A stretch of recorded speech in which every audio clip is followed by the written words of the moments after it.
Hey guys, welcome. What if Naruto saves his sister from Devil Monster and Kurama movie? Ah, come on san. One more bowl please. I am sorry son, but your mother will be very mad at me if we ruin your appetite too much. Now come on. We have to talk about a few things. Naruto, the Yondaime Hokage, knew that this might turn out badly, but he just had to talk to Naruto about this. Oh, all right san. Turning his head, Naruto shouted back over his shoulder, "Thanks Tuchi-san. The ramen was amazing as always." Said man chuckled at the young boy's antics and merely waved him away. Naruto and his father walked through the village at a slow pace, often waving to those they knew and smiling or nodding towards those they didn't and whom politely greeted them on their travels. By the end of it all, Naruto was almost wiped out from all the effort he had had to exert not to scowl. Who would have thought being polite to people would be so annoying and hard? Naruto certainly hadn't, and looked up to his father in amazement when he barely showed any signs of fatigue. Stopping at a small wooden bench that overlooked a tiny creek in a more secluded portion of Konoha's park, both males sat down and silence reigned from there. Naruto for his part simply watched and listened to the water going along its merry way, enjoying the atmosphere about him. His father on the other hand was extremely nervous, due in part to the information that he had to impart upon his son, who would most certainly not take to it kindly. Finally breaking the silence, knowing he had to get this over with, the fourth said, "Naruto, I have to tell you something and you're not going to like it at all." Turning his head, said 6-year-old blinked up at his father owlishly, the question coming a moment later, "What do you mean, san?" Namikaze Minato just sighed, slumping within his seat as he tried in vain to think of some way to possibly lighten the words he was about to say. Might as well just say it, he thought. Starting as before, he said, "Naruto, I can't allow you to be there when your little sister is born. It would be too dangerous for you, so you have to stay at home and wait for us." Naruto was shocked at this news, his eyes widening to that they might actually pop out of his head. Shock quickly grew into anger at what his father had just told him, and he immediately got up out of his seat, staring straight at his father in anger. "What? I am not allowed to see my baby sister when she's born? Why not? You know I've been waiting for this for 9 months. 9 months. You can't do this." Minato sighed again and shook his head. "I know you have Naruto, but it's still too dangerous and I can't risk your safety. You have to understand and do what I say." Naruto just glared at Minato, who, even though he felt the pure anger rolling off the boy, didn't back down from the stare, meeting the icy blue orbs with those of his own. "How can it be dangerous? Ka-chan is only having a baby. What's so dangerous about that?" "There are just some things that you don't know or could understand right now. You have to trust me on this, but no matter what you will stay at home," said Minato, feeling ashamed of what he was saying. But knowing he needed to all the same, putting Naruto in such a risky situation would not sit well on him and would prove that he was a bad parent if he did so. Like Naruto, Kushina had been furious with the suggestion, having wanted their only son to be there at her side while she brought his new sister into the world.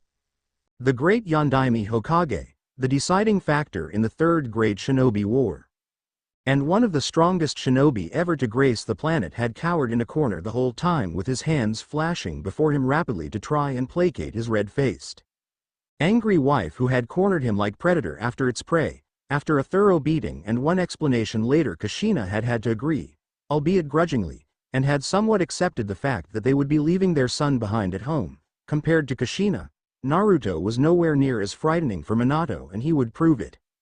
Before Naruto began his next rebuttal, the left hand of Namikaze Minato was raised, all signs of regret gone from his handsome and smooth face.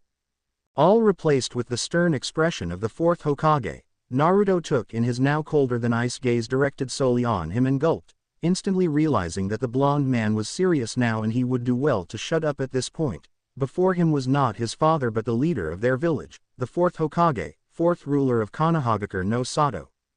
"Uzumaki Namikaze Naruto, you will not be going to that birth, and that is final. You will listen to me and there will be no buts about it. The situation is too dangerous for you and this is only for your own safety. Is that understood?" Naruto felt tears coming to his crystal blue eyes, his entire body shaking from the feelings welling up deep within him. He grumbled out a response, and when the response was not heard, was told to speak up. "Hi Hokage-sama, I understand and will not go to Ka-chan's birth. I will stay home and nothing else. I am sorry Hokage-sama."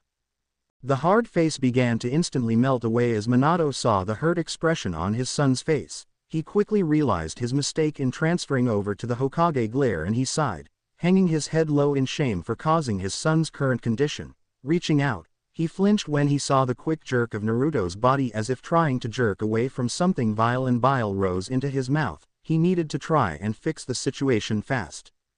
Listen Naruto, I am sorry for what I just did. I am the Yondaime Hokage of this village, but before that I am your father. I should not have used that tone, and for that I am sorry. You have to understand that as a father, I don't want my little man to get hurt in any way if I have any say in it. I do in this case, and you could seriously get hurt or worse if you went with us. I would never forgive myself if that happened. Naruto sniffled in response, the back of his hand finding his nose before failing miserably in getting the small amount of snot out of his face. It's okay too, San. I understand and will do what you say. Just please, bring everyone home safe. Smiling down at his son, Minato stood up and placed a consoling hand on his son's shoulder, noting this time he didn't flinch away. I will make sure I bring everyone home safe, that's a promise. Seeing the honesty in his father's face, the smile that always spoke truth rather than deceit, Naruto bobbed his head in a gesture of acceptance. Okay too, San, I believe you. Can we go home now? Of course we can, Naruto.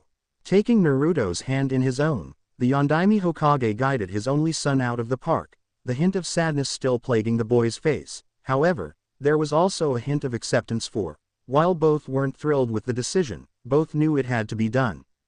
XXX. 1 week later, the family was sitting in their living room, the adults looking down at their small, blonde son as he worked over the very basics of the art of fuinjutsu. Due to both being masters in the craft, they had wanted to share their knowledge with their son, and from what they could see, he was a born natural for it. The way he painted his kanjis, albeit slowly, looked almost like a beautiful dance as they watched the brush dance across the paper. The kanjis perfect with not a single error in their make. To say the two parents were proud could be construed as an understatement, and they pondered if they had another master of fuinjutsu on their hands if the way he acted towards the art was anything to go by.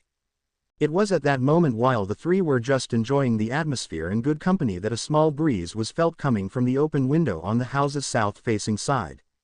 All turning their heads, they all saw a silver-haired man whose hair seemed to counter even gravity itself, and a dark blue mask that concealed the lower portion of his face. He sat there, one leg bent and propped up while the other just hung off the other side of the window, with an orange book in hand and his visible eye looking remarkably lazy. Kakashi no Sharingan sat there giving only a yo in greeting. Both Minato and Naruto smiled at the scene and were about to respond to his greeting with ones of their own, but were stopped short when they all heard the loud stomping of one Uzumaki Namikaze Kushina making her way over towards the sitting figure. Both males of her family couldn't see it, but Kakashi, being the one under the woman's gaze, shivered as he saw fire burning in her eyes and a face that perfectly matched the color of her dark red hair. Gulping, he waved at her. Hello Kushina-san, it's nice to see you again. Knowing what was coming, Naruto and Minato began to shake their heads. They silently saluted their brave comrade who had ventured into the lion's den with the worst food of all, that little orange book known to the world as the Ika Ika series, the most perverted of all books, filled to the brim with smut brought to you by an old pervert they all knew and lovingly despised. Poor Kakashi, he had only recently started reading the books, drowning his sorrows away into the pages. Kushina was having none of that hello Kushina-san crap, and with Kakashi being stunned and afraid for his life, the man who normally could avoid any strike due to his Sharingan that at the moment was covered up, went wide-eyed as said book was yanked out of his grip and tossed across the room to create a small impression into the wall just a foot away from Minato's face, the blonde man quickly realizing he could have been killed from the force of the throw if it had hit him. You think you can come in here with that book and not get reprimanded for it, Kakashi?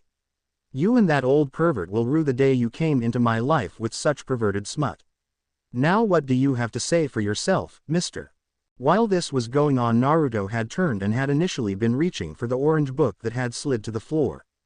However, his wrist was immediately snatched up and held from proceeding any further by his father, who leaned over and whispered urgently, "Never, and I mean never, let your mother see you with one of those. It will be the death of you and possibly me." Naruto gulped and slowly retracting his hand, stared at the book one last time before turning back to the comical scene of Kushina throttling poor Kakashi, who had seemed to have gone slack under her brutal retaliation. After many minutes and Kushina finally settling down to say hello and offer a smile to Kakashi. They all sat back down, Kakashi now nursing a sore neck while watching in horror as Kushina burnt the orange book to a crisp right before his very eyes. Being the prodigy that he was, the teenager knew not to try and save the now charred remnants of his book or else feel the wrath of the red-hot-blooded habanero once again. From there they all made small talk while also observing Naruto's fuinjutsu work that he had returned to after the brief interruption. Kakashi was very impressed with what he was seeing so far and gave his own little pointers now and again since he too knew a thing or two about fuinjutsu. It was in this happy moment that both hell and heaven decided to meet as one and strike the poor family. Feeling a tight, rippling pain across her stomach, Kushina immediately hissed at the sudden and surprising pain and instantly knew what it was from. Turning to her husband, she gripped her swollen belly tightly and nodded to him. "It's time, Minato-kun." Hearing this, said man began to freak out but with a hit to the back of the head courtesy of his wife. He quickly composed himself better and giving a whistle, 2 Anbu members appeared before their lord, after informing them to fetch Sarutobi Bawako, wife of 3rd Hokage Sarutobi Hiruzen. They left him, waiting a few minutes with Kushina experiencing a few more contractions. They all heard a knock on the door. Opening it, they saw Bawako herself standing there and looking back towards his wife. Minato nodded in her direction, silently informing her that it was time to go. Kushina nodded back before turning her gaze onto her small son. Smiling down at him, she bent her knees to try and get as close to eye level with him as she could since her large stomach refused to allow her to get on her knees. "Naru-chan. I have to go now, but I'll see you later with your new baby sister. I wish I could take you with me, but it is still too dangerous. I know you are going to be an awesome big brother and she is going to love you so much, just as much as your father, and I love you too. Well, see you in a few hours." Naruto gazed up at her, a small amount of worry evident in his easily readable eyes. Getting up, he gently encircled her waist with his arms and nuzzled her stomach as if sharing his love with both her and his soon-to-be new sister. "I love you both too, Ka-chan. I can't wait to see my sister, so hurry back." With tears in her eyes, Kushina bent over and kissed the top of his head before guiding him over to the open door where Minato and Bawako stood waiting. Wrapping his arms around his son in an affectionate gesture, Minato then ruffled his hair. "You're the man of the house until we get back. I will keep my promise to you, so don't be sad." After getting an affirmative nod, Minato rose and taking Kushina's arm in his, guided her out the house. Naruto watched them go as he stared out the window. Seeing Kushina stop to ask a woman Naruto knew as Uchiha Mikoto something, when he heard a faint laugh, he sighed and turned around to face the one remaining figure in the room. Kakashi, seeing the saddened expression on the blonde's face, sighed and moving over to him placed a hand on his back. "Come on, let's go get something to eat, and yes, we can have ramen." Seeing some of the sadness drain from the boy, Kakashi couldn't help but smile, knowing that no amount of money he might spend that night was equal in comparison to the happiness of the young, blonde boy before him. XXX Naruto had just finished off his 10th bowl of ramen, astounding all those present beside Tucci, his daughter Iyame, who was roughly the same age as Naruto, and Kakashi, who had known that his wallet would be significantly lighter after that night. Slurping up the last of his broth and wiping his face with the back of his hand, Naruto gave a satisfied exhalation of breath and grinned towards the ramen chef. "Amazing as always, Tucci-san." As always, the older man just beamed at the compliment from his favorite customer. Getting up from his stool, Naruto made his way out of the shop and deciding to follow. Kakashi was about to leave as well when he heard the clearing of someone's throat and turned around, saw Tucci holding out his hand waiting for his payment. Grumbling softly to himself about Uzumakis and their damn bottomless stomachs, he coughed over the money and exited the shop. Upon leaving and looking about for Naruto, his visible eye immediately opened as wide as can be at the sight before him. There, talking animatedly with Naruto wearing a tight, green, latex outfit was none other than the eccentric Might Guy. What scared Kakashi even more was the fact that in the teen's hands was a second latex outfit that was flowing with the wind in all its terrible, atrocious glory. Immediately racing over, Kakashi grabbed Naruto by the arm and began trying to drag him away, not wanting him to get any bright ideas with that horrible outfit. "Kakashi, my rival, how are you on this youthful night?" yelled out the loud Might Guy as he stopped the pair from wandering off. "Oh, we're doing fine, Guy. I just need to get Naruto home so that we can go over a bit more of Fuinjutsu, answered Kakashi quickly, trying to escape the current situation. Naruto just watched the event unfolding before him and was still looking at the green outfit he had been offered in curiosity when he heard Guy reply directed towards him. Fuinjutsu? Such a youthful art Fuinjutsu is. You must be filled with youth. Young Naruto-kun. I should come along too to watch your youthful practice. Kakashi was behind Guy, who had raced over to stand beside Naruto and was furiously waving his hands in front of him, trying to get Naruto to just say no to the mon's request. Naruto, taking note of Kakashi, was about to answer when everyone felt a sudden presence, a terrible and vile pressure that pressed down on all. Immediately alert, the Junin and Chunin looked around, wondering where the pressure was originating from, but snapped their heads around when they heard the soft and sorrow-filled voice of Naruto. Ka-chan. Both boys knew of Kushina's upcoming pregnancy as well as her status as a Jinchuriki, so upon hearing this, both older boys knew something must have happened. Guy, being the faster of the two, raced off towards the Hokage Tower where many others would be gathering for information. Kakashi turned towards Naruto and quickly walked over to him. Placing a hand on his shoulder, he said, Naruto, I am sure your parents are fine, but right now we need to get you to. It was here that all hell broke loose in the village because out of nowhere appeared the very figure that was feared by all in the elemental nations. A Biju, and most importantly of all the most powerful of them all, the Kyuubi no Yuko, nine-tailed demon fox. The great beast, its muscles rippling under the thick orange fur that covered its body, stood for a moment before suddenly sending one of its great paws forward, destroying a building to smithereens with just strength alone. Standing atop the wreckage, the Kyuubi surveyed the area around it, nose flaring before its slitted, dark red eyes fell upon the small, blonde-haired boy near the ramen shop. Terrified under the gaze he was receiving, Naruto shivered uncontrollably and his fright increased tenfold when the beast spoke. You, boy. Kakashi moved faster than he had ever done in his entire life. Wrapping Naruto in his arms, he began a furious sprint away from the area, away from the menacing nine-tailed beast staring fixatedly in their direction, when the beast began to channel chakra into its mouth, forming a small purple-hued ball that seemed to vibrate with power. Kakashi knew he wouldn't escape this and muttered, "Shit," knowing his life was at its end and more importantly the life of the small boy in his arms. The Kyuubi let loose its condescend ball of chakra, its Bijudama, tailed beast bomb, and sent it hurtling towards the pair, trying in vain to get away from the attack. Right as it was about to hit, with Kakashi thinking his life forfeit, the air seemed to ripple, black markings expanding out from a single point and seemed to literally suck the huge purple bomb until nothing existed but a few wisps of smoke. Off in the distance, everyone heard the huge explosion, its bluish-white aura lighting the night sky for a few seconds before slowly fading away back to darkness.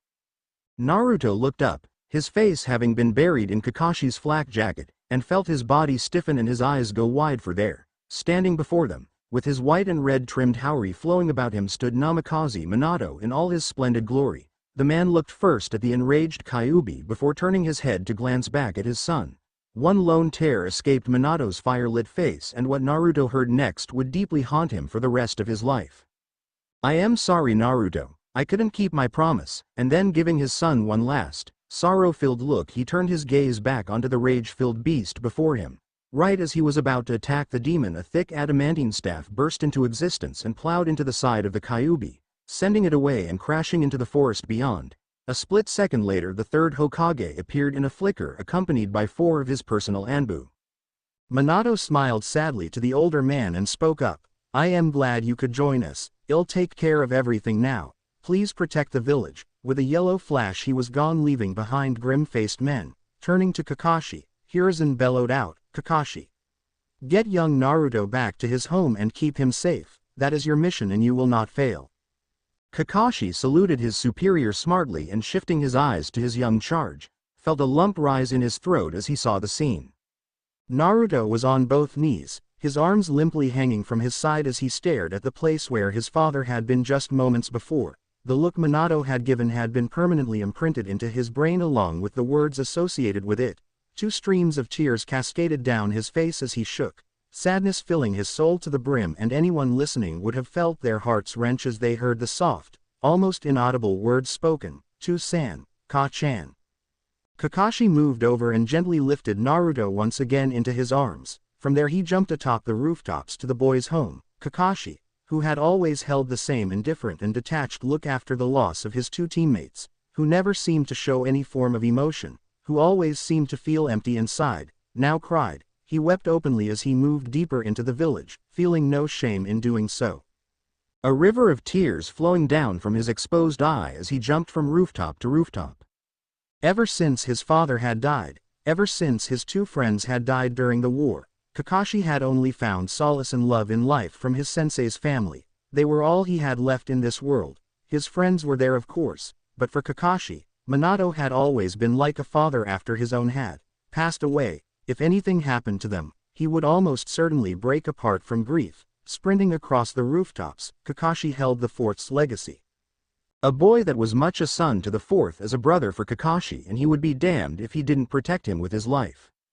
XXX. The great Kyuubi was beyond enraged at the moment. His body was wrapped tightly beneath layer upon layer of glowing metal chains that didn't seem to budge one bit even with all the force he put into trying to break them. Before him stood the two simple humans he had grown to despise over the years. One was dying, lying there with her arms wrapped around the tiny bundle of her daughter. The second was flashing through hand seals so fast that even an accursed Uchiha would not be able to keep up, performing the numerous seals required to perform the Reaper Death Seal. Why does she have to be sacrificed? For the tailed beast balance, for the country, for the village. And why do you have to sacrifice yourself, for my sake? What about Naruto? How will he feel being left behind? Cried the woman, who then immediately began to pant under all the effort. To forsake one's country and one's village is the same as forsaking one's own child. You whose birth nation is no more know that all too well, how harsh life is for those without a land to call home, besides which our family, Naruto included, are ninja. At this Minato paused, letting Kushina think over the words. Finally, even if I were to live, I'd lose out to you, and this surprised Kushina. Even though you won't have much time with her, there are things only you can tell Rina, things that I can't. She would never understand me. That is a mother's role, so I am not doing this just for you, I am doing it for Rina and Naruto. I will die for my children, it is my duty as their father. With that, Minato whirled around, facing the Kyuubi head-on. With a swipe of its hand, the death god shot its hand through Minato's soul and in turn his body, the hand shooting forward to grab at the Kyuubi's paw and its very essence beneath, yelling out, Minato finally completely the ceremony. Fuin. And with this exclamation, half of the Kyuubi's very being began to be dragged away from its body, forming a ball of pure chakra before rocketing through the air and straight into the stomach of Minato. Minato stumbled back, the force of the hit forcing him back. After the initial experience was over and Minato's body had snapped back from the chakra roiling inside him, a seal formed upon his stomach. My body's going numb, I can't believe how heavy its chakra is. Throughout this moment the Kyuubi's body began to shrink in size, becoming half of what it had truly been, and it roared out in protest. The chakra chains from Kushina still held it in place, but they appeared to be much looser than before. Why you, Yondaime Hokage? The beast roared at the man who had turned his back on it and began to slowly and painfully walk over towards his wife sitting on the ground.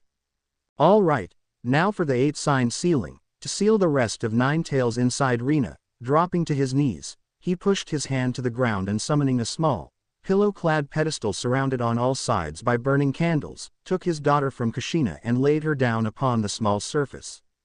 A ritual altar. Quickly realizing the Hokage's intent in using all of its strength and with the chains slacking due to Kushina's decreasing health, the Kyuubi struck out, rising high in the air with its paw shooting forward, intent on killing the babe then and there so as to stop the ritual from being completed. Their forms reacting on instinct, both Minato and Kushina diving in front of the impending attack and taking the extended claw for their child, they felt it pierce through both their bodies, barely avoiding hitting Rina as well, and instantly began to puke up blood from several of their organs being all but destroyed. I said I was their father, dying for Naruto and Rina is my right. I am their mother, it's my right too, Kushina replied instantly, panting harshly and trying to draw breath into her lungs. I guess, this is the end of the line for both of us.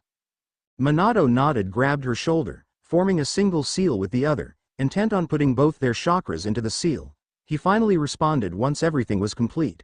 Okay, that should do it, Kushina, I am starting the 8-sign sealing now. We won't be able to see her for a while, with the way the seal is set up. Kushina began to softly weep, thinking that all she could have said would never be. Sensing this, Minato asked, "Do you have enough chakra to make a clone? If you do, I can make one too, and we can flash them back to the house where we can settle our affairs with our children." "Of course, I always have chakra, remember?" And after that weak attempt at humor formed the necessary hand sign, and out of the smoke emerged a perfect copy of herself. After Minato had done the same, both clones disappeared in a bright flash. They stood there then, trying to give as much advice as they could in that moment to Rina, with her mother speaking most of the time, putting her heart into every word she spoke. Finally, she ended her small speech with a soft, "Rina, there'll be plenty of hard and painful times ahead. Take care of yourself, make sure to have dreams, to have the confidence to make those dreams come true, and remember that Naruto and both of us are always watching over you." She then grasped Minato's hand tightly, pouring her own feeling into the grip while sobbing out, "So much. There's so much. There really is, so much I want to tell you, I want to be with you and Naruto longer. I love you both so much." Turning to her husband, she said guiltily, "I am sorry, Minato, I talked too much." "No, it's all right, Rina, my words to you as your father is ditto to what your loquacious mother said. Love your brother, I know he will always protect you." With those last words, Minato finally said, "8 signed sealing." With those 3 words, both Minato and Kushina closed their eyes, feeling the claw impaling their stomachs dissolve into simple chakra before the final half of the Kyuubi's essence flowed into the seal on Rina, and with that was gone from sight. Their 2 bodies fell to the ground, lifeless and still, with both their arms pointed towards Rina as if begging to stay with her. Hiruzen, having been forced to watch from the side due to the barrier set up by Kushina, leapt onto the scene and stood before the 3. He stared sadly down at the 2 prone figures and finally to the crying body of their daughter. Shaking his head, he sighed and bowed deeply towards the 2 with utmost respect and pride, calling Anbu to take the bodies while he took the babe back to her home and her waiting older brother.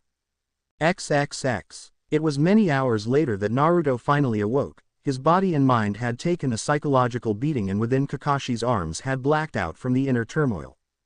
Now the young boy flicked his eyes open and slowly got up, his head lazily looking about and wondering why he was back in his room. Then, as if the sleep had been holding the memories at bay even from his dreams, the terrible incident that had occurred returned to Naruto. His vision lost focus, and once again he was reliving the moments prior to his mother leaving, following quickly by the appearance of his father before him, informing him that he had broken his promise. Yet again Naruto broke down, tears filling his eyes before rolling down his face and soaking the blanket he held up to it. His chest hurt, his heart feeling as though it was being constricted from within, and trying to relieve the pressure he pressed his hands to his chest, his fingers grabbing and tearing at his shirt in his efforts. He was short of breath, his breath coming out ragged. Burying his face into his pillow, he screamed his heart out, his spine arching, fists beating at the bed beneath him, muffling his bellows of pain and grief, for with the influx of memories came the knowledge that something awful had happened, something to make even his father cry. After many long minutes of weeping, Naruto finally managed to control himself. It was then he heard quiet talking in the room beyond and wondered if his parents were back, if his dread and fear were all for naught. Jumping out of bed, he raced over towards the door and running as fast as he could down the hallway, he slid precariously into the living room. The 2 figures inside were not his parent, which saddened Naruto greatly. Leaning back against a nearby wall with his arms crossed was Kakashi, lone eyes showing the great sadness he was feeling concerning the news he had just received. The other member of the room, smoking his pipe slowly and sitting on the couch, was the 3rd Hokage, who glanced up as he saw Naruto standing there. "Oh my dear boy, how are you?" the 3rd Hokage asked, genuinely curious as to how the boy felt after seeing the Kyuubi up close and personal like that. The memory alone was enough to make many people go insane from just the pure terror that the beast could instill. Naruto ignored the question and gave the previous Hokage an icy yet fearful glare. "Where are Toussaint and Ka-chan?" Sighing, Hiruzen just rubbed at his eyes, small traces of tears filling in at the corners. "Naruto, there is no easy way to tell you this. Tonight was a hectic time for all of us, and within that time there were many heroes who lived and many heroes who gave up their lives. Your parents were part of the second group, for in doing so, they knew that they were protecting the village and more importantly you." There it was, there was the truth he had sought. His parents were dead. The parents he had loved for 6.5 years, the parents that had cared for him, looked after him, the parents that had loved him possibly even more than he them, were dead. He couldn't take it. He couldn't take or accept the thought that his parents would no longer wish him good luck at the academy in the mornings, would no longer help him with his mediocre skills in fuinjutsu, would no longer be here with him. Who would love him now? Who would he love now? He just couldn't take it. The boy broke down then, and Kakashi immediately moved to Naruto's side, crouching to one knee and guiding the blonde's face gently into his flak jacket. The man wasn't very skilled in consoling people and had dealt with personal issues stoically alone rather than get help from others. Still, he tried. It's all right, Naruto, don't be ashamed to cry. It's all right to feel sad right now, and I completely understand. Trust me. The loss of one's parents or any loved one is hard. But let me ask you this. Would your mother and father really want you to be crying over them? And he waited for a small shake of the boy's head before continuing. No, they wouldn't. They'd want you to put a smile on your face and grow up big and strong just like your father and as kind as your mother. You know that. Kakashi held the boy close, gently rocking him for several minutes. The only sound in the room being the sound of weeping, Hiruzen looked down sadly at the boy, someone he had come to look at as a grandson of sorts. This was a terrible loss for the now poor orphan, for the pain of losing one parent was great, but the pain of losing both at the exact same time was excruciating. He would know. He had experienced the same in the First Great War when his parents had been sent out on a scouting mission and had never returned. Later to be informed of their ultimate demise at the hands of Kumo shinobi. After several long minutes, Naruto seemed to have calmed down enough, the sound of his crying diminishing into soft whimpers. Realizing that the boy needed something in his life, something to hold on to, Kakashi carefully removed Naruto's head from his jacket until he was staring down into the boy's face. His nose was dripping. His cheeks were red, but most of all those oh so expressive eyes, the same eyes as his father, showed the pain, showed the insurmountable sorrow he was dealing with and would continue to deal with for quite some time to come. Naruto, Kakashi started gaining the boy's attention. I need to show you something, are you up for it?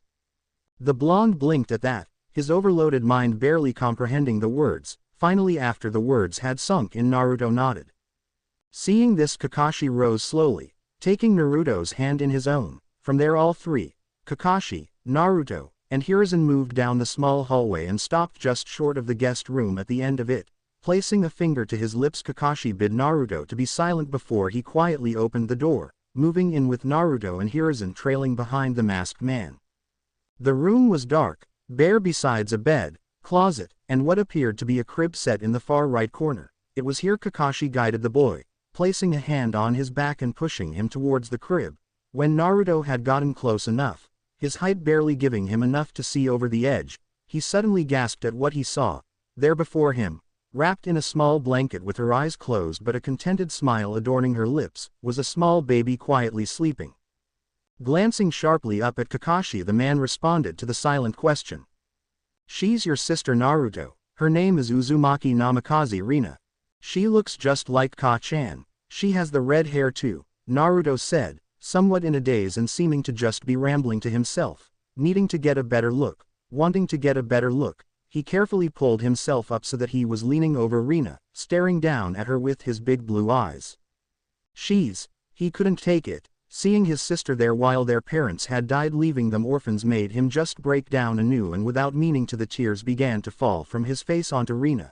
Naruto's breath hitched as he saw this, and his brotherly instincts took over for the time being, drawing back and hopping back down onto the floor, hoping he had not woken up the babe. He wiped his face and turned to the two figures who were simply watching him at this point. Knowing the boy would have questions, Hiruzen smartly guided them out of the room, noiselessly shutting the door except for the barest of clicks. Turning back to Naruto, he waited for the questions to come, to which they did only moments after leaving the room, the words coming out hushed and with an undertone of concern. What do I do? Don't worry, Naruto-kun. I will send someone over who will watch over her, but there are a few more things you have to know before we go. Naruto, where do you think the Kyuubi went? Asked the Hokage, giving the boy a hard and calculating gaze, wanting to know his answer and see how he reacted with the next bit of news he must impart. Didn't Two-san kill it? That's why it isn't here anymore.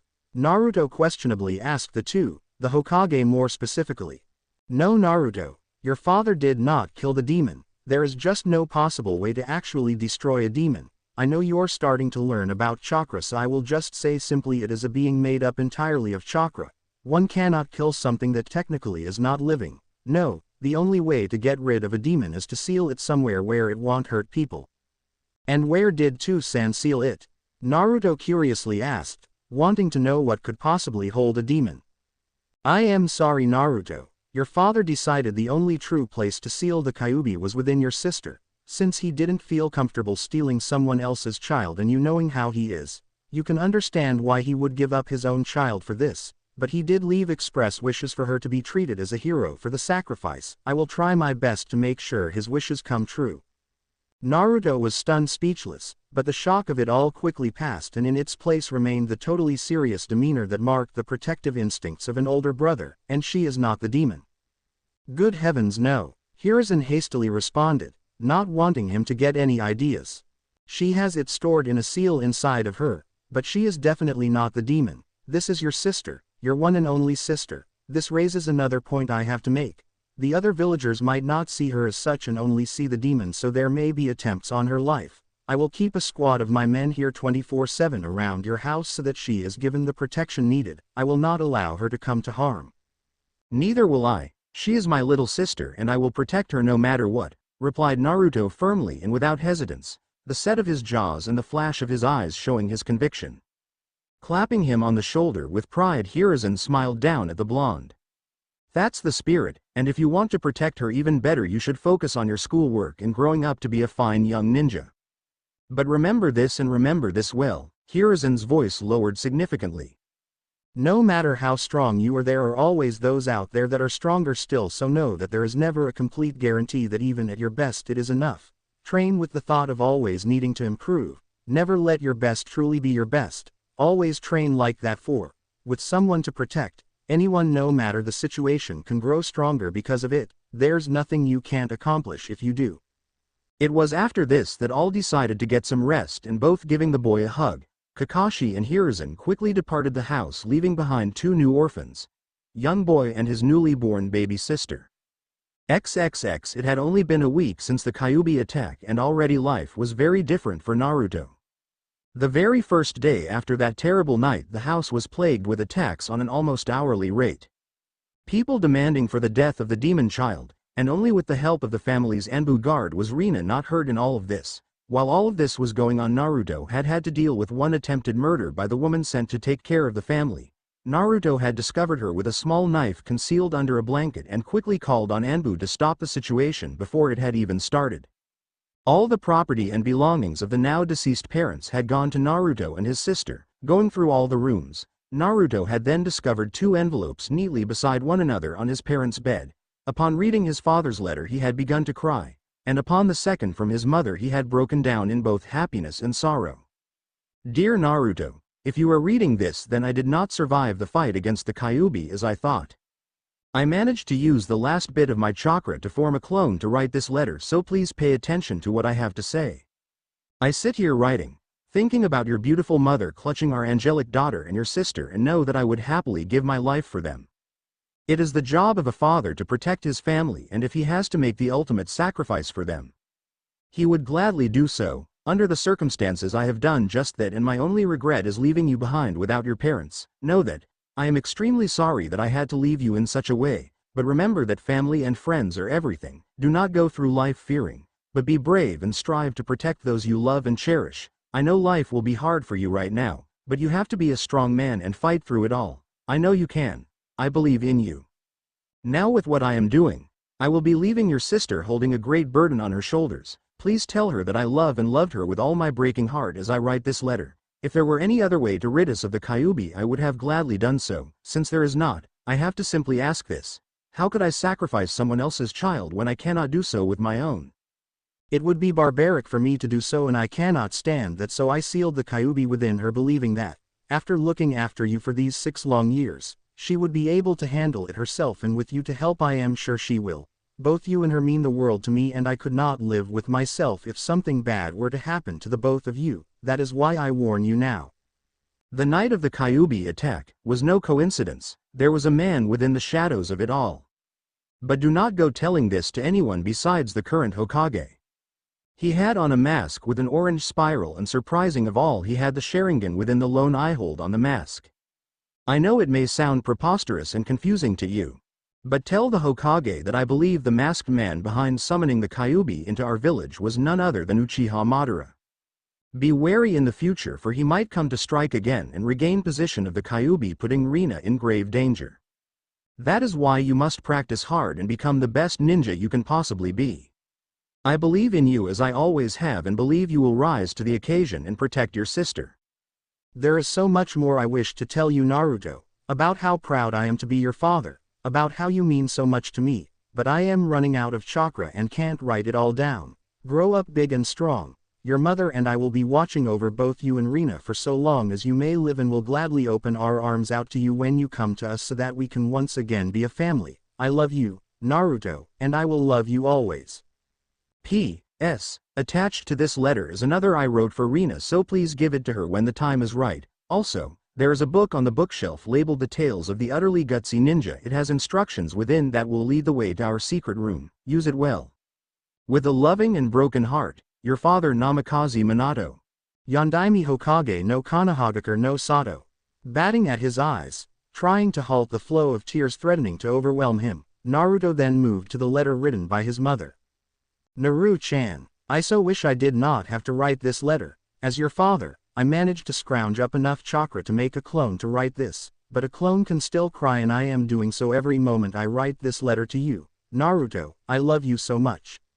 I wish I could be there with you too as you grow up to become adults. I wish I could be there to help you get dressed for your first date or make you a cake to celebrate you becoming a ninja. I wish I could be there for you to see you get married and watch over all the grandchildren you would give me. I wish for so much and yet cannot have any of this. Know that if there were a way, I would happily give anything to be with you and Rina again. I love you both so much, my heart hurts just thinking about it. With the time I have left, here are a few things I have to say to you, my dear little Naru-chan. Don't be a picky eater. I know you love ramen, but that sort of food won't let you grow up properly and could even stunt your growth with the lack of nutrition, so try to eat more healthily. Make sure you bathe every day and stay warm. Don't stay up too late so that you can get plenty of sleep. I also want to hear about all of your friends you make in your life when we see each other again someday. You don't need a lot. Just a few that you can really trust. Make sure you study hard, and when studying to be a ninja, don't focus on one type of art, but try and learn as much as you can from all of them. Your mom was bad at this, but I know you actually like learning, so I have hopes for you. Unlike me, no matter what happens in the coming years and with our deaths, please don't get depressed, okay? We know you are sad right now, but we never want to see you like that. Be a big boy, put a smile on your face, and remember all the good times we shared together. You have to be strong for Rina, and you don't want her to see you sad, do you? Respect everyone around you and make sure not to become arrogant, because that is something that can lead you down the wrong paths in life. Regarding the 3 prohibitions, please don't take after your perverted godfather. Be extra careful about loaning and borrowing money. Make sure you save money from every mission, and don't start drinking until you're 21. Make sure to drink in moderation when you do, because too much drinking is bad for your body. Most of all though, even though I am a girl and don't really know much about this, at some point you'll notice girls, and that's completely normal. Just be careful that you don't fall for the first girl that comes your way, because she might not always be the one. Find someone like me who would love you with all her heart and give up everything just to be with you. If she is able to do that, you know you found the one for you. Naru-chan, just like I will tell Rina, there will be many challenges ahead of you, and many will not be pleasant to go through. I have to inform you that those with a demon sealed within them are known as Jinchuriki, also known as power of human sacrifice. They hold the demon inside in check and make sure they do not get out. I was one of these people, and even if I had survived the Kyuubi attack, I would have died due to one important fact: all Jinchuriki die when the demon inside of them is removed. It is just a cold, hard fact, so make sure you watch over Rina. As someone who was like Rina now, I know the difficulties of growing up with such a heavy burden on my shoulders. She will need someone there for her to protect her, so please be there for her. If she needs a shoulder to cry on, be that shoulder. If she needs a hug, offer that hug. I know you will look after her and love her just as much as we would. I so very much love you, Naru-chan, and I can't even describe it into words. Fight through everything and come out strong just like your mother and father, and remember this, you are never alone, we will always be in your heart no matter what. We both love you with all our hearts, Naru-chan. We will wait for you, but make sure you don't come too early. P.S. I am sure your father is giving you the instruction in order to get to our secret room, and there is a scroll that contains instructions on how to perform the Uzumaki chakra chains. Only those with a special type of blood are able to use this technique, and I believe you are one of these special people like I was. You're my son after all. I hope it helps you in the future. There is a letter beside this one for Rina when the time is right, so please give it to her, Naru-chan. With tears in her eyes and her heart full of love. Your mother, Uzumaki Namikaze Kushina. A loving parent that will never be able to express how much her children mean to her. At this, feeling the emotions rolling from the letter, Naruto curled up into a tight ball at the front of his parents' bed and cried his eyes out, ridding himself of every sad and sorrow-filled emotion associated with the loss of his parents. After purging his body slowly of the negative emotions, Naruto read over both letters twice more before laying them down. With his eyes hardening, the resolve clear behind those strikingly blue eyes, Naruto stood up, his eyes and cheeks still red from his weeping, but no more tears escaped him. He would do as his parents asked him and would become stronger to protect those that he cared about, especially Rina. Remembering what both father and mother had told him, Naruto made his way over to the bookshelf and removing the indicated book flipped it open. There folded into a neat bundle sat a folded up piece of paper. Unfolding it, Naruto read through the instructions on how to reach the secret room hidden in the small library of their house and what to do in order to access it. Stalking to the library, Naruto moved over to what seemed like a blank wall. The surface smooth and unblemished. As instructed, he nipped his thumb and trailing a streak of blood across the wall. Watched in fascination as the blood seeped into the wall. Moment later a single black dot emerged and from there visible seal markings began to swirl and grow from it, glowing and expanded outwards from that single point, ultimately forming a pitch-black door-like hole in the wall. His father had said in his instructions that only those with the blood of the Namikaze line would be able to access the room since the seal was synced with the very DNA in his blood. Without hesitation, Naruto walked through the inky blackness.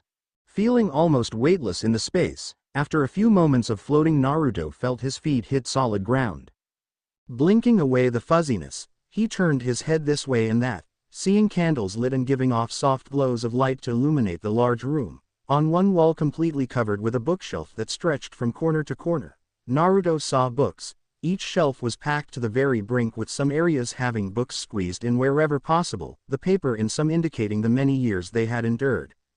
Sharply glancing to the next wall, Naruto saw a large, polished wooden desk with various scrolls and even more books covering its surface. This was where both his parents went to in order to work on seal ideas that they thought up, he guessed. Later Naruto would find there a scroll that told him the step-by-step procedure to making his own, unique alter-dimensional room for himself. Turning to the next wall, Naruto gasped aloud at the sight of numerous weapons, including his father's infamous Thunder God kunai lining the wall. The entire wall was filled with pegs holding this weapon and that weapon, and Naruto saw two among these was his mother's personal sword. Moving over to it, he gingerly drew the sword. Removing it from its sheath, he admired the fine craftsmanship that must have gone into producing such a fine blade. After placing the weapon back onto its rightful pegs, Naruto then turned to the last side of the large room. What met his gaze were two glass-covered cases, each holding a few tightly rolled-up scrolls. Upon further examination, Naruto could read that one read Uzumaki while the other read Namikaze. Moving first to the Uzumaki case, Naruto discovered the adamantine sealing chain scroll as he had been told, in addition to the scrolls of their clan's fighting technique as well as everything he would need to know in the art of Kenjutsu. The other thing besides sealing and longevity the Uzumakis were famous for. Shifting to the next case, Naruto gasped again. There in the scroll he was holding was the complete and well-detailed process on how to go about performing his father's infamous time-space jutsu. The Flying Thunder God technique. Tightly rolling that scroll up, knowing he would definitely come back to it, Naruto then read over the scroll containing the process on how to make the fourth's creation, the Rasengan. After that, as before, he was given a scroll containing the much faster fighting style of the Namikaze clan. Ending his tour of the place, he knew he would definitely be coming back here not only for himself but also as a place to keep Rina safe in case of danger, since the room was virtually indestructible according to his father. Turning about on his heels, without even a single glance back, Naruto left the room to face his new life, ready to take on whatever it had to throw at him.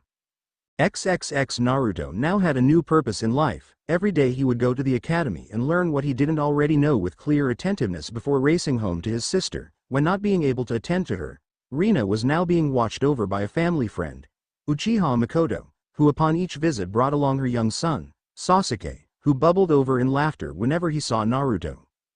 After spending time with Rina and performing the Kage Bunshin no Jutsu he had recently learned from one of the largest scrolls in the room labeled the Scroll of Seals, he would watch over his sister with a clone while he moved off to the secret room to study. The entire room was chocked full of books containing information on the art Fuinjutsu he had just started prior to the Kyuubi attack as well as countless other subjects.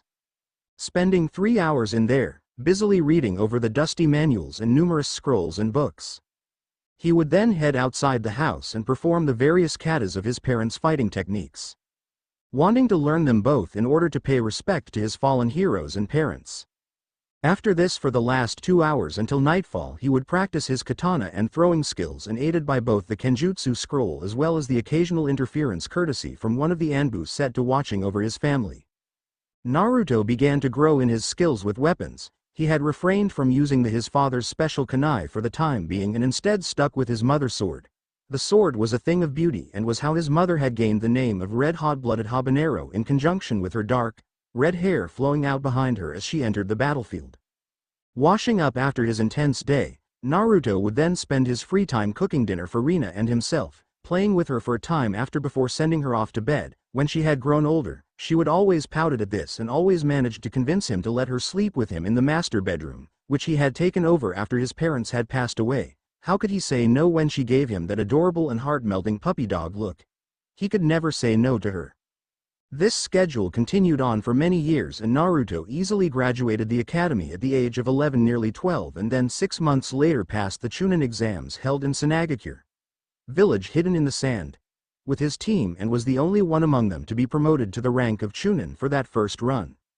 He had desperately wanted to continue working with them, but his newest responsibilities as a Chunin didn't offer him much time. This rankled Naruto even more because he craved more time to spend with his sister who was growing up so fast. He knew she could take care of herself for the most part now, but he still worried. There had been the awful night to which Naruto had taken his first kill.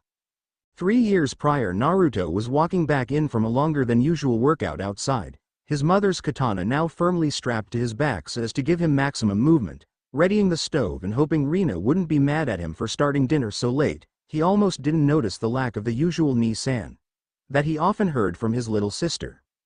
Finally noting the absence, Naruto turned around and began looking about for her in case she might be starting another one of her hide-and-pounce games with him. Placing his sword on a nearby table, he moved from room to room, peering in before moving on after not finding her. Finally, upon reaching her door at the end of the hallway, Naruto opened it and was stunned to what he found. Lying on her bed with her feet being bound together so as to force her to remain still, a large figure loomed over the bed. His appearance was like that of every other Anbu member Naruto had ever seen except that on the right shoulder that held the usual marking for Anbu, this one had a different marking that reading the word Ne. The figure seemed to notice the entrance of the boy and spinning around, launched 4 kunai in Naruto's direction. Reacting quickly, Naruto rolled to the side, the door taking the hits and splintering on contact with the sharp weaponry. Rising from his position, he launched himself at the masked figure, wanting desperately to get the person away from Rina. All he got was a kick in the face for his efforts and he crashed into the side of the opposite wall with a loud crunch, some furniture being destroyed as it had been in his way. Picking up one of these broken pieces, Naruto flung it at the person watching it sail right past him without harm, giving a malevolent snarl at the figure and forcing the pain down. Naruto once again moved to his feet and jumping forward, lifted his right fist up high and aimed for the mask covering the figure's face. Yet again he was stopped and blown away, but in the same process, the man took a step back to prepare himself for the impending attack. This happened over and over again, the figure stepping back a step and Naruto being sent flying away. However, no matter how painful this was, it was not nearly as painful as the thought of losing his sister. Enraged by this thought and not wanting to fail his parents, Naruto raced forward one last time, his eyes only seeing red in his maddened and slightly crazed state and with his movements quickened by stone-cold fury and desperation. He managed to score a devastating shove to the figure's chest. This was not what had made Naruto give a grim smile. No, it was the fact that with that push backwards he had sent the figure's body straight back into the pointed tip of the broken piece of a desk leg that Naruto had thrown close to the beginning of the battle, the leg impaled in the wall. He watched grimly as a thin trickle of blood escaped down the figure's front, coating the black clothing red even though the blood was so dark one could barely see it staining the clothing. The sharp leg had pierced the figure's heart and had instantly killed the intruder. Naruto slumped over, exhaustion finally creeping into his body after the high caused by the adrenaline coursing through his veins had died down. Weakly, he opened one bruised-over eye and stared at the now dead, masked person. Realizing what he had done, how he had just killed a human being, Naruto felt like he was going to vomit, but quickly rationalized the whole thing out, telling himself that if he had not, Rina and himself might have died this very night or worse. Still feeling uneasy about the whole thing, Naruto rose slowly from his position and limping, made his way over to Rina's tied-up form. Her eyes were wide and tear-stained, but once Naruto managed to untie the bindings, she leapt into his arms, her own wrapped tightly around his body so tightly that she seemed never to want to let him go. "Nii-san, I was so scared," she cried into his shoulder. Remembering his mother's words faintly, he let her do so, knowing perfectly well that if his mother hadn't told him that he would have done so anyways. Lying there together, they took comfort in each other's presence and slowly relaxed with it. Realizing that she was now calm, Naruto then ran with Rina in hand to the Hokage Tower, where he informed Hiruzen of everything that had transpired. Needless to say, the Hokage was furious and ordered an immediate investigation.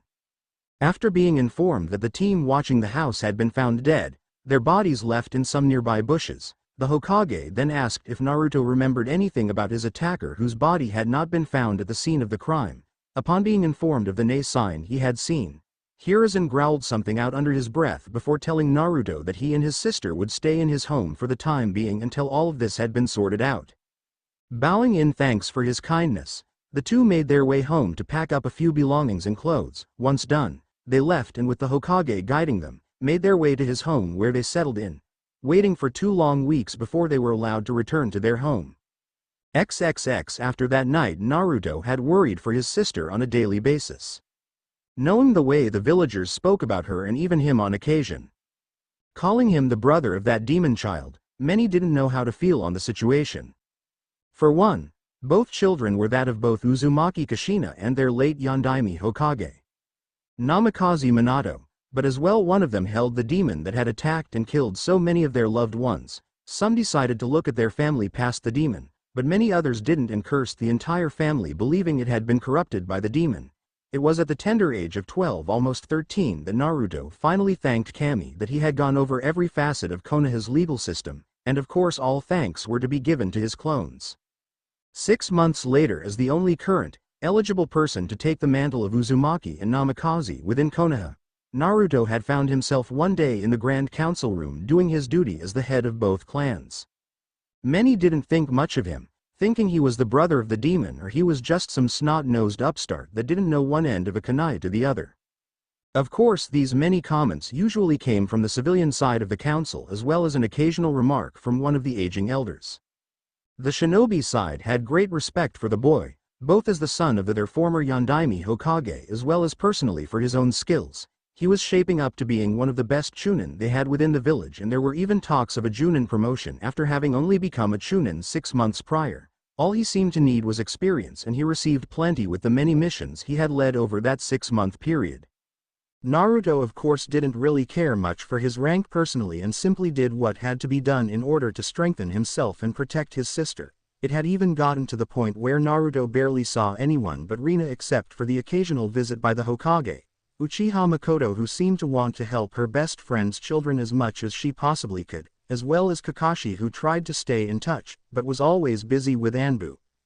Sitting there, Naruto just listened to the usual chatter about the demon doing this and the demon doing that, and only did his anger flare up when he heard mention that she should die for just being born into this world. At this, Naruto's anger became palpable and his chakra flared out to match his mood, creating a killing intent that could rival that of a low-level Junin. pressing down on all of them before finally lessening the effect as soon as he heard the first fake and pleading apology coming from them. The Anbu set to guarding the room had immediately responded to the spike in chakra. But noting it was only Naruto quietly slunk back to their original positions.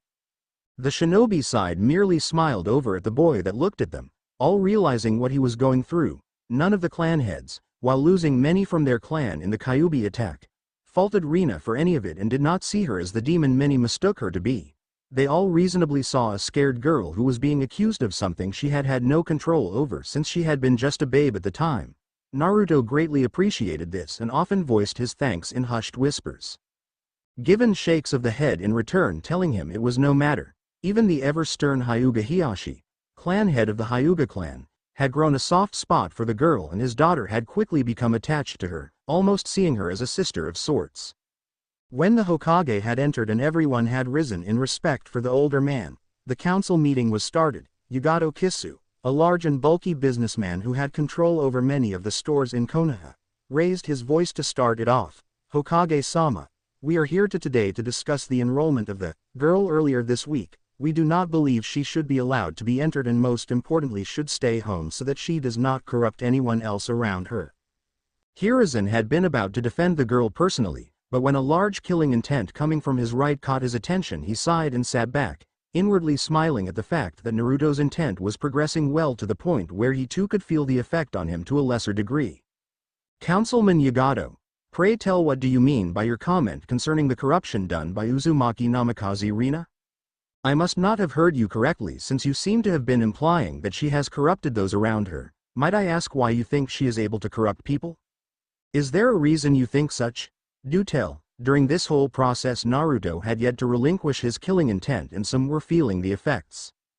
Worst off was the questioned man who was barely breathing under the glare and pressure directed towards him. When he finally realized he would receive no answer because of the intent he was giving off, Naruto took deep breaths to calm himself and the feeling went away, many thanking their lucky stars that it did or else they wouldn't have lasted much longer. Yagato Kisu for his part gulped at the questions given to him and knowing he could not actually speak of the Kyuubi under the third Hokage's law. Stuttered out his response, we of the civilian council believe that the girl would be a bad influence on the easily malleable and manipulated children around her. At this he received a short burst of intent that silently informed him to tread lightly. I mean we just don't believe she would be a good influence on everyone is all. We just worry about our children's safety. We can't be faulted for that. Hiruzen knew better than to interrupt the current conversation and merely let it unfold. I see. So you think she is a bad influence then? You worry about your children's safety. That is perfectly understandable, Councilman Kisu, and I can completely relate to your situation. Through all of this Naruto spoke with a leveled, icy tone, his eyes shifting to dark cerulean so that his eyes matched his tone. Hyuga-san, might I ask if you believe my younger sister, Rina, is considered a bad influence on your daughter and clan heir, Hyuga Hinata? Hiyashi smiled back at the boy for a moment before turning hardened, pale eyes towards Kisu. No, I do not, Namikaze-san. I believe that she has been a very good influence on Hinata and now they treat each other, from what I can see, as sisters. With that said, he slowly closed his eyes, once again assuming his quiet and controlled stance he usually took in such meetings. Kisu, who had been mostly embarrassment throughout this entire conversation, raised his voice, completely forgetting where he was or whom he was speaking with. That's because it's using Lady Hinata like some puppet, trying to get close so that she can, and he was immediately stopped by Utatane Kaharu, one of the three elders and advisors for the Hokage. What I think Councilman Kisu is trying to say is that he is just concerned with the safety of your daughter and hopes you are keeping tabs on her to just be sure of the situation. We wouldn't anything further disastrous happening to your daughter, Hyuga-san. She had intervened at a very crucial point, for if Kisu had insulted the Hyuga clan in such a way then the entire clan would be out for blood and a possible upheaval could occur. Hiyashi had opened his eyes once more and was staring harshly over at Kisu. His eyes activated into his family's famous Byakugan with bulging veins formed around his pale eyes. At the remark given by Kaharu his attention snapped to her when she implied the situation concerning his late brother and the attempted kidnapping of his own daughter for their bloodline. The Byakugan, he stared at her long and hard before nodding his head. I have been watching her and will put all my confidence within the young girl. I trust her and trust her in the company of my daughters. Knowing they should move away from such a dangerous waters or risk further complications, Hiruzen then spoke. Are there any more potential reasons to keep young Rina-chan out of the academy? One of the other elders, a man by the name of Danzo whose right half of his body was completely bandaged over, spoke up. Yes, Hiruzen, I believe I have something to add. Naruto had never liked this man, although he didn't have any real reason to do so besides feeling weary around the old man. When he heard how he had addressed the Hokage, Naruto's voice cut through the room while staring straight into Danzo's visible eye. That is Hokage-sama to you, Elder Danzo. You will give the Hokage his proper respect and title that he has rightfully earned. Do not show such blatant disrespect in my presence again, Danzo-san, and Naruto said his name in an almost challenging tone of voice. Clearing his throat to try and fend off any possible confrontation or argument between the two, Hiruzen spoke up. Yes, Danzo? What would you like to add? Hokage-sama, and his eye flicked to Naruto for the briefest of moments before moving back to the Hokage. I believe that the girl would best serve under me as an apprentice. Under me she could learn how to control her powers that will begin to slowly emerge if what he have been told by the one that examined the seal is to go by. It is all for the good of the village and I would take full responsibility of the girl. Every shinobi instantly picked up on what he was aiming for, trying to gain full custody of the girl, but it was Naruto that spoke up. I am sorry, Danzo-san, but I can't allow that, as I am a ninja and therefore considered a legal adult. I am entitled to watch over my sister as her legal guardian. She does not need another. As her guardian, I am the only one that can legally tell her what to do since she is not a ninja and is not thought of as a threat. And here Naruto gave everyone a hard look as if to dare them to refute his claim. As well, I do not trust, and he emphasized that word in particular. You enough to hand over my sister to you. She is a valuable member of my joint family and as such might have potentially dangerous information that I can't in good conscience allow to be let out to the general public, such as her current status was when the higher-ups. You three elders among those present were strictly told to keep tight-lipped about the truth of her condition. Then a day later the first attack occurred at our home by one drunk man screaming at the top of his lungs that he was going to kill the demon once and for all. From then on more and more people began to show up uninvited to our home with information that they should not have known. This is why I will not willingly hand over my sister to you, Danzo-san. Do not take it as an insult, but merely words from an overprotective and weary older brother.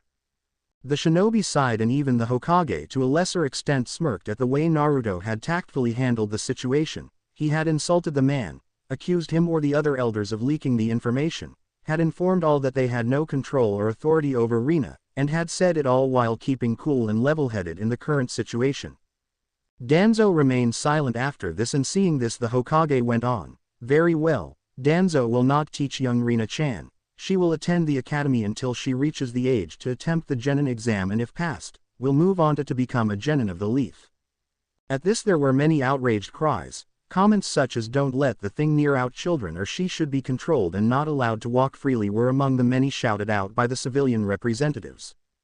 It was during all this that Naruto was growing angrier by the comment, but only the thoughts of keeping his cool kept him from exploding at the civilians. They would take that as a clear sign that he was unable to manage his role as a legal guardian due to being unable to control his temper and would use that opportunity to strip him of that role to do who knew what to her. That girl that you are all referring to is not a thing. She is Uzumaki Namikaze Rin, sister of Chunin-ranked Uzumaki Namikaze Naruto. She is the daughter of the late Uzumaki Namikaze Kushina and her husband.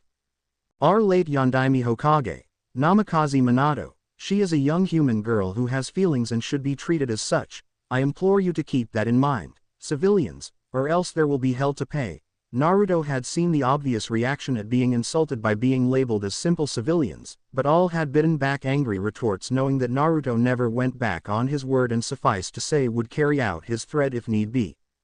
Is that a threat? Asked the last of the three elders, one that went by the name of Mitokado Homura. He was as old as his two companions but seemed the more lenient of the three. It was a simple fact. I am sure you all know how protective I can be for my loved ones. Suffice it say that if anything was to happen to her, I would find her if taken and wreak havoc on those that would dare insult my family. After that I would take both her as well as the techniques such as the Thunder God and Rasengan and travel far away from this village. I really doubt you want to risk losing two valuable things such as those as well as the last members of the Uzumaki and Namikaze clans. So as I said before, it not a threat, but a simple fact, Elder Mikado. The older man seemed to consider this for a moment, his eyes staring at the young boy in intrigue for a few moments before nodding his head. The young clan head fascinated him for, even though he was vastly intelligent, strong-willed, and powerful in his right, he was still quite very young. Homura had always had a liking for his mother, Kushina, for she too had possessed those same qualities when she had come to the village as a refugee of sorts, and this respect had now passed down onto her son. Very well, I think we all see what you are saying, Uzumaki-san, thank you for elaborating. Hiruzen quickly put in his 2 cents before the meeting would be adjourned. I don't think that will be necessary, Naruto. Rina-chan will be treated with respect that she is due as is any other child her age. We all greatly respect your clans and nothing bad will come to them, I can assure you of that. Now then, I think we are finished here for the time being. Naruto, I will like to see you in my office to talk about the upcoming Junin exam. Thank you everyone and be safe. Naruto had just returned from a long mission, his body aching from the many cuts and bruises decorating his body. It had been one hell of a mission, but Naruto had enjoyed it all the same. The original A-rank mission had been to simply investigate and intercept a group of mercenaries set to kidnapping a nobleman's daughter and using her as ransom. That had changed upon contact with the enemy. All information gathered had indicated there would only be around 50 of the miscreants. But when Naruto and his team had ambushed the group, they quickly came to realize that among those present were at least half a dozen A-rank, 8 B-rank, and 5 C-rank missing nin who put up one hell of a fight. They had been hired to aid in the ambush. Suffice it to say they had not taken kindly to having the tables turned on them and had reacted violently, leading to an immediate clash between the two groups. In the end, Naruto and his team of 8, thankfully all being higher-ranked Junin and Chunin, had managed to squeeze out a victory, but not without having one of his men injured in the fight. While someone like Naruto often didn't need assistance in a fight, the number games always balanced the playing field out in the end, and it was thanks to the assistance of his team that the enemy had been beaten. However, the injured teammate rankled Naruto deeply for, while he knew that he should be thankful none of his team had died. Naruto's perfect streak of coming back without an injured teammate was broken after 6 years of leading his own Junin and Chunin squads. Sighing at the thought and ordering his men away and the one injured taken to the hospital, Naruto made his way to the Hokage Tower for debriefing.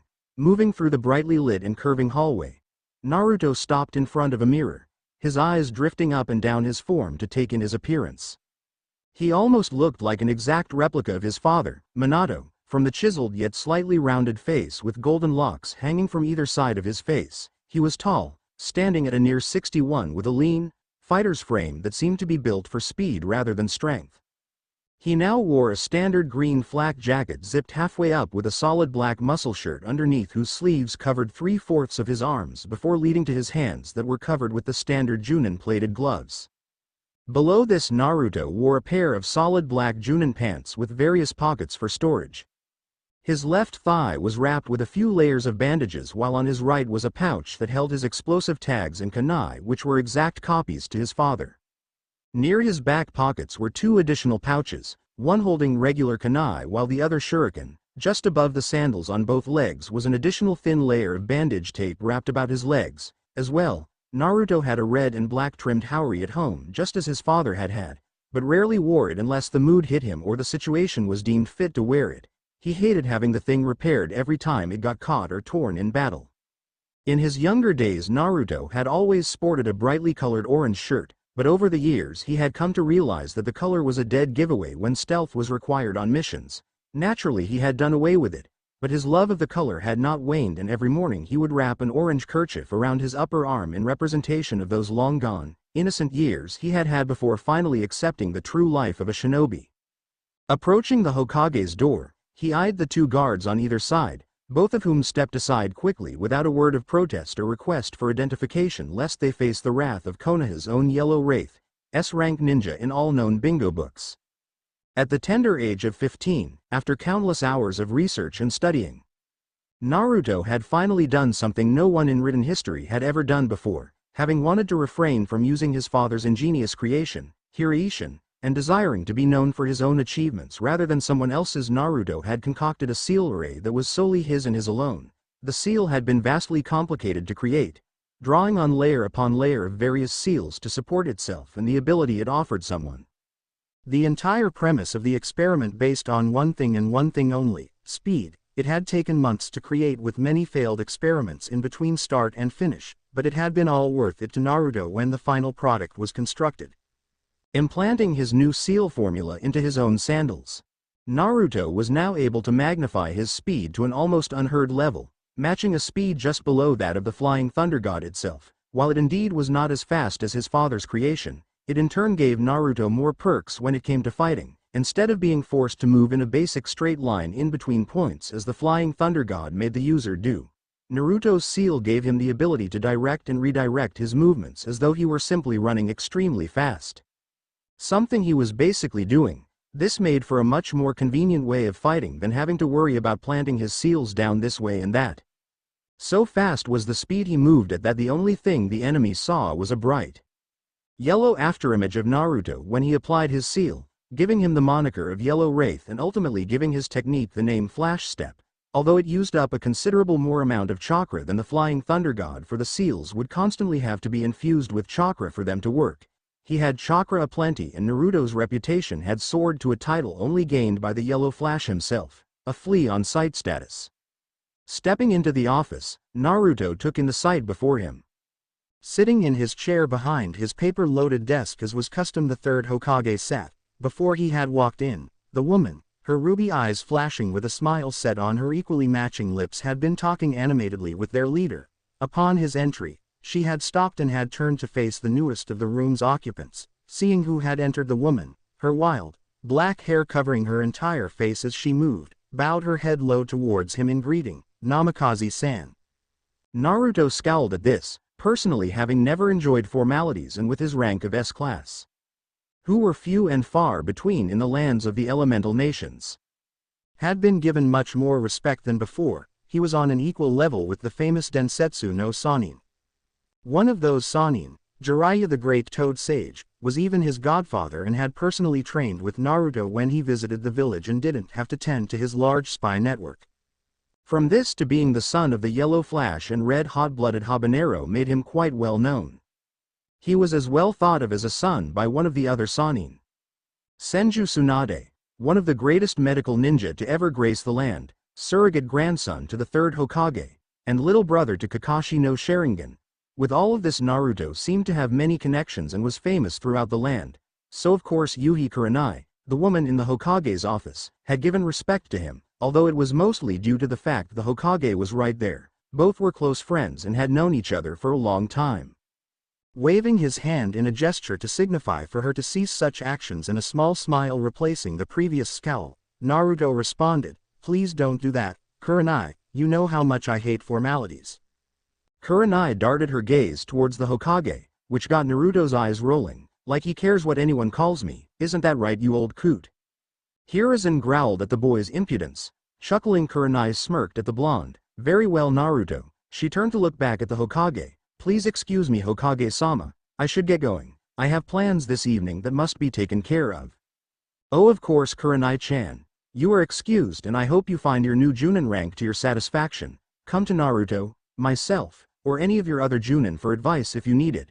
I am sure any one of us would be willing to offer our support." "Thank you, I shall keep that in mind. Goodbye for now, Hokage-sama. You as well, Naruto." And with that she strode out of the room, leaving behind both men standing there in the now quiet office. "I assume you have come to report your mission. You seem a bit ruffled up, so am I to guess that the mission did not go as planned?" Hiruzen said into the silence, peering at Naruto with intrigue. "Hi Gigi, we had just finished gathering information on our target and after planning our move had set up an ambush. We had been only expecting mercenaries within the group wishing to kidnap young Matoshi-san. But what we hadn't expected were 6 low A rank missing nin from Kumo with an assortment of B and C rank as the mix. Let's just say they were as glad to see us as we were to see them." Naruto chuckled. "After the battle and leaving none alive, we stored the bodies of the missing nin for Konoha to collect their bounties and headed back here with the money for the successful mission. Only one of my men sustained major injuries and is now being taken care of at the hospital. Further details will be in my report," Naruto said, nodding his head towards the Hokage.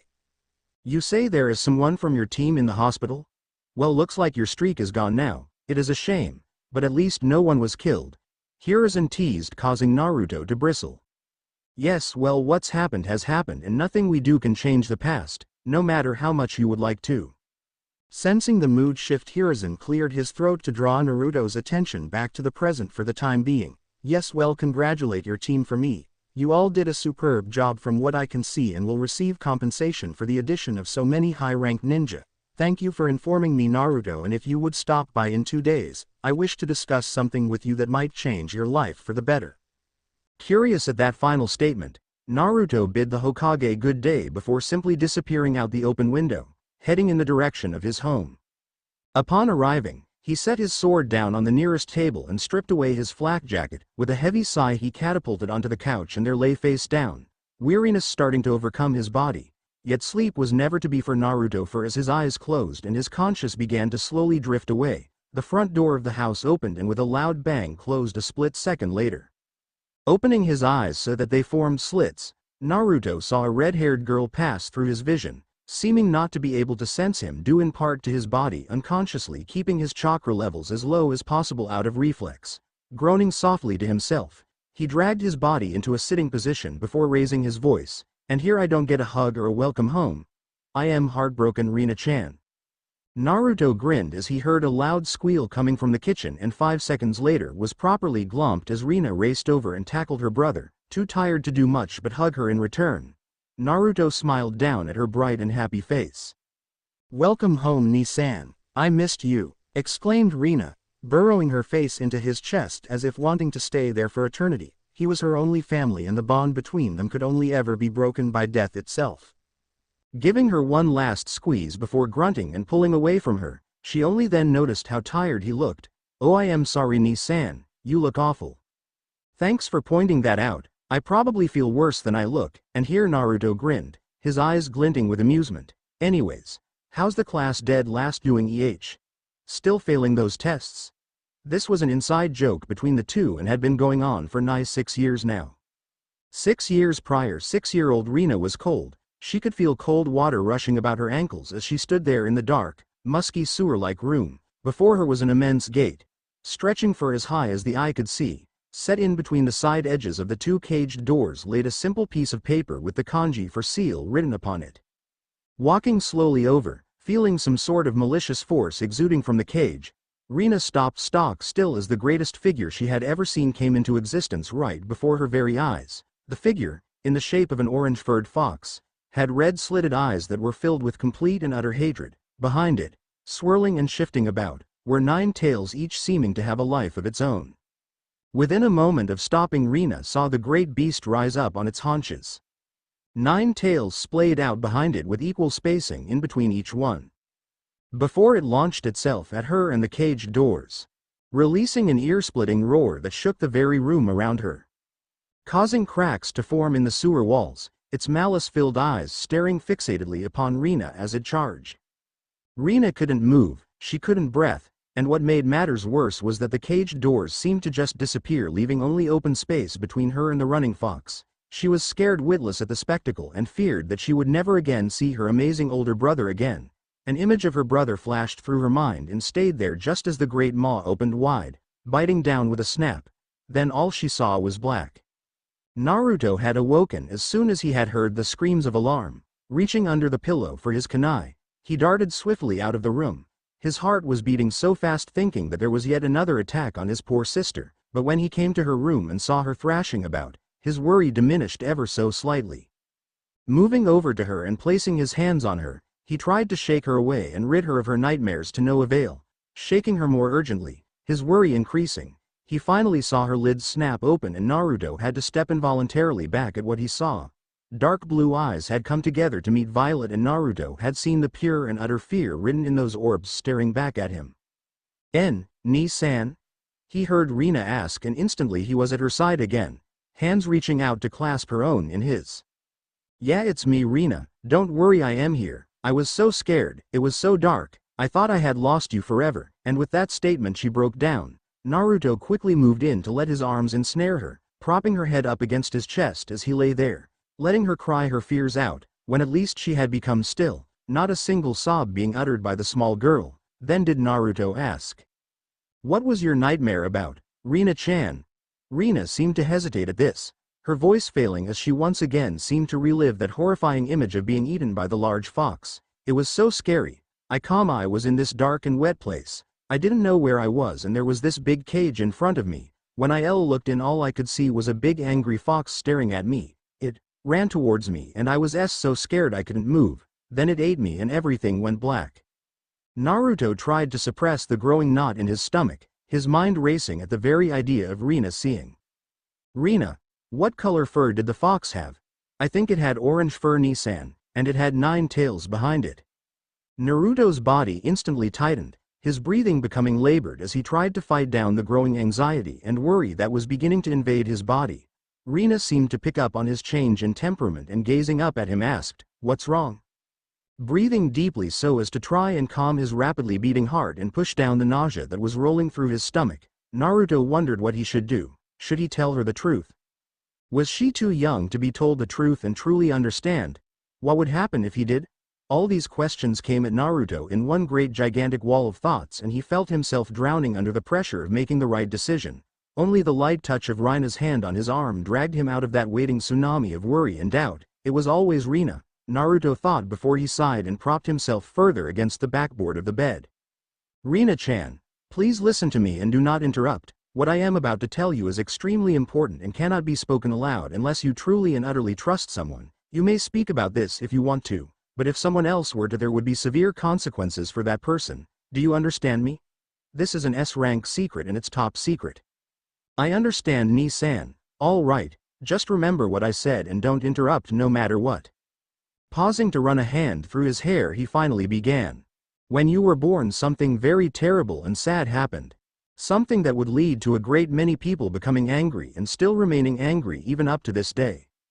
6 years ago the great Kyuubi attacked our village and almost completely destroyed it. If it wasn't for the work of the Yondaime Hokage, our father, we would not be here right now nor would we be alive. Our father fought the Kyuubi and after a long and tiring battle managed to succeed in trapping it with the help of our mother, Kushina. I am sure you've been told that our father killed the Kyuubi. Let me tell you, Rina.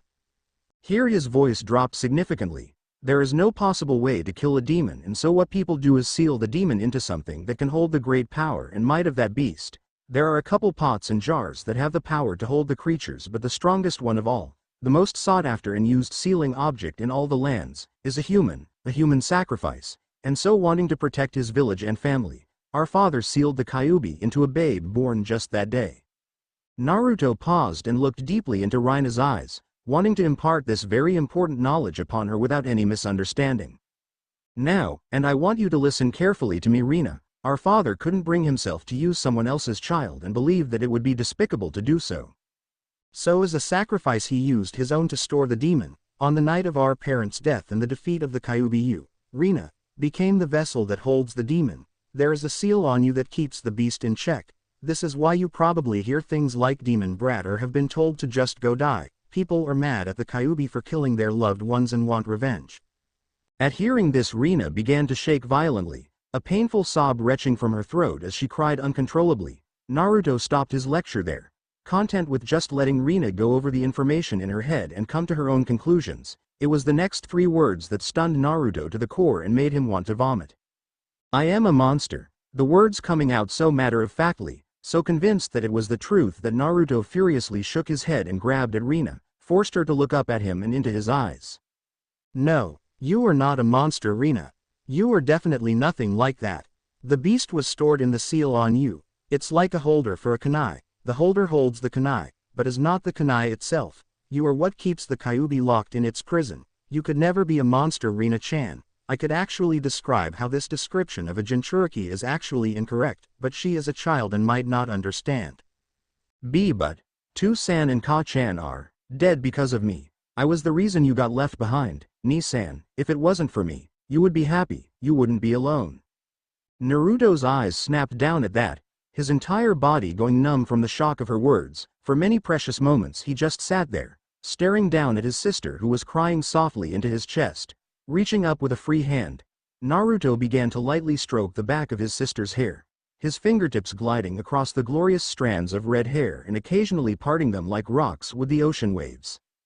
Oh Rina-chan, never say something like that again. Our parents gave their lives up to protect this village true. But they also gave them up so that we both may live and grow up. It's the duty of a parent to protect their children, and they did that night. They loved us both so much. I know they did. Also, I am never alone, Rina-chan. I have you here with me and I love you so much. And for the next part, Naruto laid his hand gently atop the place where Rina's heart beat softly, her body and mind calmly under his soft words. Plus we're both never truly alone. We always have our parents, in here, in our hearts. They are always watching over us and would hate it so much if they saw you crying right now. They always wanted me to be happy and they'd want the same for you. Now please stop worrying. You are not the Kyuubi and you never will be. The village just doesn't understand that. Never believe what they say about you and remember what I said tonight. Let my words guide you. If I ever lost you, I wouldn't know what to do. And he slightly broke, tears falling from the corner of his eyes as he shed his fears for a possible future.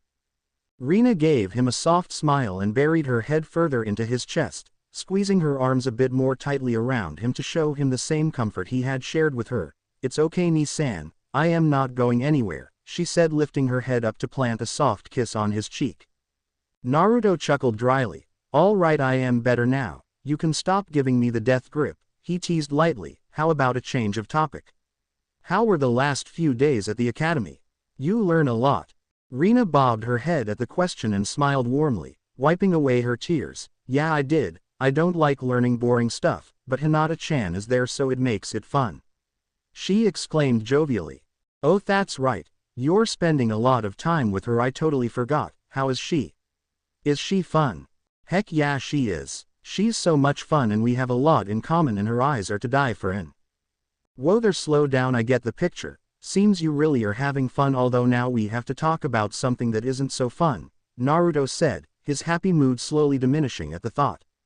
What is it, Ni-san? Rina asked curiously, raising her head off his chest to glance up at him. Well, you know how we just talked about you having the Kyuubi and people not understanding you. Rina once again nodded her head, remembering what he had said.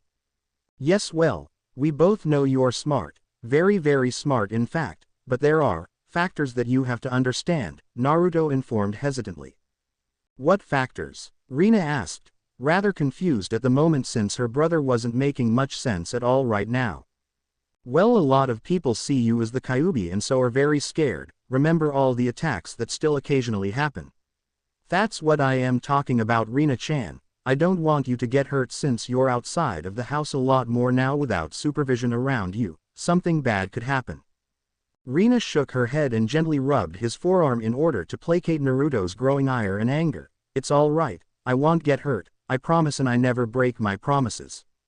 Naruto visibly flinched at talks of breaking promises, remembering back to the time when his own father had made him a promise and had broken it. Naruto didn't hate the man for that. Everything was out of his control at the time and Naruto would have fared no better than he if the roles had been reversed. He had forgiven his father long ago and prayed that his father was at peace because of it. I know you don't, Rina-chan. All right, well, in order to become a shinobi you have to pass a certain test called the Genin exam. It'll let you in a little secret that you can't tell anyone, okay? At this, Rina showed her response with a quick jerk of the head. While most think that when they finish showing off the 3 academic jutsus and passing all the previous portions along with that one means that they have become genin, they are completely wrong. After that half of the exam, the ones that pass are broken up into teams and given junin instructors who test them themselves. If they like what they see, then they pass them and the group officially become genin like they thought they had. If not, they get sent back to the academy for another 6 months. The problem is, even if you get through the first portion of the exam fine, the second is very opinionated. I think that part of the council will try and sabotage you and force you to go back to the academy, so I can see only one way to actually get you on a team that will pass. How am I going to do that, Ni-san? Well, I am sure you heard about almost the entire Uchiha clan being wiped out. I went to check with some others and only found Uchiha's Makoto and Sasuke left alive. I was thankful, believe me, but still what happened was very bad. Sasuke is the only one now entirely able to pass along his Uchiha genes in all of Konoha and almost the entire world, so he's going to be given special treatment, I fear. the council will surely force anyone testing Sasuke to let him pass and they will be forced to comply. That is how you're going to pass too. We're going to make sure you're on his team when you take the last portion.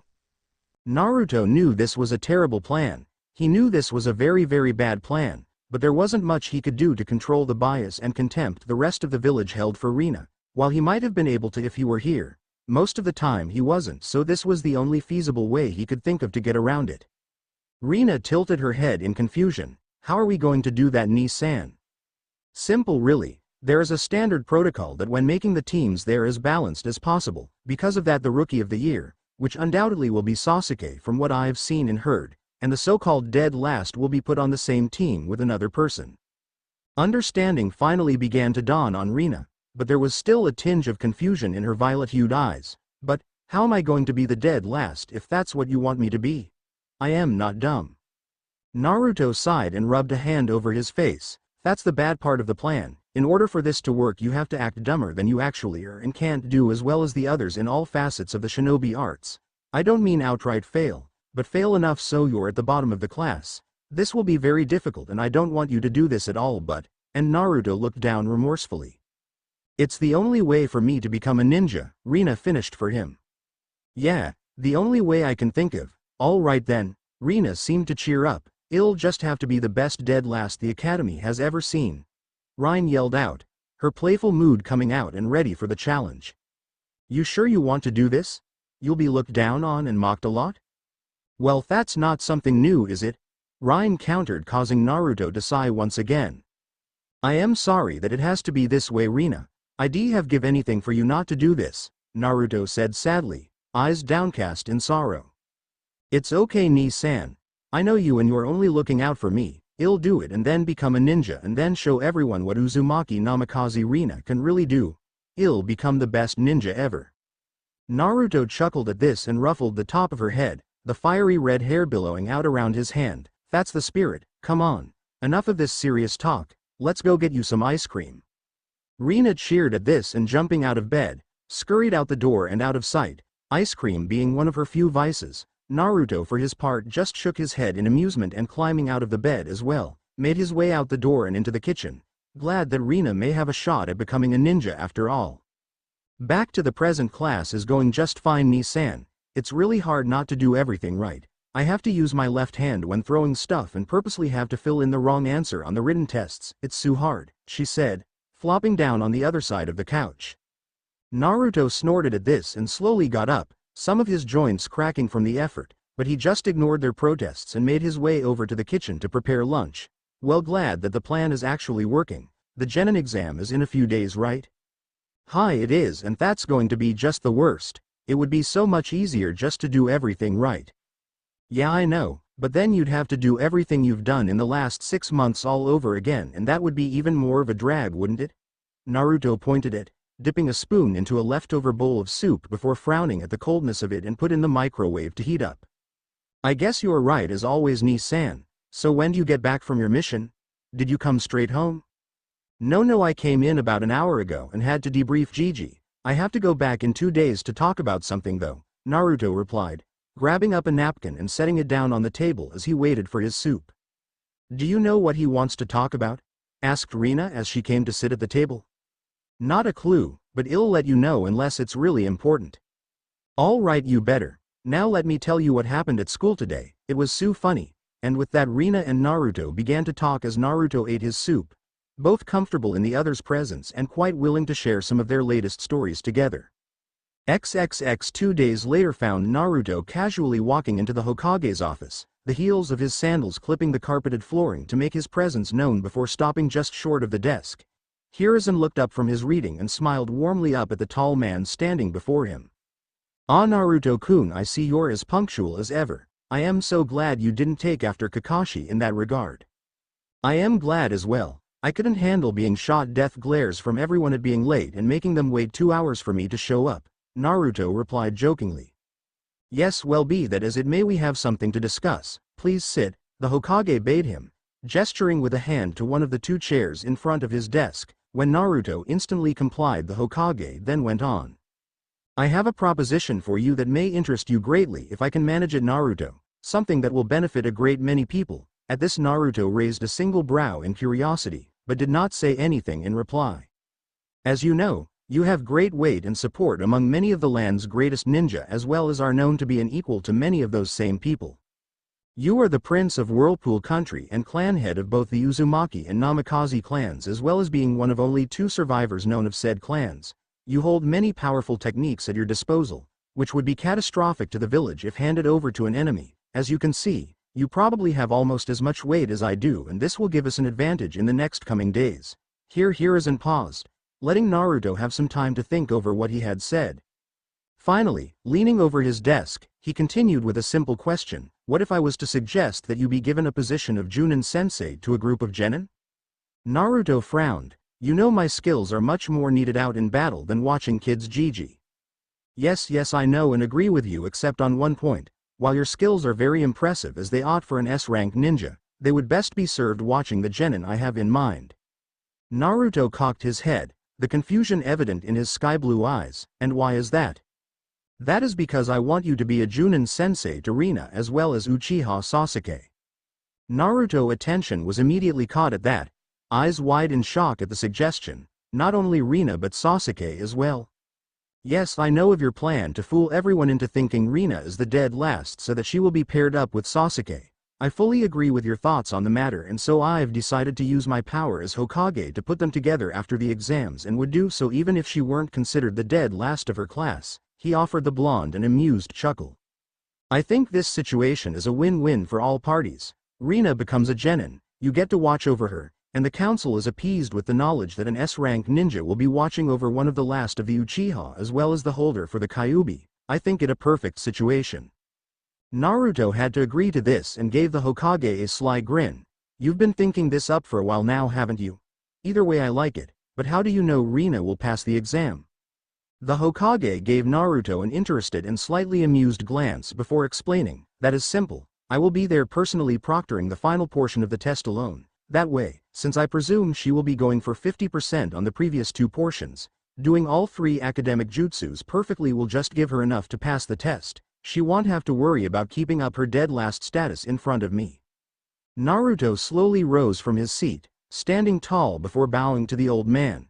Thank you, Gigi. You will not regret doing this.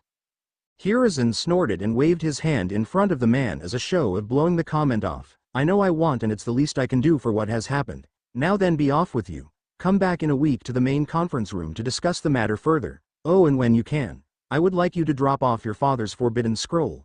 I need to look over one of the jutsus in it. Bowing yet again, saying that he would bring the scroll, and offering another one of his famous grins, Naruto bid the Hokage farewell while slipping out of the room via the doors this time and made his way back home. Rina was going to kill him when she found out he had kept this from her.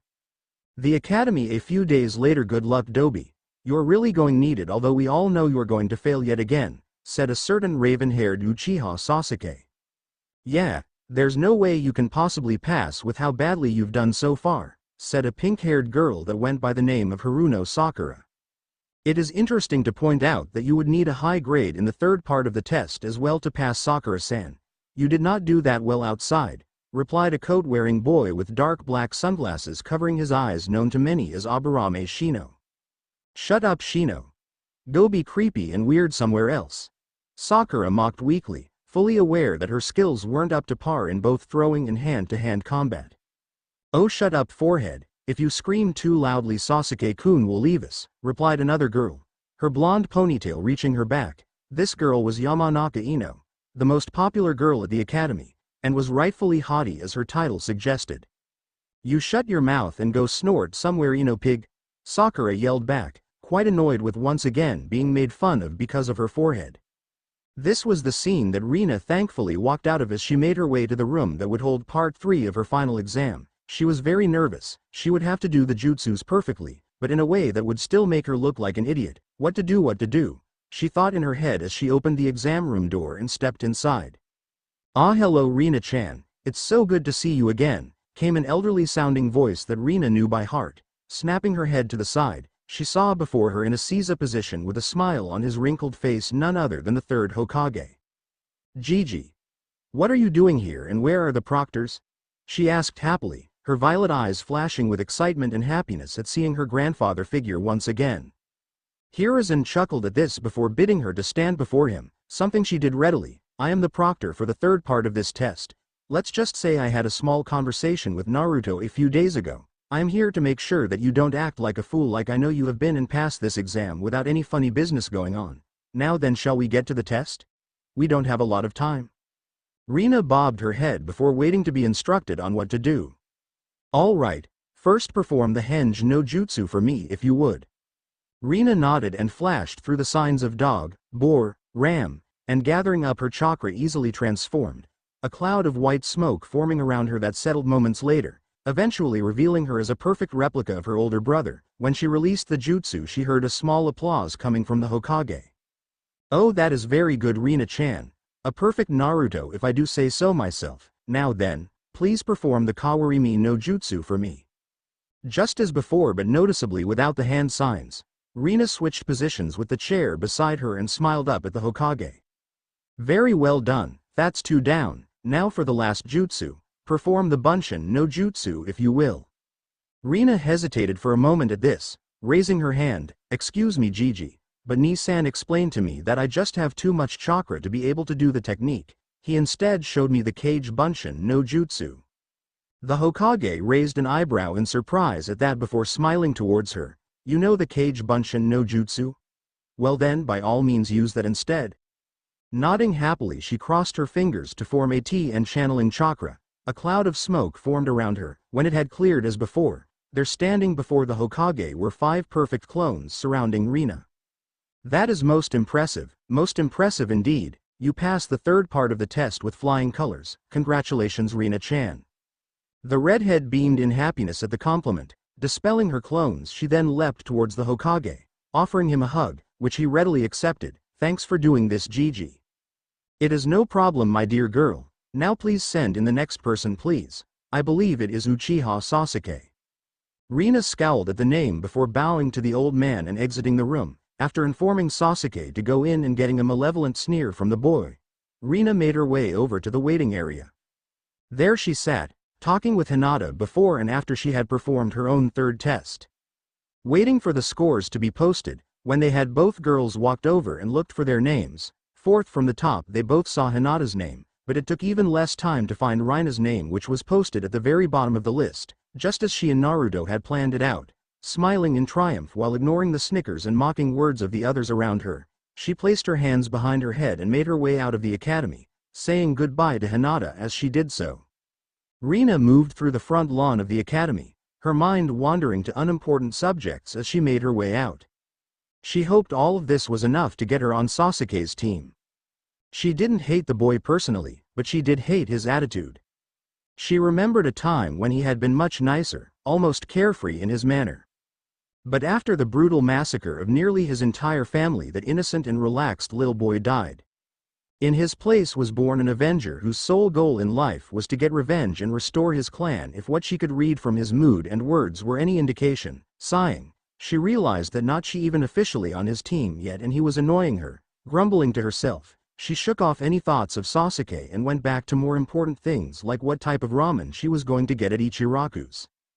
Completely at ease and humming softly to herself, it was at that moment that fate seemed to decide to spice things up a bit.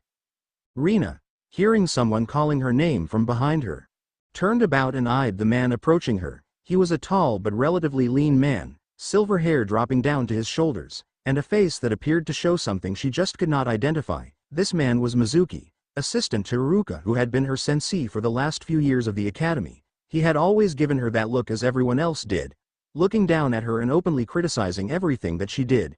She disliked the man entirely. "Hello, Mizuki-sensei. What are you doing here? Do you need something?" she asked as politely as possible. "Oh yes, I wanted to say congratulations for passing your genin test. I know it's been a tough few years, but as one of your teachers I am glad to know you succeeded, which reminds that I need to tell you something that your brother told me if you passed." Rina raised an eyebrow, thinking over if her brother had even talked with the man once before, but inwardly shrugging she asked, "And what is it he wanted you to say?" Mizuki grinned down at her, not a happy or carefree grin, but a grin that showed malice and contempt. He said that when you pass your test he wanted to give you another one. Hell be watching, but won't interfere with this test. He wants you to sneak into the Hokage tower using as much skill as possible and get out with the forbidden scroll he placed in the Hokage's office. After you have to make your way north and Hell meet you 3 miles outside of Konoha in a clearing to inform you if you passed. Smiling to herself, thinking that maybe this was what Naruto and the Hokage had been discussing in their meeting a few days ago, Rina nodded her head. All right, I'll do it, tonight right? Receiving a nod from Mizuki, she turned around and began to walk away. This test will be easy peasy. Bye Mizuki-sensei. And leaving behind a smirking Mizuki, disappeared around a bend in the road and was gone. XXX Rina was panting heavily, her limbs were on fire and she could barely walk let alone run. She had run nearly the entire time from start to finish for this test, which had started nearly 3 hours ago, and the exertion was finally getting to her. Setting the scroll down up against a tree, she tried to catch her breath as best as possible. She was near where she had been told to go and wanted to look somewhat presentable to her brother and not look like she was half dead.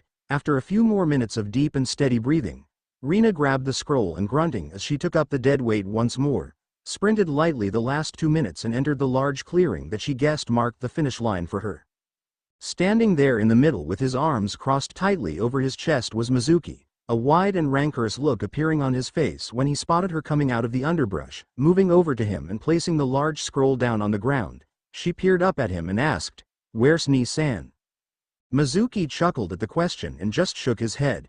"Something came up and he couldn't make it, so he sent me instead." "Congratulations on passing the test, you passed with flying colors and I am deeply impressed." Instead of the usual happy tone that one would use in this case, Mizuki's voice was filled with nothing but vile and acrimoniously toned words. "Now then, I'll be taking this," and moving to one knee reached for the scroll on the ground. Knowing how important the scroll was to Naruto, the many jutsus scythen dating back to even the Shodai Hokage himself, Rina quickly snapped her hands forward and pulled the scroll into her arms. "I'll just take it home for Naruto, thank you. He wouldn't want anything to happen to it." Mizuki-sensei, she was getting a weird vibe from the man and it didn't sit well at all in her stomach. Mizuki sneered at that and reached for the scroll once again, Rina pulling away from his incoming hand and jumping back to put some distance in between their bodies. "Just give it here, Rina. Your brother told me he wanted to see the scroll afterwards so that he could put it back in his room where it belongs." Mizuki was only guessing there, but it made sense to keep a scroll with so much power in it close at hand if need be. It seemed to be the wrong thing to say though, and Rina instantly was on guard, her body language showing a more protective action as she turned her body slightly to the side due as to keep the scroll safe from harm with her own body. "Ni-san doesn't keep the scroll in his room, he never has," she said, making Mizuki curse his luck before throwing back his head and laughing, the sound filled with utmost malice and animosity. When he had finished his amusement lacking laughter, he stared back down at her and sneered manically. "Oh, you sure are a smart one, smarter than I thought. Yes, I tricked you. Your brother didn't make this test up, nor have I ever spoken with that man. Now I will have that scroll and you will give it to me." His body tightening, he immediately lunged forward and with one arm cocked back, delivered a heavy blow to the side of Rina's head, sending her sprawling back and the scroll flying high into the air. Flipping up to catch it, he smirked as he settled on a branch high up in a tree overlooking the clearing, the scroll nestled in his bent arms. "Thank you, Rina, for delivering this to me. I couldn't have done it without you. But sadly I can't have any witnesses, and you being the only one, I am going to kill you and take the scroll back to my master, Orochimaru. But before that I want to let you in on a little secret, a very big secret that all revolves around you." Rina scowled as she hefted herself back up, one hand moving to examine the spot where she had been punched and winced when she felt a painful bump there that would surely bruise over later. Hearing his words about a secret, she guessed what he was about to say and inwardly sighed to herself. Wondering if she could use this situation to get the scroll back, she decided to play along, her voice filled with real pain as she asked, "What do you mean secret?" Mizuki laughed again. "Have you ever wondered why everyone calls you a demon? Why everyone seems to hate you? You've been lied to. They've all been lying to you your whole life, Rina, since the decree 12 years ago." "What decree?" "Everyone knows by now. Iruka knows it, the Hokage knows it. Even your own damn brother knows it, and I am sure he'd do anything to make me shut up and not tell you this, haha. The decree is no one can tell you that the Kyuubi is inside you." Rina blinked up at the man and feigning surprise, shook her head in denial, causing Mizuki to continue. The fox spirit that killed your parents and destroyed our village has taken over your body. You are the Kyuubi. This is why you've been treated like dirt since you were born. They all hated you for just even being alive. Your brother most of all." Whimpering and beginning a limp-like gait towards Mizuki, Rina scowled beneath the hair that covered her face. How dare this man say that about her brother? He loved her to the ends of the earth and back. He had always been there for her, and she would make Mizuki pay for saying such vile lies. Stopping just short of the tree, she looked up at him, the hair covering everything but one lone eye. What surprised Mizuki here was that her eyes showed neither sadness nor self-pity. All he saw in those dull violet eyes was an inner fire that clearly expressed her anger. It wasn't anger for herself, but one directed solely at him. "I already know I have the damn Kyuubi in me, you prick," she yelled at him suddenly before charging up the side of the tree, using bursts of chakra in each step to push her body up even faster. Drawing a kunai from her one lone pouch, she attempted an uppercut, the point of the blade narrowly missing Mizuki's chin as he jerked his body back at the last moment, getting over his initial surprise in order to avoid getting himself killed. Sneering at her, he punched out, hitting the girl square in the gut and sent her flying backwards. Rina bounced a few times as she hit the ground, and there she lay, groaning from falling nearly 30 feet along with trying to regain her lost breath. Reaching out behind him, Mizuki withdrew a large Fuma shuriken from his back, scowling down at her said, "I bet if I stayed I would be praised as a hero for this. Die, you fucking demon. Rot in hell." And with that he jerked his arm forward, sending the shuriken whizzing towards the downed Rina. Rina watched on, her unresponsive. Knowing she wouldn't be able to dodge this, she prepared for the hit she surely knew would come, her eyes closing with her arms over her head. Yet the hit never came. Among the whirling sound of the shuriken as it drew near there was a loud whizzing and then the loud ping of metal hitting metal. Her body in a daze and wondering why she hadn't been hit, Rina removed her arms from her face and opened her eyes, gasping at the sight before her. There, standing in all his glory, his dark red and black trimmed haori waving out behind him, his long blonde hair cascading out to the side, was none other than her brother standing before her. She couldn't see his face, but the body language he exuded proved to Rina that he was completely and royally pissed off. Struggling to her feet but failing miserably, all Rina could say was, "Ni-san." Naruto turned his head, offering Rina only his right eye as he looked at her carefully. "Rina, are you hurt?" Rina smiled up at him warmly before nodding his head. "Yeah. Mizuki Teme hurt me and was just about to kill me before you showed up." "I see," and Naruto turned his head back towards Mizuki, who was showing the obvious signs of one who was scared shitless and knew their life was forfeit. "Mizuki, you're dead." And Naruto was about to launch himself at the man until his sister's warning held him in check. "Ni-san, wait. He said something about Orochimaru being his master. Maybe you should capture him first." Rina knew all about the great Sannin upon close relations with two of them as well as reading about them in books.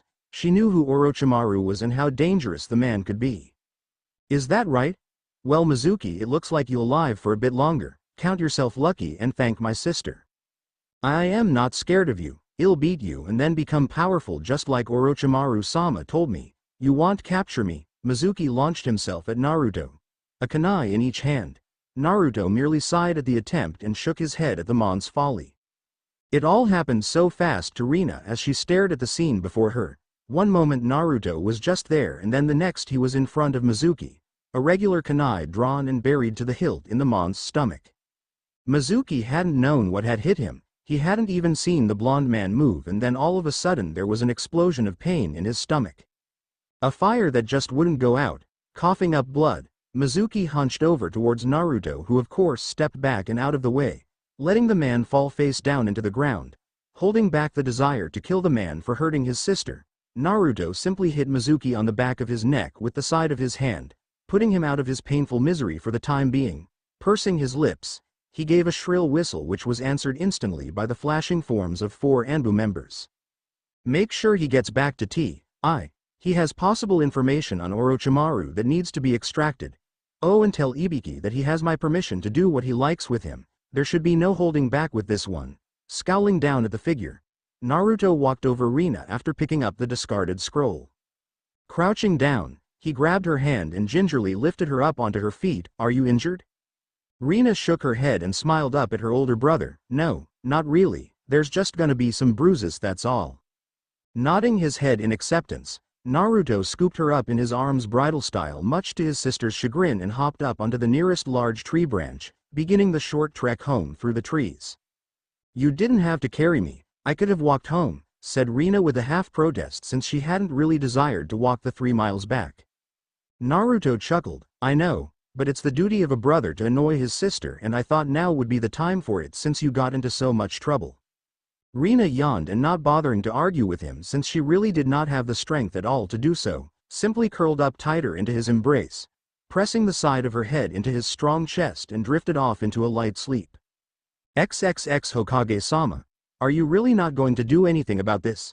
The girl should be punished for what she did," cried a man with the jacket of a Junin. Many of those around him seemed to agree, showing their support with vigorous nods of their heads.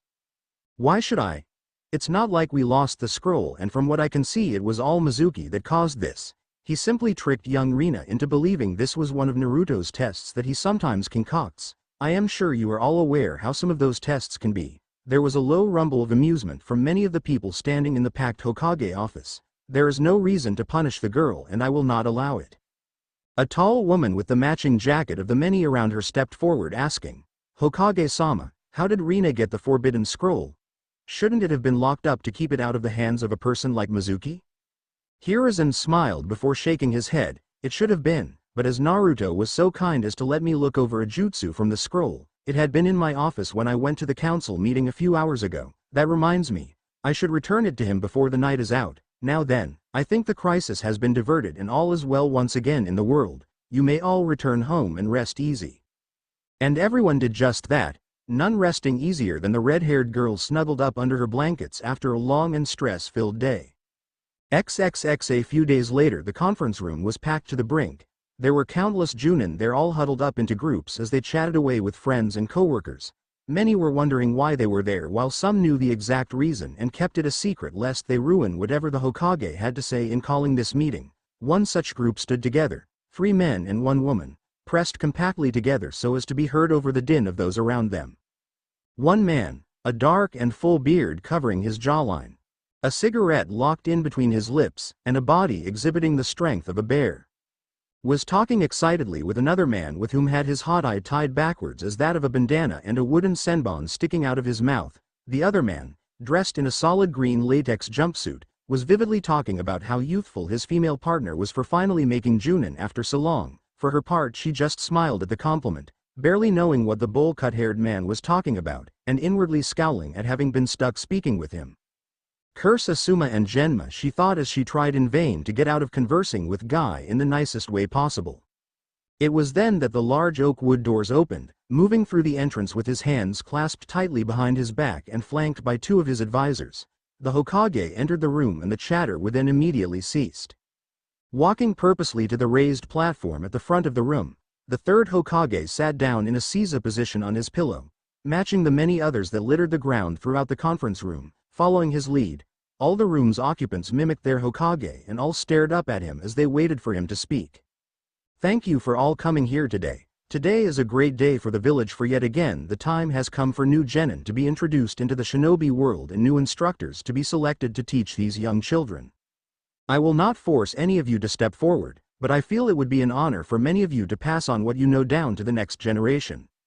So without further ado, I will ask those that wish to become Junin instructors to please step forward and say your names so that I may record them." It was here where Hiruzen snapped his fingers and Kaharu moved forward, an elegant quill in hand in which she handed to her Hokage before stepping back. Hiruzen prepared the quill's tip with ink and brushing away any drop, peered down at the crowd assembled and waited for any volunteers. 8 figures stood, 3 of these being Genma, Asuma, and Kurenai, who said their names aloud as indication they wished to become instructors for the next batch of genin. Carefully writing each name down, Hiruzen then nodded to them all, silently requesting them to sit back down. "All right then, this should work out perfectly. We have 9 instructors and exactly 27 possible genin. Thank you all for volunteering and I am sure you will all enjoy your time together if your teams pass." This statement piqued everyone's interest for they knew that only 8 people had stood to be recognized. "Excuse me Hokage-sama, but who is this 9th person?" asked Kurenai, quite curious as to whom this 9th individual might be.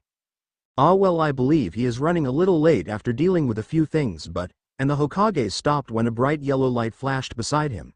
The light dissipated as soon as it began, and there standing beside the Hokage was none other than Uzumaki Namikaze Naruto. His arms crossed over his chest with a small smirk gracing his lips. "Ah, there you are, Naruto-kun. So nice of you to join us. Did you handle the situation you were dealing with?" "Yes, I did, Hokage-sama, thank you," Hiruzen smiled. "Very good. I was just finishing up recording the names of the other instructors that will be accepting the position of instructors this time around." When everyone heard their Hokage say other, all eyes within the room, besides the notable exception of the Hokage, his two advisors, and of course Naruto, went wide with shock and surprise, staring straight at Naruto, Uzumaki Namikaze Naruto, an S-rank shinobi with enormous skill that was said to match any of the great Sannin, and in whom the third Hokage had announced was to be his successor so long as a certain condition they had made was met, was becoming an instructor to a team of genin? The news was so shocking that many had their mouths wide open, and a senbon and cigarette dropped to the ground beside Genma and Asuma respectively. This is gonna be fun, I think," Naruto said, and gave the crowd before him one of his foxy grins that made many of the females within the room blush, Kurenai included. "I hope so as well. Now Naruto, will you please take a seat so that we can continue with our meeting? I know you have things to do, so I will try to make this short." Receiving a bow of thanks from Naruto for that, the blonde searched the room for an empty pillow, and noticing one beside Kurenai, he made his way over and sat down in the same position as the rest of them. Kurenai watched him, and when he took notice of her stare, offered him a smile and nod. "It's surprising that you're actually becoming an instructor, Naruto. I thought your talents would be better spent somewhere else." Naruto turned his head to look at her before chuckling. "Let's just say the Hokage knows how to drive a hard bargain. There are a few special conditions that were made for me to take this position that benefits all parties, plus I think it'll be fun. I am great with kids, or so I believe." Kurenai lightly chuckled as well, the sound having an obvious female influence compared to Naruto's much deeper tone. "Very well, I am glad to be working with you. Perhaps all the new instructors can get a quick bite to eat after this to discuss a few things?" "Sorry I am late, Gigi. I got a little held up in some seal work and sorta lost track of time," said one blonde Naruto as he walked into the Hokage's office. Today was the day the new genin teams would officially be assigned their Junin instructors, and since he already had the two genin he wanted, the blonde had been in no real rush in coming. Even after realizing he was already late, as it was half an hour prior whilst he had been constructing a potentially new seal. "It is no matter, Naruto, we were just about to start, so please come over," replied the old Hokage as he sat behind his desk with various information cards, pictures, and the name of each candidate in bold black ink above. "Have you told them that 2 of those kids are off limits yet?" "I was just waiting on you to do just that," Hiruzen turned. "Now Asuma, Kurenai, while the normal procedure is to allow Junin to assemble and just pick their candidates all together, this time around it's a special case. Many of these candidates are clan heirs, or in the case of the Inuzuka, children of the current clan head. They specifically requested for you two to watch over their children, and I would take it as a great honor that they did." "And which 2 are off limits and why?" questioned Asuma as he glanced over the varying pictures before them. "That would be young Uchiha Sasuke due to political reasons, and Uzumaki Namikaze Rina for obvious reasons, as I am sure you can imagine." The 2 other instructors swiveled their heads to the side to stare at Naruto, who simply shrugged. "Remember those conditions I was talking of, Kurenai? Those would be them. That's how this old coot managed to convince me." Every one of them chuckled at the name, even the Hokage. "Anyways, I believe Naruto should go first since he has only one decision to make to finish off his 3-man team." When the Hokage saw the other 2 incline their heads to show that they agreed, Hiruzen turned to the tall blonde and asked, "Naruto, who will you choose?" Naruto turned to gaze down at all of the pictures, his eyes flicking to each one in turn while completely and purposely avoiding the information cards.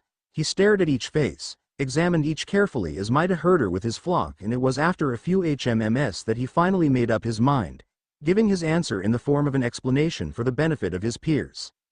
"While I would have originally chosen Hyuga Hinata due to her connection with my sister and thus forming 2/3 of a fully coherent unit right off the bat since they know each other already, I will leave her to someone else. Also, I am very sorry, but I cannot accept a fangirl like those 2 girls. Yamanaka Ino and Haruno Sakura, they would refuse to work or train and simply watch Sasuke all day." Naruto shot them a warning look. I would advise they be separated from him at all costs so that they may try and improve without worrying about impressing him so much. In addition to that, I see that there are the clan heirs for Nara, Akamichi, and Yamanaka here, so I would advise a second version of the Ino Shikacho combination to form an extremely powerful and well-coordinated team as their parents were. That just leaves two choices left to consider, Inazuka Kiba and Aburame Shino, both tracker types. Naruto paused. Of the two, I believe Shino the more capable in a situation and thus choose him as my third member, Gigi. The other two had listened intently to the evaluation of each so as to gain a better insight on those they might possibly be training as a team. Hiruzen smiled and, scribbling the name down onto a paper, laid his eyes on the other two, Asuma in particular. It has been brought to my attention that Shikiku, speaking for his two teammates, requests that you, Asuma, teach the new Ino Shikacho team. They believe that you would be the most capable of such a task and that they would thrive under your care. I warn you though from experience, this team, if it anything like their parents, is going to need motivation to get them going. Remember that well. Do you accept? Asuma nodded, saying, "Sure I do," before stepping back so as to give Kurenai the floor, who was somewhat scowling as she looked between the last remaining 3 images. I suppose I will have the last 3 then. Hinata I do mind in the least, but the other 2 will require more work. I will have to try and convince this Sakura that being fangirl is not something to be advised in the world of Akunoichi and it could rightly get her killed. Horizon nodded resolutely. Very well then, it seems all candidates have been assigned teams. Let me give you the number of your teams then. Team 7 will be under Naruto, Team 8 will be under Kurenai, finally Team 10 will be under Asuma. You are to return here in 3 days and 2 hours prior to picking up your students so as to get a glimpse of what you all will be dealing with in this bunch. If that is all, you are dismissed, all except you, Naruto. When he received a questioning glance from the young man, Hiruzen went on, your presence has been requested in the private conference room by request of my advisors, giving Naruto a heads up with that last word to indicate who and what he might be having to deal with. Asuma chuckled at the misfortune of his fellow Junin and clapped him on the shoulder before leaving out the now open door. Kurenai simply shook her head and, offering Naruto a kind smile, retreated out the room as well, following after her old teammate. Naruto sighed and, rubbing the back of his head, turned to the Hokage. I suppose we better get going then, We don't want to leave those 3 bags of bones waiting, or they might just topple over and die. Hiruzen growled, you will remember that I am as old as them, so in this case you are calling me a bag of bones as well. Watch your place, boy. Oh, are you? I didn't know that. If I did, I would never have insulted the mighty and all-knowledgeable Hokage in such a way, Naruto countered, feigning surprise and a genuine apology. I would hope not. If you did, I believe I would have to knock some sense into the thick skull of yours and show you your place, young whelp. And I am sure I would know my place after that. Well, that would be the case if you didn't break your back while just throwing a single punch like I hear that old Tsuchikage geezer does. Honestly, Gigi, you really must retire. Let someone half your age who's only just reaching the half-century mark take up the mantle. The Hokage grew a tick mark at that and pointed a menacing finger at the tall Naruto. I am only 69, boy. Learn some respect. Naruto smirked back at him, seeming to have achieved his mission in riling up the usually cool-headed old man, but had to return his own rebuttal to finish off his victory. I will once you stop reading those smut-filled books by Ero-sensei.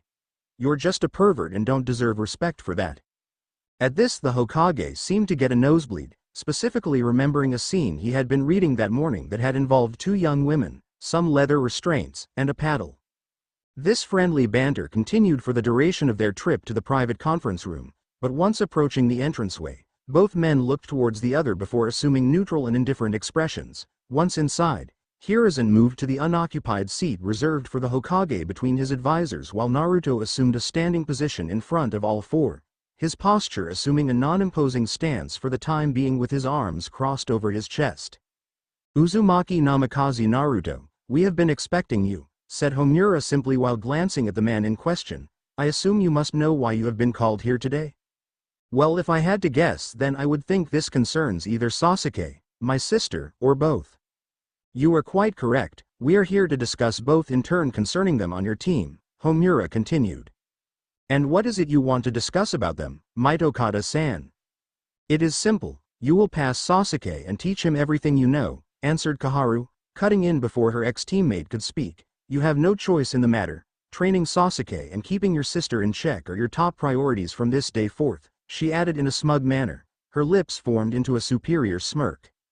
Naruto's eyes flashed to her in anger. Is that right? I have no choice in the matter?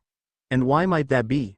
From what I can see, the elders are simply ordering me to do what they want while having no power over me in the slightest. Only the Hokage has the right to command me, and even then he knows that I will question something if I feel it is unjust or unlawful. You would force me to share all my secrets and techniques? You would force me to share with him the Flying Thunder God? It was here that Naruto then began to state rather than question. Laying piercingly cold eyes on all three advisors, you would have me share with him how to perform the Rasengan. Which, if you must know, is classified as a family jutsu, as are my Flash Step and the Flying Thunder God. You would have me show him my ultimate jutsus, or the specially designed ones that have taken me years to perfect. You would even have me share my mastery over seals to him. Correct me if anything I have said is wrong so that I might go back and apologize for my words. He paused and took a breath. Elders, you presume much if you think that I would willingly hand over a single jutsu or technique that I have mentioned or not in the case of a few. The way of the ninja is to keep one's secrets secret and only reveal them to those you trust. You have no control over me, nor will you unless you somehow assume the position of Hokage, which I highly doubt any of you will. His gaze shifting towards Danzo for a split second at this final remark. Koharu was furious with the boy and his words, perceiving them as a threat. You will listen to us, boy. We are the advisors of this village and will tell you what you must do.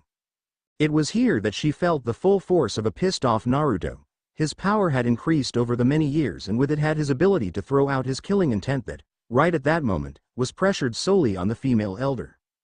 As I said, elder, you presume much. You cannot force me to do anything I have no desire to do. I hold more cards on the table than all of you combined. In trying to make me reveal my secrets, you not only put myself and my sister at risk, you put the very village at risk. And if I was to take a page out of Danzo's book, and his eyes flicked to said scarred man before shifting back to Koharu, I would see that as a risk to the village and thus would terminate you at this very moment to protect it.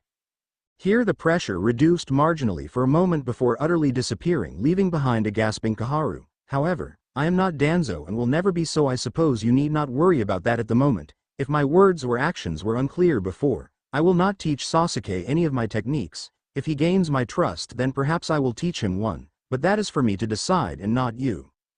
And you do not trust Sasuke, a fellow ninja of this village? Questioned Homura.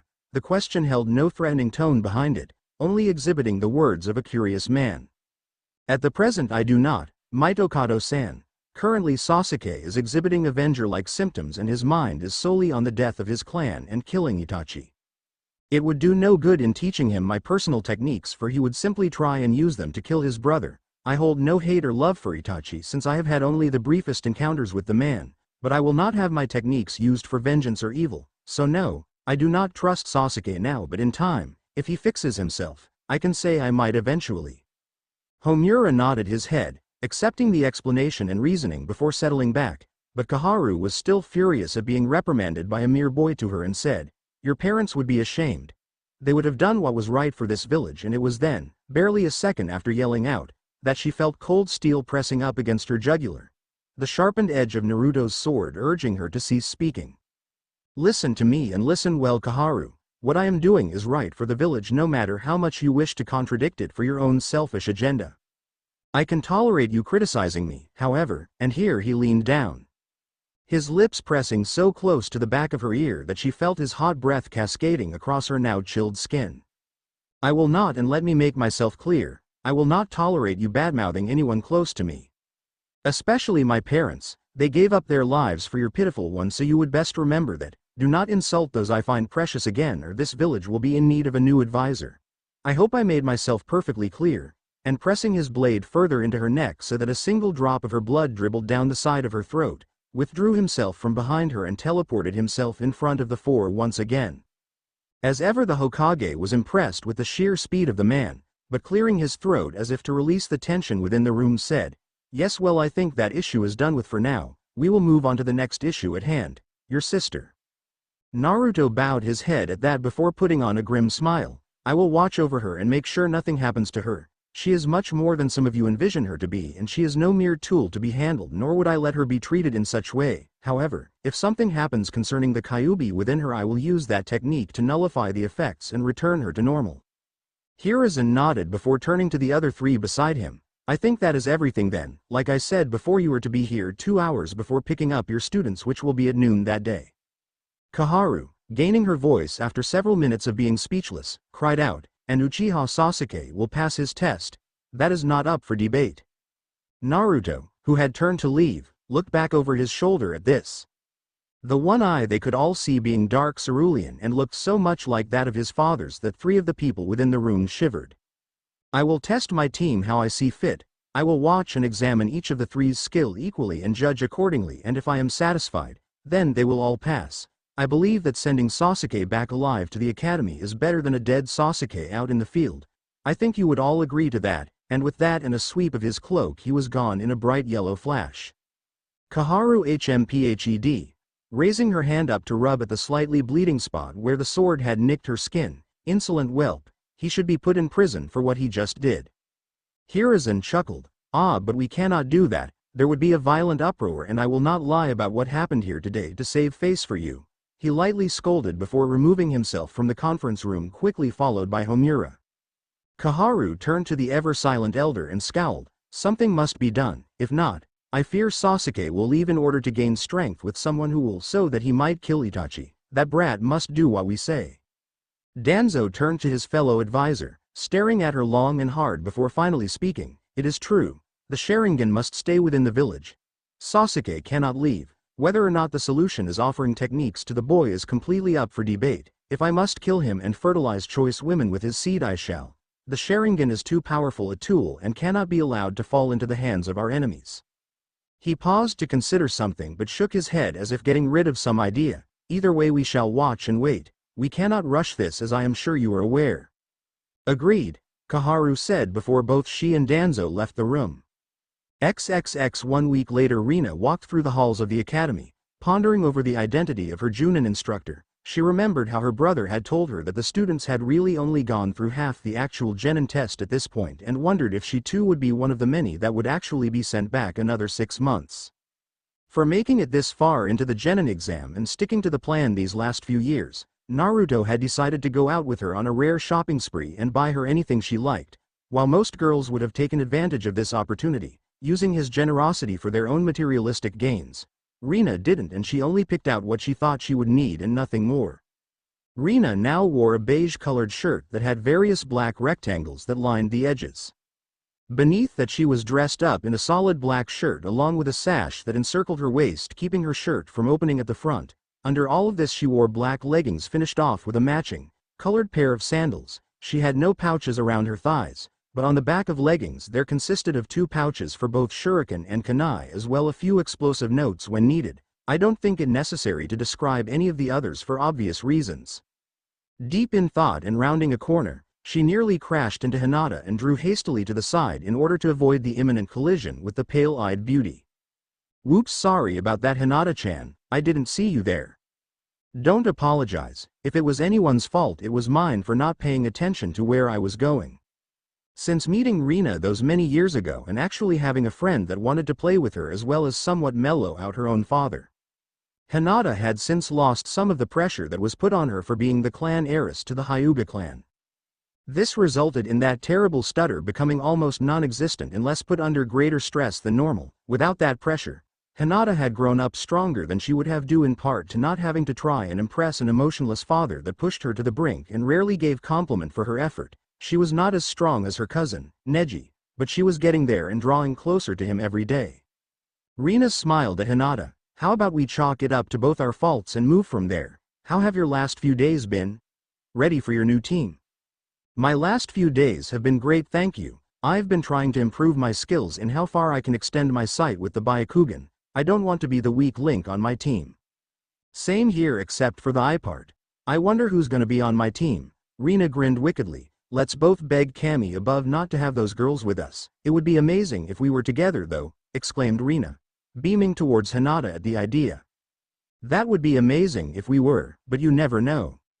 True enough. We should hurry and get to class, we're gonna be late if we don't hurry. And with that, Rina grabbed Hinata's hand and all but pulled her along until they reached the classroom. Opening it, they stepped inside and immediately sought out their customary seats in the middle desk on the 4th row. There they sat down and looked around. noticing quite a number of people missing from their average day of class. Seems like a lot of people didn't make it, Rina commented as she turned her head this way and that.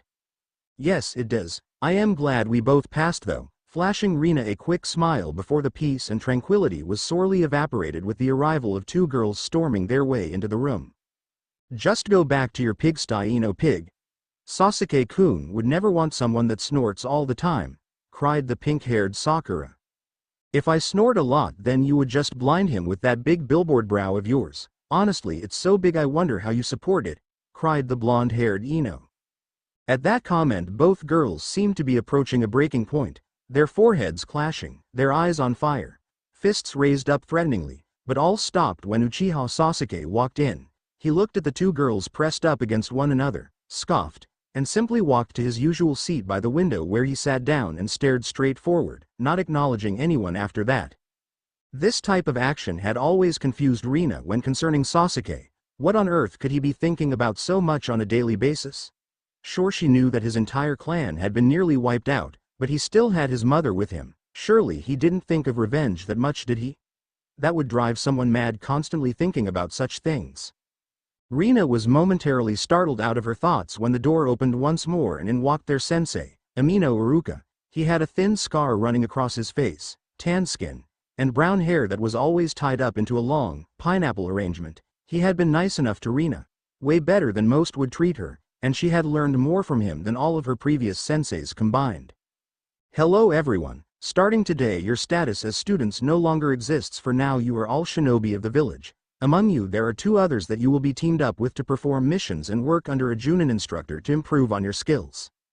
Everyone's eyes wandered around the room, flicking from one person to the next as they tried to guess who they would be teamed up. Both Ino and Sakura's gazes were all on Sasuke, the predatory stares evident. We've arranged the groups such that overall abilities are equivalent. I will now announce them. Team 1. Iruka continued listing the groups in order of number, giving off the 3 names per group before moving on to the next. Team 7 will be Aburame Shino, Uchiha Sasuke, and Uzumaki Namikaze Rina. Team 8 will be Haruno Sakura, Hyuga Hinata, and Inazuka Kiba. Since Team 9 is still in circulation, so we will move on to the next. Team 10 will be Ino Yamanaka, Akamichi Ichoji, and Nara Shikamaru. Finished with reading off the names, he stared at all that with a warm smile. We will take an hour lunch break before you all return to meet your new instructors. Be safe out there and come visit whenever you want. It's been a pleasure having you in my class. XXX Naruto snickered as he turned and saw the blank yet oh so readable expressions on his two fellow Junins. I got the good team all right. Hope you two like obsessive with a side of fangirlitis.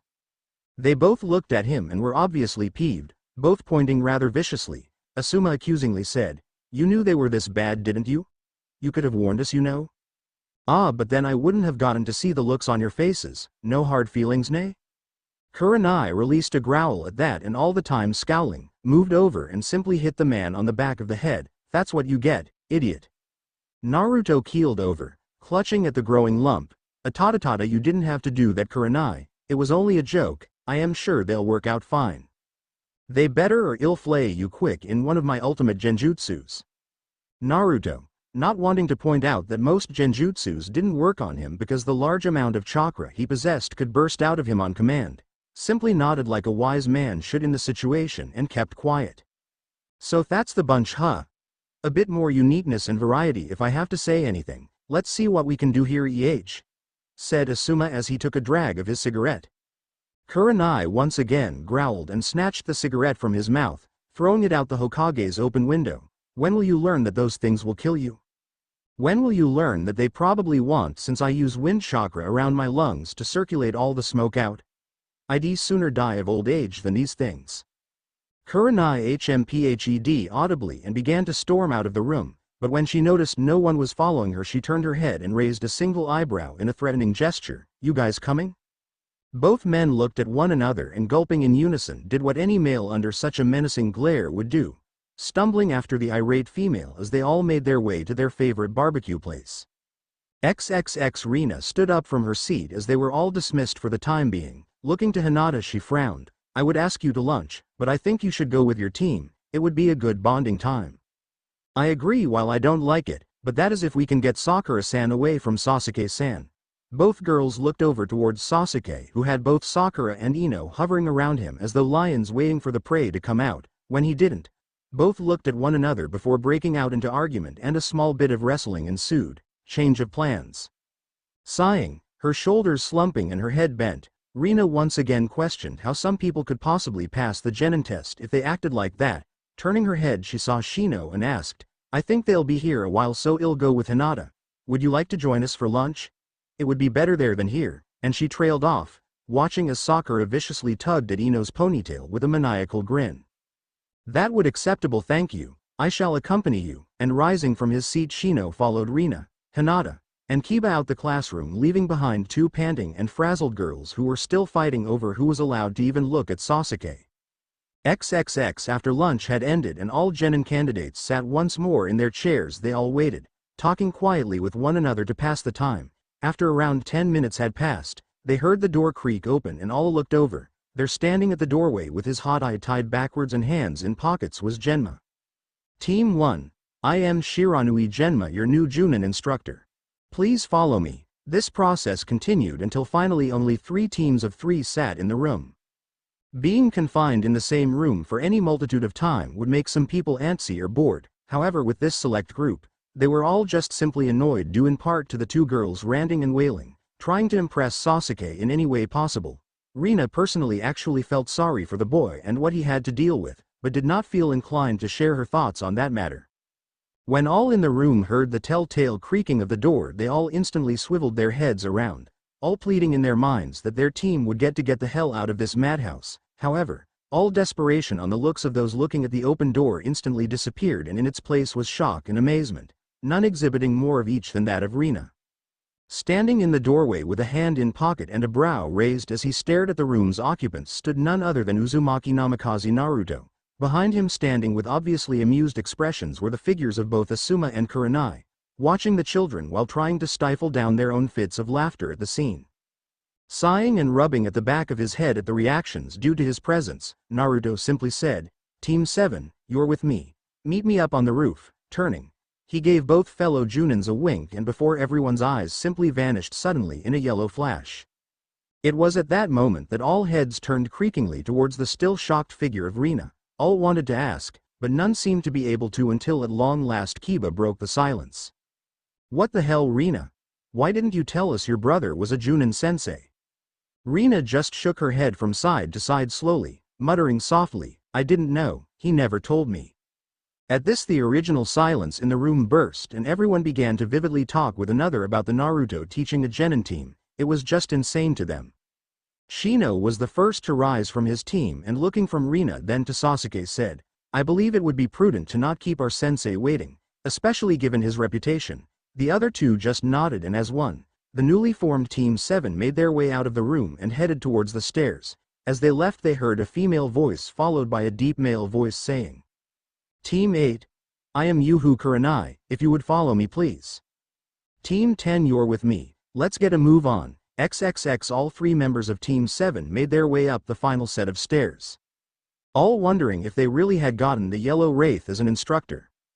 Rin was flabbergasted that she'd be taught by her brother. True, it wouldn't be the first time she'd be taught by him, but he never had the official title of instructor like he did now. Shino was carefully analyzing the situation whilst talking to his bugs. They had all freaked out at the presence of their new sensei, informing Shino that his chakra levels were off the roof, even greater than that of his sister, Rina. Sasuke was mentally breaking down what he knew of the man. From the first encounter he could recall from his childhood to the present, the man was a warrior, and Sasuke had to find out how he got so strong. He was only 19, so there must be some secret way he had gotten so powerful in such a short time. If Sasuke could figure that out, then.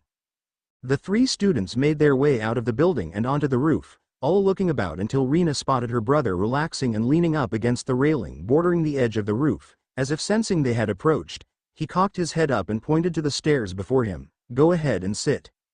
Both Shino and Rina did as commanded, but Sasuke continued to stand, eyes narrowed as he simply stared intently at the tall blonde before him. He was taking in everything from the red-hued sword on his back all the way to the numerous pouches that adorned his figure. The man gave off such power even while relaxing, and Sasuke had to know how. I said sit. Sasuke heard Naruto say, and whether it was by his own choice or his body responding to the power behind those 3 words, Sasuke would never know. He just sat down as commanded like the other 2 of his teammates. All right then, as you probably all know, I am Uzumaki Namikaze Naruto, brother to your female teammate. I am to be your new Junin instructor. Now then, I think introductions are in order. How about we say what our likes, dislikes, hobbies, and dreams are? Shino raised his hand and being addressed with a nod asked, "Can you give us an example?" "Well sure, let's see, I like my sister, I have quite a few dislikes, my hobbies are fun, and my dream is none of your business." "All right Shino, you go first." We didn't get anything off him, he did that on purpose, Shino and Sasuke quickly realized. "Very well, my name is Aburame Shino, I like my bugs and examining bugs. I dislike pesticides. My hobby is to collect new bugs. My dream is to one day find a specific bug and nurture it so that I may be the only one that has ever done so and lived." A specific bug I hope you find it one day then." "Next up, baby Rina," Naruto said with a smirk. Rina growled at him, flashing an "I am going to get you later" for that look before sighing and giving her introductions. "I am Uzumaki Namikaze Rina. I like my brother, friends, and ramen. I dislike people who hate people for things that were not of their own choosing.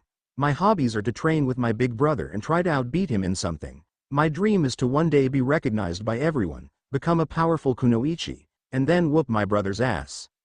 And you'll never beat me in anything, little Rina," Naruto teased before turning to the last boy on his new team. "You, duck butt Sasuke, you're up." Sasuke immediately grew a tick mark at that comment and immediately snapped up to his feet, trying to appear menacing before the still visibly relaxed Naruto. "Who the hell do you think you are? I am no duck butt. I am Uchiha Sasuke. I am one of the last of the Uchiha. Show me some respect." Whatever Sasuke was expecting from Naruto, it certainly wasn't the laughter that soon ensued. If one was to look at Naruto, they would have seen his head craned back, mouth open wide with tears coming the side of his eyes, so hard was he laughing. But then, as if he had done a complete 180, the laughter abruptly stopped and in its place stood an emotionless, slightly peeved Naruto staring directly at Sasuke. The power of authority radiating off the man in waves, forcing Sasuke to fall back onto his backside. "You may be one of the last Uchiha, but let me clarify something. There are 3 of you still in this world. How many Namikaze are left in the world?" The answer is 2. How many Uzumaki remain after the entire clan was wiped out in a mass genocide by 3 of the 5 great nations massing together on them? The answer is unknown, but very few of us remain. If that, your clan isn't the only one that was wiped out and it won't be the last, you want me to show you respect? Earn it Sasuke. I am not like that sniveling elder Kaharu or most of this village that will bow down at your feet and give you anything you want because you are one of the last Uchiha left. If I have to pull rank on you I will. But I do much prefer our time together to be beneficial. Now then, state your introduction so that we can continue on to our next subject. Sasuke was to say the least shocked. Throughout his entire life he had never been spoken to in that manner before. This, coupled with the fact had never heard Naruto like this, subdued the boy into obedience for the time being. "My name is Uchiha Sasuke. I hate a lot of things and I don't particularly like anything. What I have is not a dream, because I will make it a reality. I am going to restore my clan and destroy a certain someone." Both Shino and Rina looked over towards the boy, but it was Naruto's voice that cut through the silence like a knife through butter. "Is that right? You're talking about Itachi, right? He was in my class for a bit before he moved up. You're out of your league if you think you can take him. He was a true genius and managed to finish the academy in a year. Even I might have difficulties with that man. It's good to have a dream, but a dream full of revenge and hatred will do you no good, Sasuke." Sasuke HMPHED at that and looked away, not responding to the jabs at his strength. "All right then, now that we know each other a bit better, I'd say let's get to the fun part. Tomorrow we will all be going through survival training, and if you succeed you will all become official genin of the village." "What do you mean become genin, sensei?" "I believe we are already at that rank due to passing the genin test," questioned Shino as cool and collected as ever. "Oh, you did pass that portion of the test, but now you have to finish it. The thing is, kiddies, the test is divided relatively in half. You've got the part you take at the academy and now you have to take the last half with me as your Junin instructor. It is me you must impress because I'll be making the call if you become genin, or get sent back to the academy for another 6 months. This is a pass or fail test and the likelihood that you will all be sent back is roughly at 66%.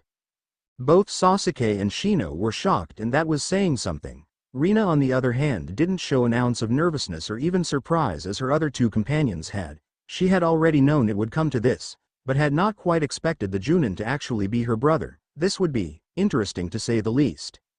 Anyways, you are all to meet me at training ground 3 at 7 a.m. tomorrow morning. Don't be late. Oh, and don't eat breakfast. You'll just end up throwing it up. See ya. And with that, without even moving from his spot on the railing, Naruto disappeared in a yellow flash. After a few moments of silence, Shino turned to Rina. Since he is your brother, do you know what type of test he will be giving us? Even I don't know what he is thinking half the time, but I imagine it will be very physical and mentally challenging. He's so into those types of things. Very well, I will see you all tomorrow then. Goodbye for now, Rina-san. Sasuke-san, and without further ado Shino stood and walked back inside. Rina was about to follow when Sasuke's voice stopped her. Rina, how is he so strong? How can he be so powerful and be so young? Sighing and shaking her head, Rina turned around and stared at the still unmoving boy. It isn't my place to say, Sasuke. That's for him to tell you if you manage to gain his respect, but I'll give you a hint. It involves people close to you. Just think on it. And with that she turned around once more and headed off. People close to me? What does that even mean? Sasuke questioned himself out loud, his mind trying to solve that little riddle while refusing to budge from his seat until he did. Sasuke would not find his answer, and after many hours of just sitting there and thinking, he reluctantly stood up and left the now darkened building of the academy. XXX Rina yawned mightily as she sat back against a tree. Her eyes half closed, her expression like the other two around her showed drowsiness, but she knew she had to keep sharp. Who knew what sort of test her brother had conceived? The possibilities were endless, really, including the possibility that the test had already started and the three of them were just completely unaware of the fact. Still, Rina knew one thing. She would prove to her brother that she had what it took to be a leaf shinobi and make her parents proud. With that, Rina managed to stand while a little clumsily, turning to her other companions, she said, "We should be sitting. I think we should be as awake as possible. This is my brother we're talking about."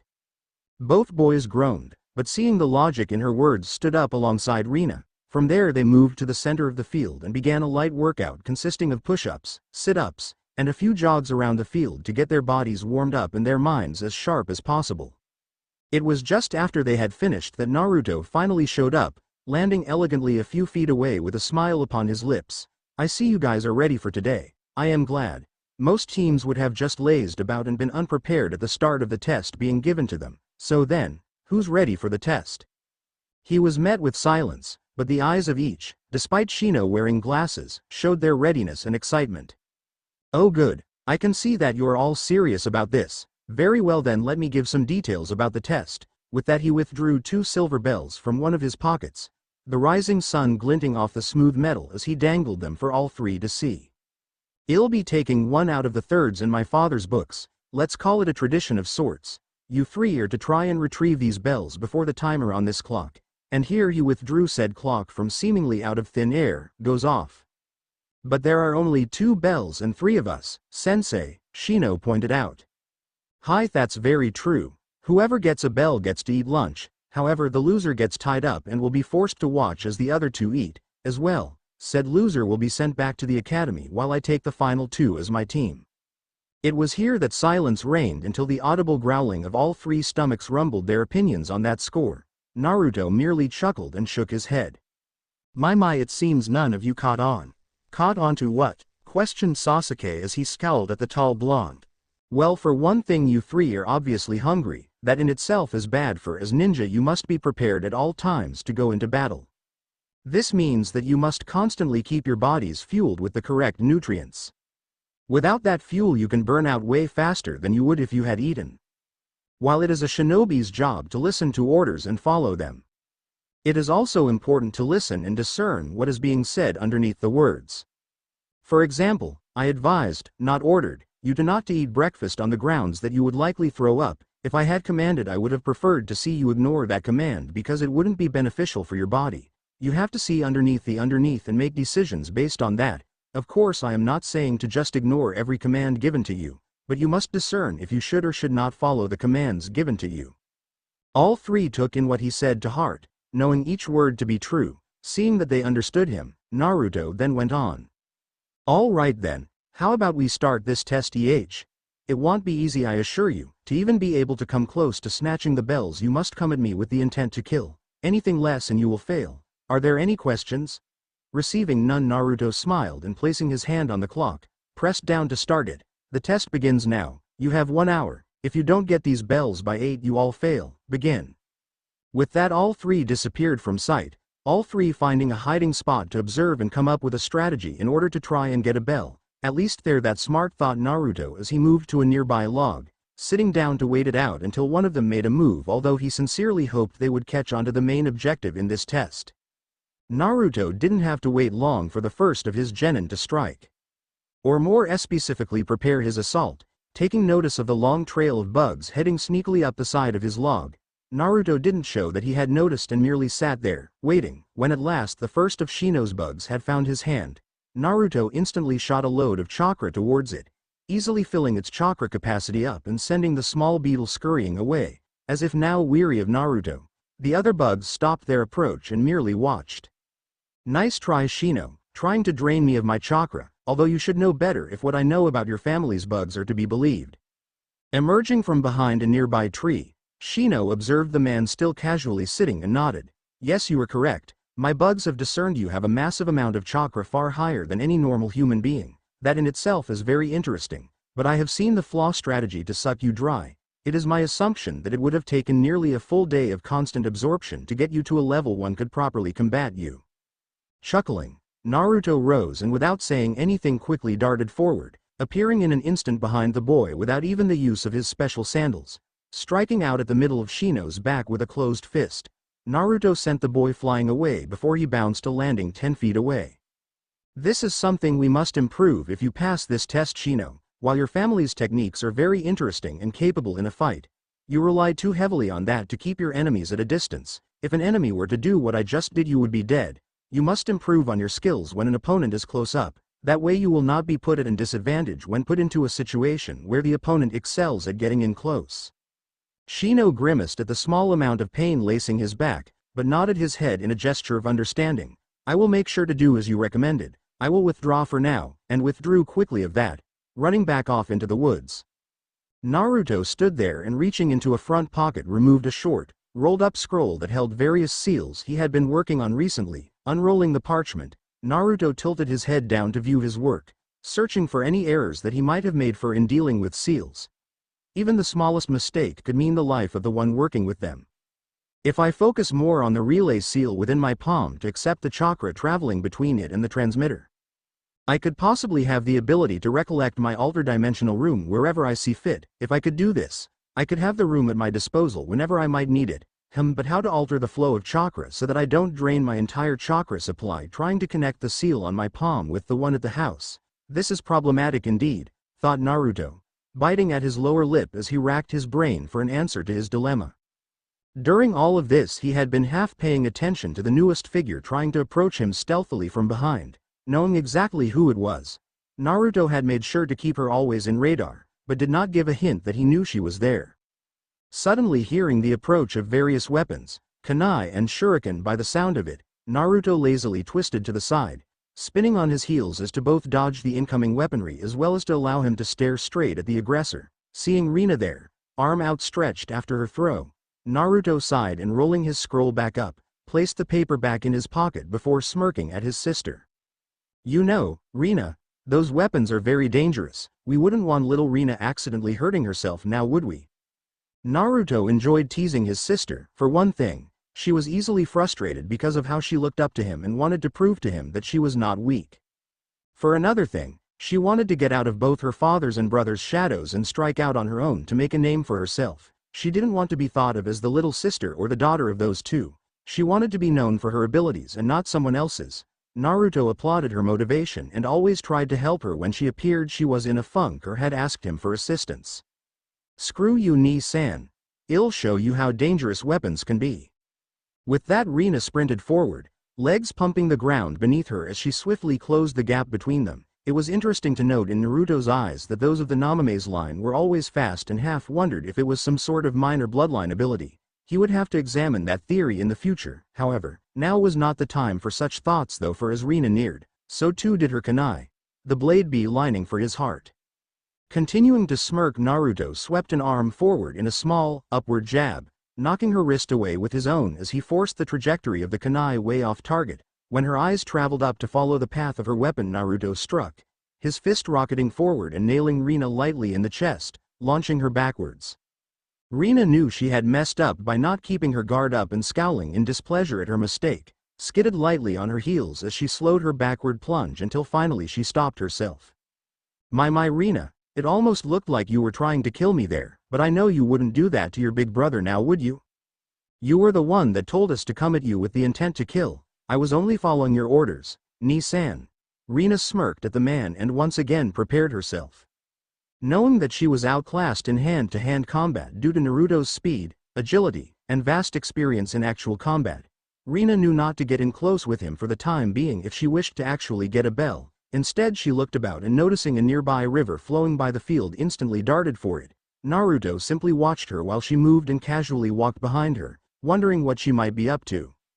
Once near the water, Rina jumped forward, landing lightly on the surface of the slowly moving body of water. She waited there, her mind calculating and trying to figure out the best possible strategy to take in this situation. Thinking of something, she watched as Naruto stopped his movement 10 feet from the edge of the water, eyes wary of what she might be trying to do. It was then that Rina started flashing through hand signs at a speed that was way more advanced than an academy student should be able to go. Flicking from one sign to the next, Rina finished her technique off by performing a half-ram seal, crying out, "Sweden! Mazarapa! Water release! Violent water wave!" And inhaling deeply, Rina exhaled a large torrent of water, aiming the move directly at Naruto. Naruto easily dodged the attack, jumping to the side, but then was soon put upon by 10 water clones of Rina all surrounding him before they began to aim kicks and punches at him. Grinning, Naruto easily handled the clones, his fists and legs flying as he moved from one to the next, water spraying out after each water clone dissipated to nothing. It was while standing there and waiting for the next attack that Naruto felt the sudden tightening of his ankles. Looking down, he saw that a chain of water had suddenly appeared out of the ground and was quickly encircling his ankles to bind them together. Grinning at the trick, Naruto applied a bit of chakra to his legs and, drawing them apart, easily broke the jutsu holding him. Nice trick trying to use the Suikusari no Jutsu, water chains technique. However, he'll point out that it only works with those that are weak enough for it to hold. Most people won't be held for long, so keep that in mind. Rina, who was close to the bank at this point, grimaced at the failure of her sneak attack, but nodded accordingly to the advice given. Then she smiled as she stared over at Naruto. Hey Ni-san, I think you forgot something. And pray tell, what did I forget? Just the water that's around you. Suddenly Rina exploded apart in a burst of water and Naruto wheeled around, cursing himself for failing to realize he had been talking to a simple water clone all along. It was too late for him to act though, for as soon as he spun around, he heard the cry of Sweden. Shokushu Renden Kyorin, tentacle barrage furry. And out of the water puddles encircling him rose 8 long tentacles comprised completely out of water. Each seemingly had a mind of its own, and this benefited Rina greatly, not having to control any of them. Snapping forward from all sides at timed intervals, Naruto growled as he felt 2 of the whip-like appendages hit him in the back while he had been focused on the initial 6 in front. Feeling the water cut into him, thinking fast, Naruto spun about at a speed that he wouldn't normally have used in this kind of setting, whipping his hands back and forth, his open palms slicing through the tentacles, having each one by one at an astonishing rate until finally none survived. Rina, who had been carefully sneaking her way up to the spot just behind Naruto under the cover of her attack, reached out and tried to grab at one of the swinging bells at his hip. At the sudden departure of her attack around them though, Rina froze for a split second, but that was all the time Naruto needed.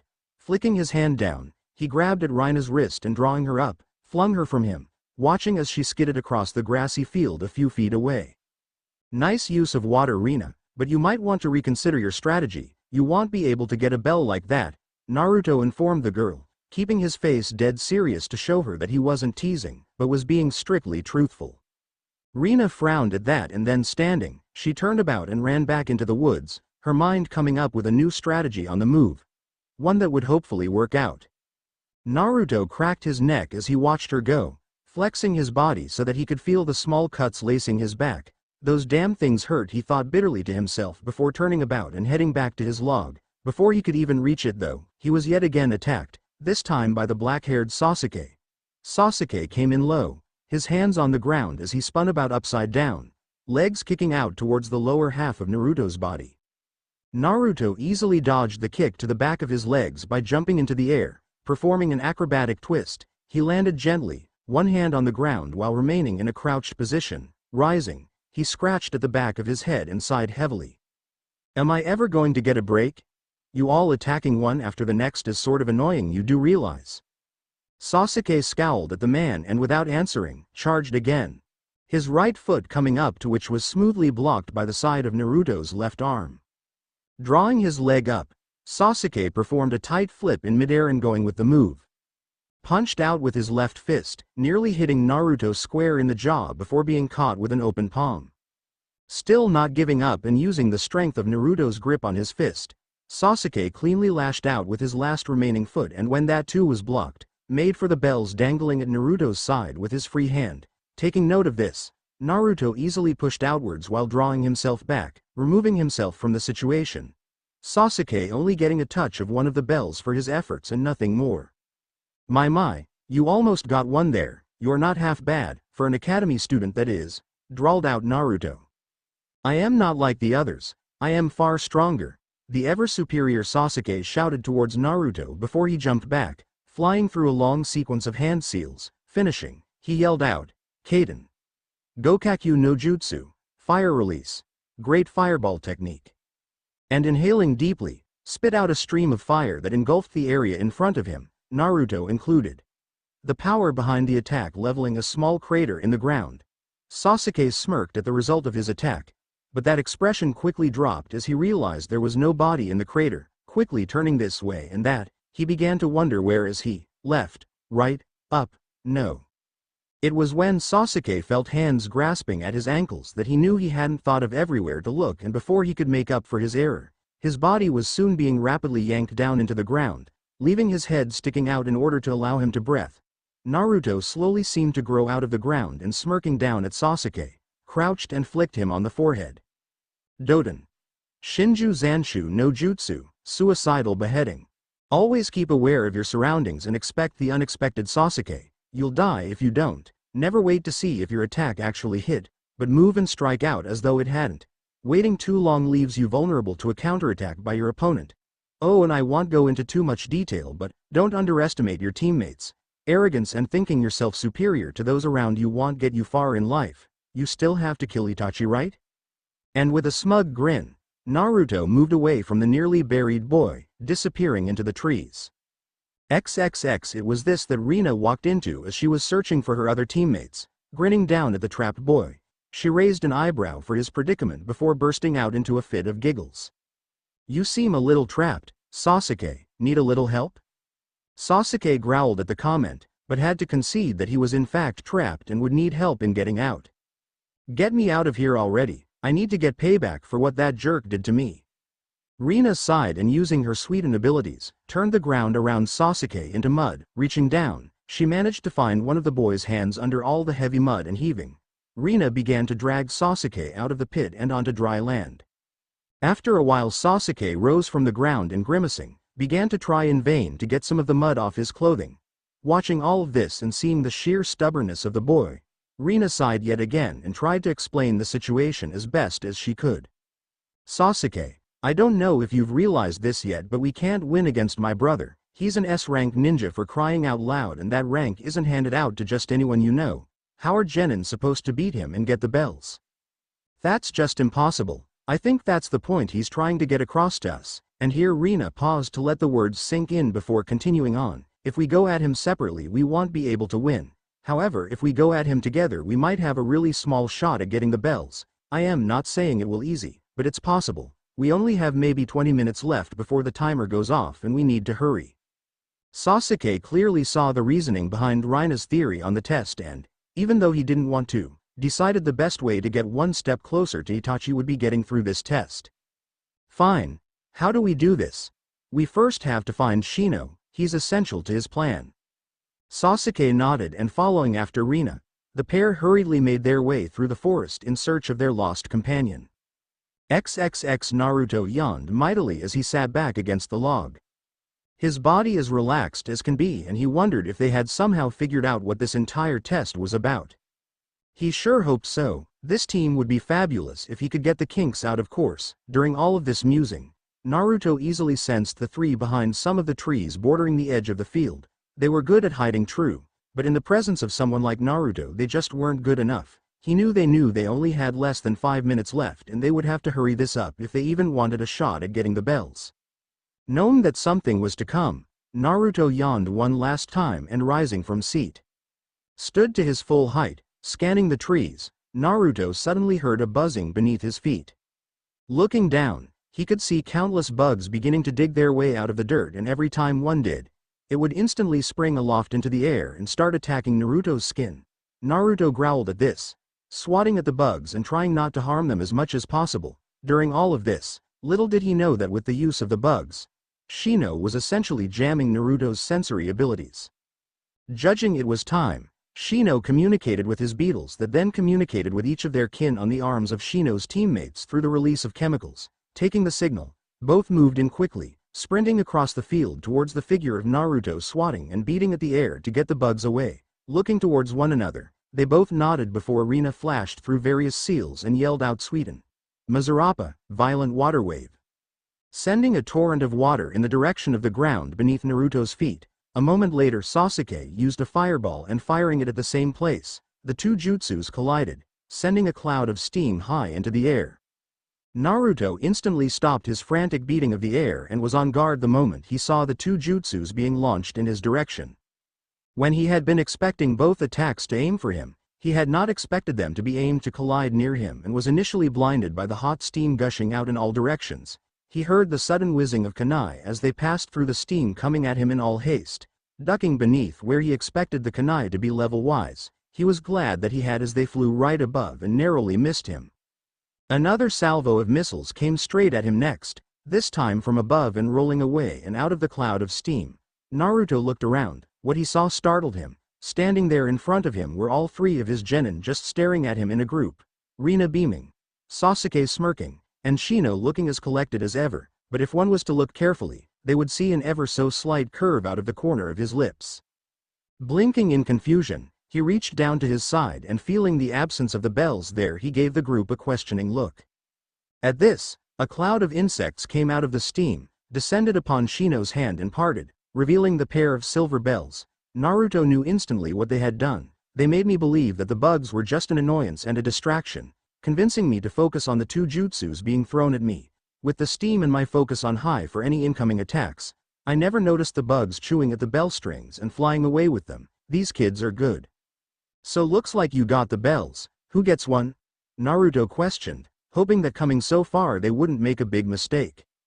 Shino stared down at the bells before simply handing one to either of his teammates. The entire point of this test was to try and separate us so that we would focus on getting a bell individually. This was not possible due to your reputation. In order to retrieve the bells, we needed to work together as a team to achieve that end goal. So to complete this test, I will hand over these bells while still running the risk of being sent back to the academy. Rina grinned at Shino before tossing her bell at him, to which he in turn caught. There, we each managed to get a bell. Everyone wins. Naruto chuckled at his sister's antics before nodding his head. That you do. I am impressed, and that's saying something. I guess I should say that you all passed, but I think you already figured that one out. Alright then. I will now officially say that from now on, we are now known as Team 7 and will be going on missions together as a team. Rina cheered while the other two stood there looking highly pleased with themselves. Naruto smiled at this, wondering how far this team would go. Coughing to gain their attention and thinking their food might be a bit cold at this point, Naruto simply asked. Alright. Who wants some ramen?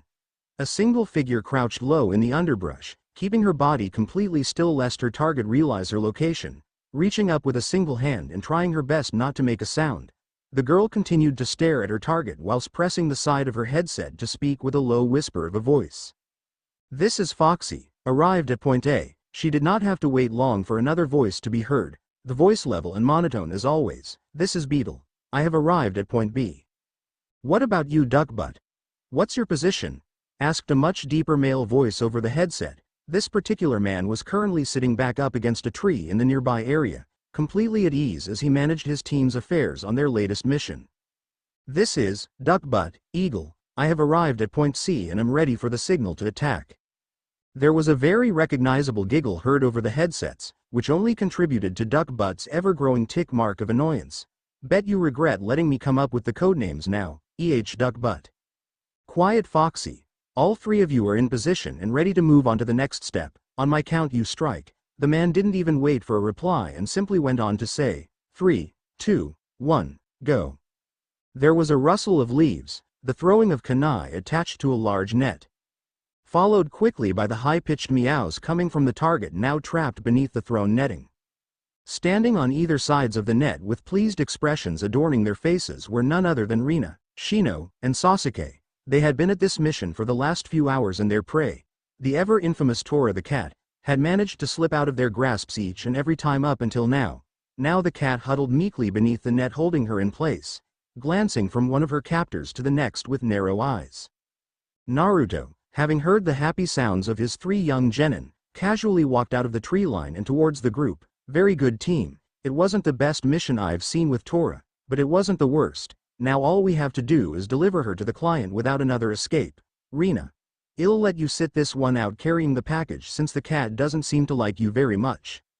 Rina scowled at this and reaching up, gingerly touched the scratches she had received over the duration of this mission. It was true.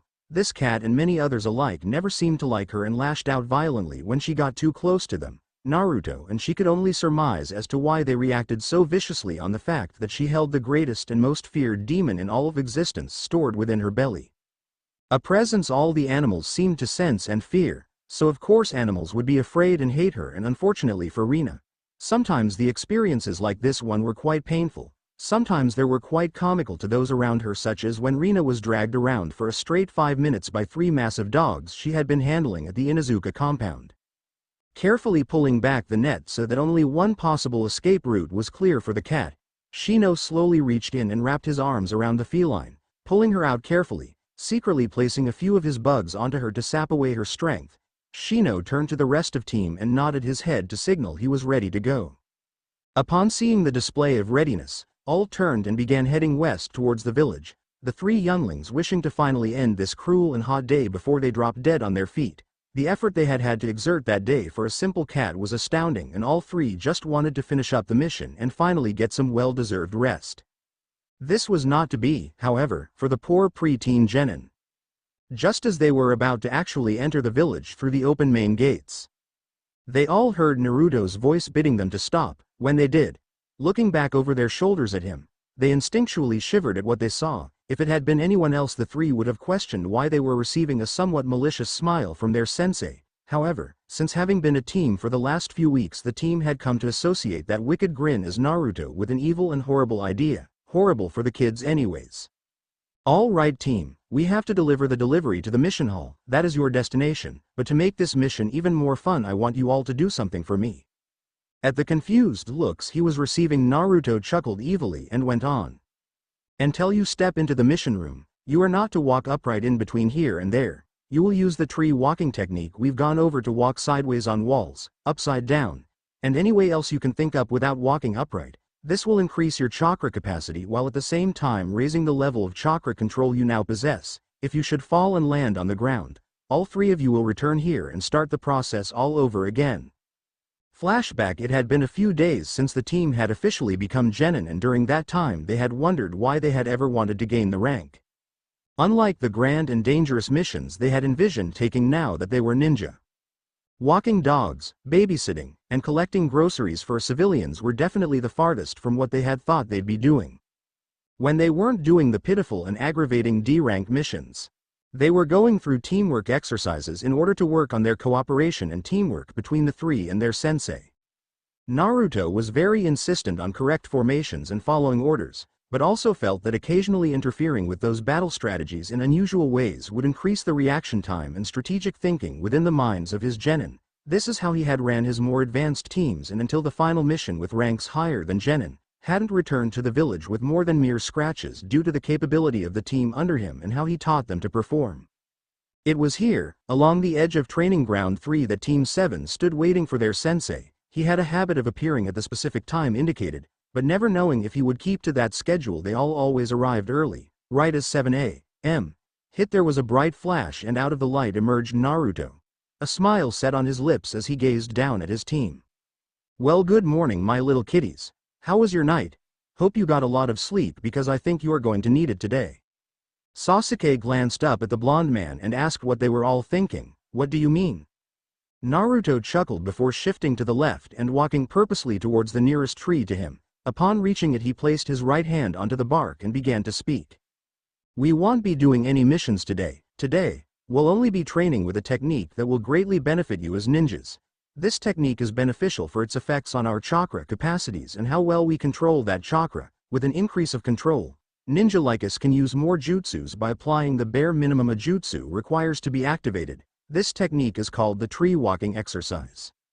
Shino and Sasuke gave their sensei a questioning look, both showing dubious expressions in what they were hearing. How could climbing trees do all that?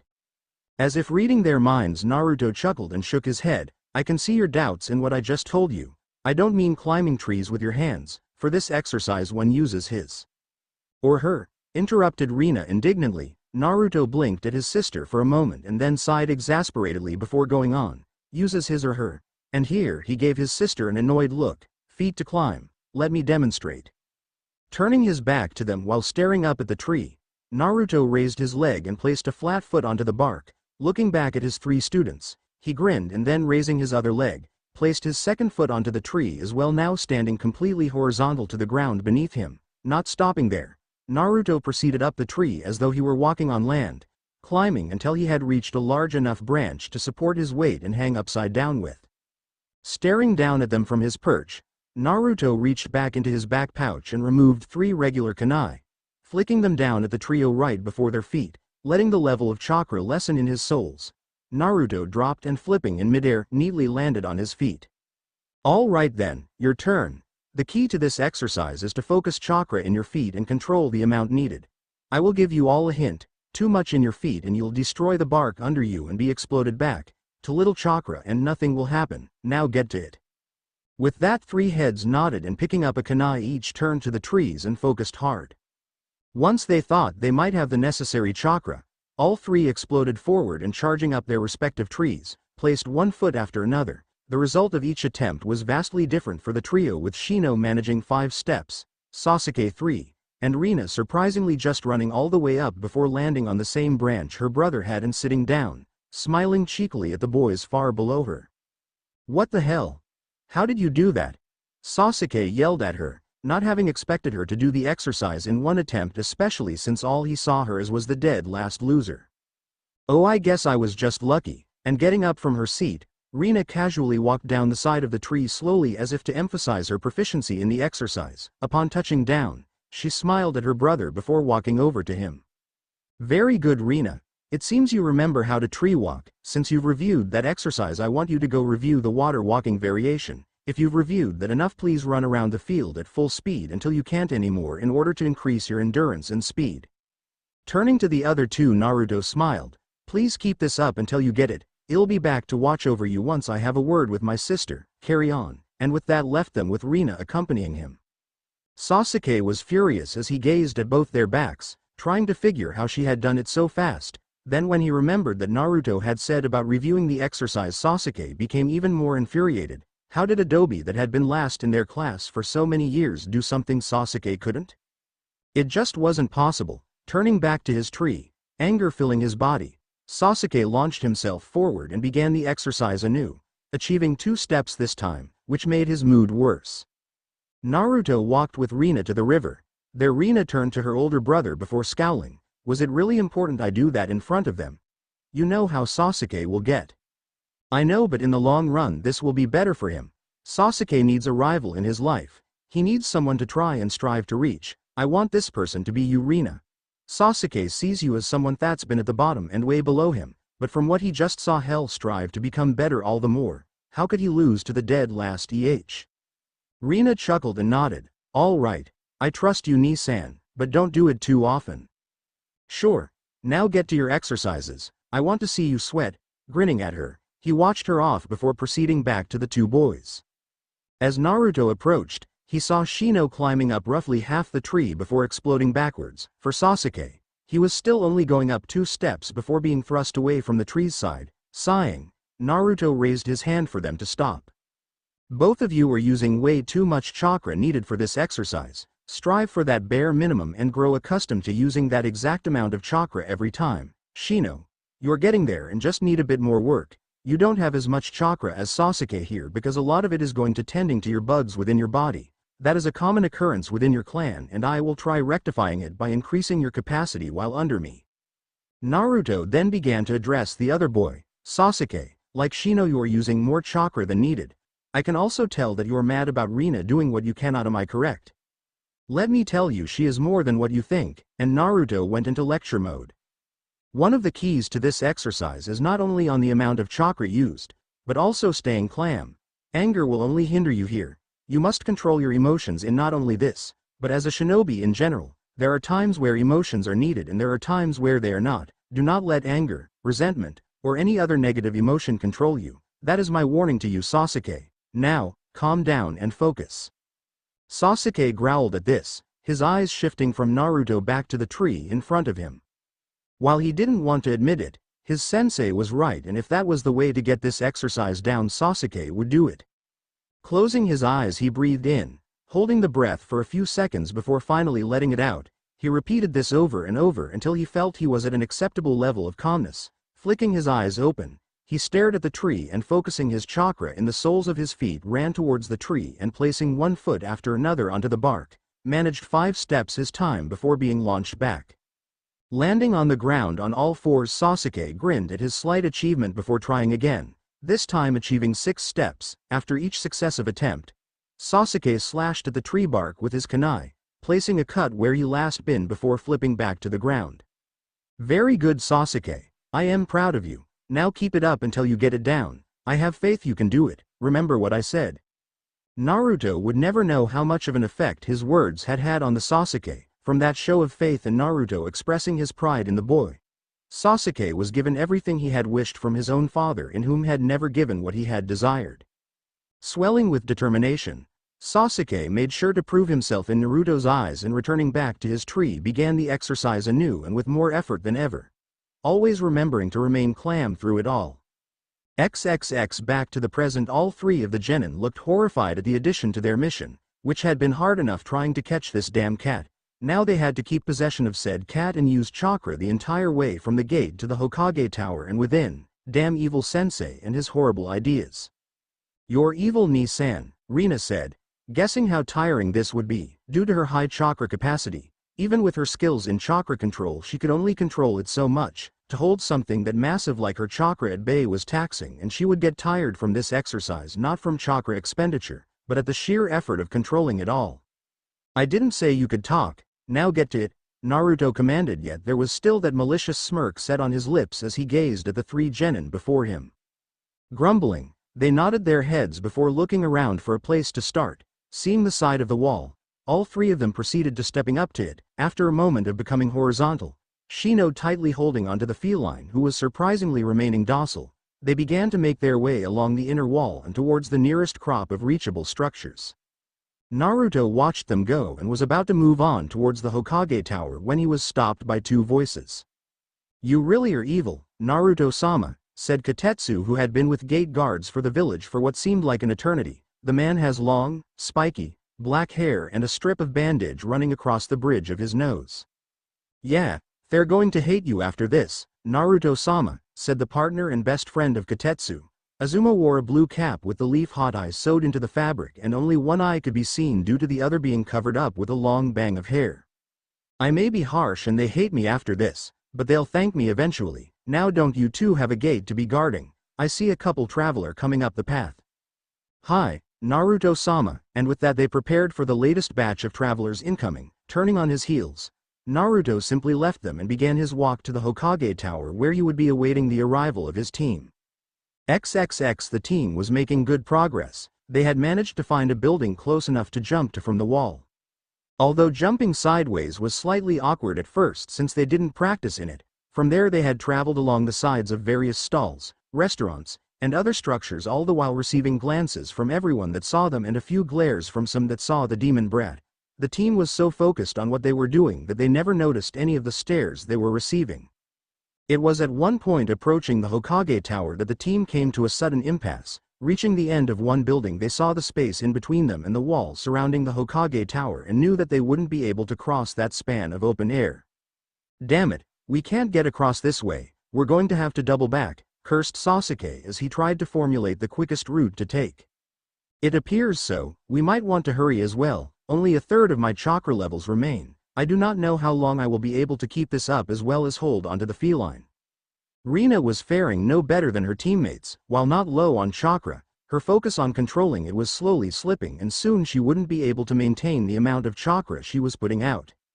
"We should go back to that noodle shop, it would be the shortest way possible at this point," Rina said, examining the situation in front of them. Surprisingly, Sasuke didn't refute the idea. "Agreed, let's hurry." They turned around and began making their way back to the shop. Once there, they jumped to the building opposite it and proceeding along, jumped and turned, moving through the many streets of the village while remaining horizontal. Once they had reached their designated target, the structure closest to the tower's wall, they jumped from it to a tree and then from there to the wall. It was here that Rina momentarily lost control of her chakra. Landing on the side of the wall, Rina stumbled and began to fall. It was the sudden grip on her wrist that stopped the impending outcome of her sudden loss of control. Blinking away her surprise and letting her gaze drift up from the hand holding onto her, she found the face of Sasuke staring down at her. "Come on, Rina, now's not the time to be a doby. Get up!" Sasuke cried out at her through gritted teeth of exertion, startling her from her daze long enough for her to swing with Sasuke's arm and plant her feet back onto the wall. Nodding her head, Rina simply said, "Thanks," before they all started once again towards the Hokage Tower. After managing their way inside of the wall, they managed to jump from it to the actual Hokage Tower before they met their second impasse. The normal tower guards stood between them and the main entrance of the building and were blocking both sides of the door. Grumbling at this, the three stopped at almost level to the pair and it was Rina who asked, "You're not going to move, are you?" Receiving two smirks in answer, Rina sighed and turned to her companions. "Looks like we're going to have to go over them." Growling at the pair hindering their progress and adding to their stress, the team moved so that they were standing above the doorway and facing towards the ground. For them, this next step would be crucial, for unlike the other obstacles, this one, the extended ledge over the main entrance, required the ninja to have to maneuver accordingly with their chakra output or fall to the ground below. Looking from one to the other, Sasuke went first, moving until he stopped just short of the door's ledge. Bracing himself, knowing this could be risky, he released his feet from their hold on the wall. Immediately his body began to fall, his body moving to the more comfortable head first fall, and it was there that Sasuke once again activated chakra to his feet, linking him onto the top of the door frame. Breathing sharply as one wrong move could have cost him, Sasuke craned his neck to look up at his teammates to signal for the next person to move. After the two had succeeded in the same movement, thankfully with no errors, they began to make their way along the hallway ceiling within. The trio was beginning to breathe harshly from the exertion they were going through. The two boys were very low on chakra and feeling slightly dizzy from forcing their remaining chakra into their feet. Rina was losing focus more and more, her feet releasing their hold for a split second before she resumed the hold after recognizing her error. Like this, struggling to keep up their efforts, did the three finally make it to the mission hall. Once crossing the threshold, their legs wobbling and their faces showing the strain, they just fell without a care in the world, falling onto their backs where they lay panting for breath. It was the clapping that roused the three from their stupor. Groaning and still breathing rapidly, they arched their necks up and grimacing from the effort. They saw their sensei there with a happy grin on his face. Behind him sat an amused Hokage with pipe in hand. "Very good, guys. I am very proud that you guys managed that. I bet you all hate me now, don't ya?" From the dirty looks he was receiving, he knew that his statement was true and just continued on. "Congrats on getting here though. Now all you have to deliver your package to finish the mission. Everyone up." For a moment Naruto thought they might resist, but slowly they rose, their forms first moving to their hands and knees and then unsteadily raising themselves up in a bent-over fashion. The Hokage thought that maybe he should intervene, but the look Naruto gave him stopped the old man from assisting the three. Sweat beading from their forehead, their bodies shaking violently, all three moved forward and after a few moments stood before the Hokage's desk. "Lady Shijimi, would you please enter?" asked the Hokage to the nearby open door. Not even a split second after he had asked for her presence, the portly woman was rushing through the doorway, making an obvious beeline for Shino holding her pet, immediately taking her from his arms. She gripped the cat to her bosom, moving this way and that as she hugged her precious Tora. On the look of Tora's face, even Team 7, who had cursed and spat out her name, was showing signs of sympathy for the poor animal forced to undergo such harsh torture at the hands of her owner. "I don't blame her for running away," Rine thought to herself. "Oh, thank you, Hokage-sama. Children, I am so glad to have my little Tora-chan back. She gives me a heart attack every time she does this to her poor mommy," Lady Shijimi exclaimed while upping her frantic death hugs. "I will make sure the money comes in within the week as always, my dear Hokage." After the wife of the fire daimyo had left, Naruto turned to his team and saw them once more on the ground, seemingly unconscious from the effort they had given that day. Seems we won't be doing anything more today. Guess I better take them home. We'll be back tomorrow for another mission, Gigi. "Don't worry about it, they did fabulous today, especially with that exercise you put them through." It was here Hiruzen gained a smirk not unlike Naruto had given his team a few hours ago. "Maybe we should make this a requirement for that particular mission." "Oh, I like how you think, Gigi, and they wonder where I get it, huh?" said Naruto before he produced 2 shadow clones and picked all 3 children up. "See ya, Gigi." And with Naruto and his team were gone, leaving the Hokage smiling at his surrogate grandson's antics. XXX The Naruto clone walked through the streets of Konoha carrying the unconscious form of Sasuke within his arms. Giving his greetings to the many he knew, Naruto made his way over to the almost deserted Uchiha complex to drop off his young charge. Moving through the deserted dirt paths, Naruto looked about and observed the slow but noticeable decay of the area. Paint was chipping, windows were shattered where the local kids decided to invade the usually off-limits area. There were even a few spots here and there where dried blood caked the ground or occasional signpost indicating where an Uchiha had fallen at the hands of Uchiha Itachi. The whole area was a ghost town and Naruto once again wondered why Sasuke and his mother stayed in the eerie place. "I suppose they want to remember what it was like before the massacre," Naruto pointed out to himself as he rounded a corner and made his way to the more family-friendly area of the complex. When at last he had found Sasuke's house, he was greeted with the sight of Uchiha Makoto, who had been like an aunt to Naruto and Rina since the death of their parents, working on the garden outside her home. When calling out to her, he watched as she turned questioning eyes to the visitor and a happy smile immediately graced her lips when she saw who it was. That smile diminished slightly when she saw her son unconscious in Naruto's arms. "Oh, hello, Naruto-chan. I hope you didn't hurt him too much today," Makoto said, waving her small shovel at him, feigning anger on her son's behalf. No, they were just doing the Tora mission and some advanced tree-walking exercises is all. Nothing too harsh, and do you have to call me Chan? I am not a kid anymore, you know." Makoto smirked and merely took Sasuke from Naruto. "You'll always be little to me, Naruto-chan." Uchiha Makoto was a beautiful woman even among the standards of Kunoichi. She had black eyes and with matching hair as like all Uchihas. Even in her 30s, her figure was that of a woman in her early 20s, which did not go unnoticed by the male population of Konoha trying out their luck on the now single mother. Of course she denied all attempts on her kindly enough. If a man was too stubborn to stop bothering her though, they were instantly reminded of who they were talking to.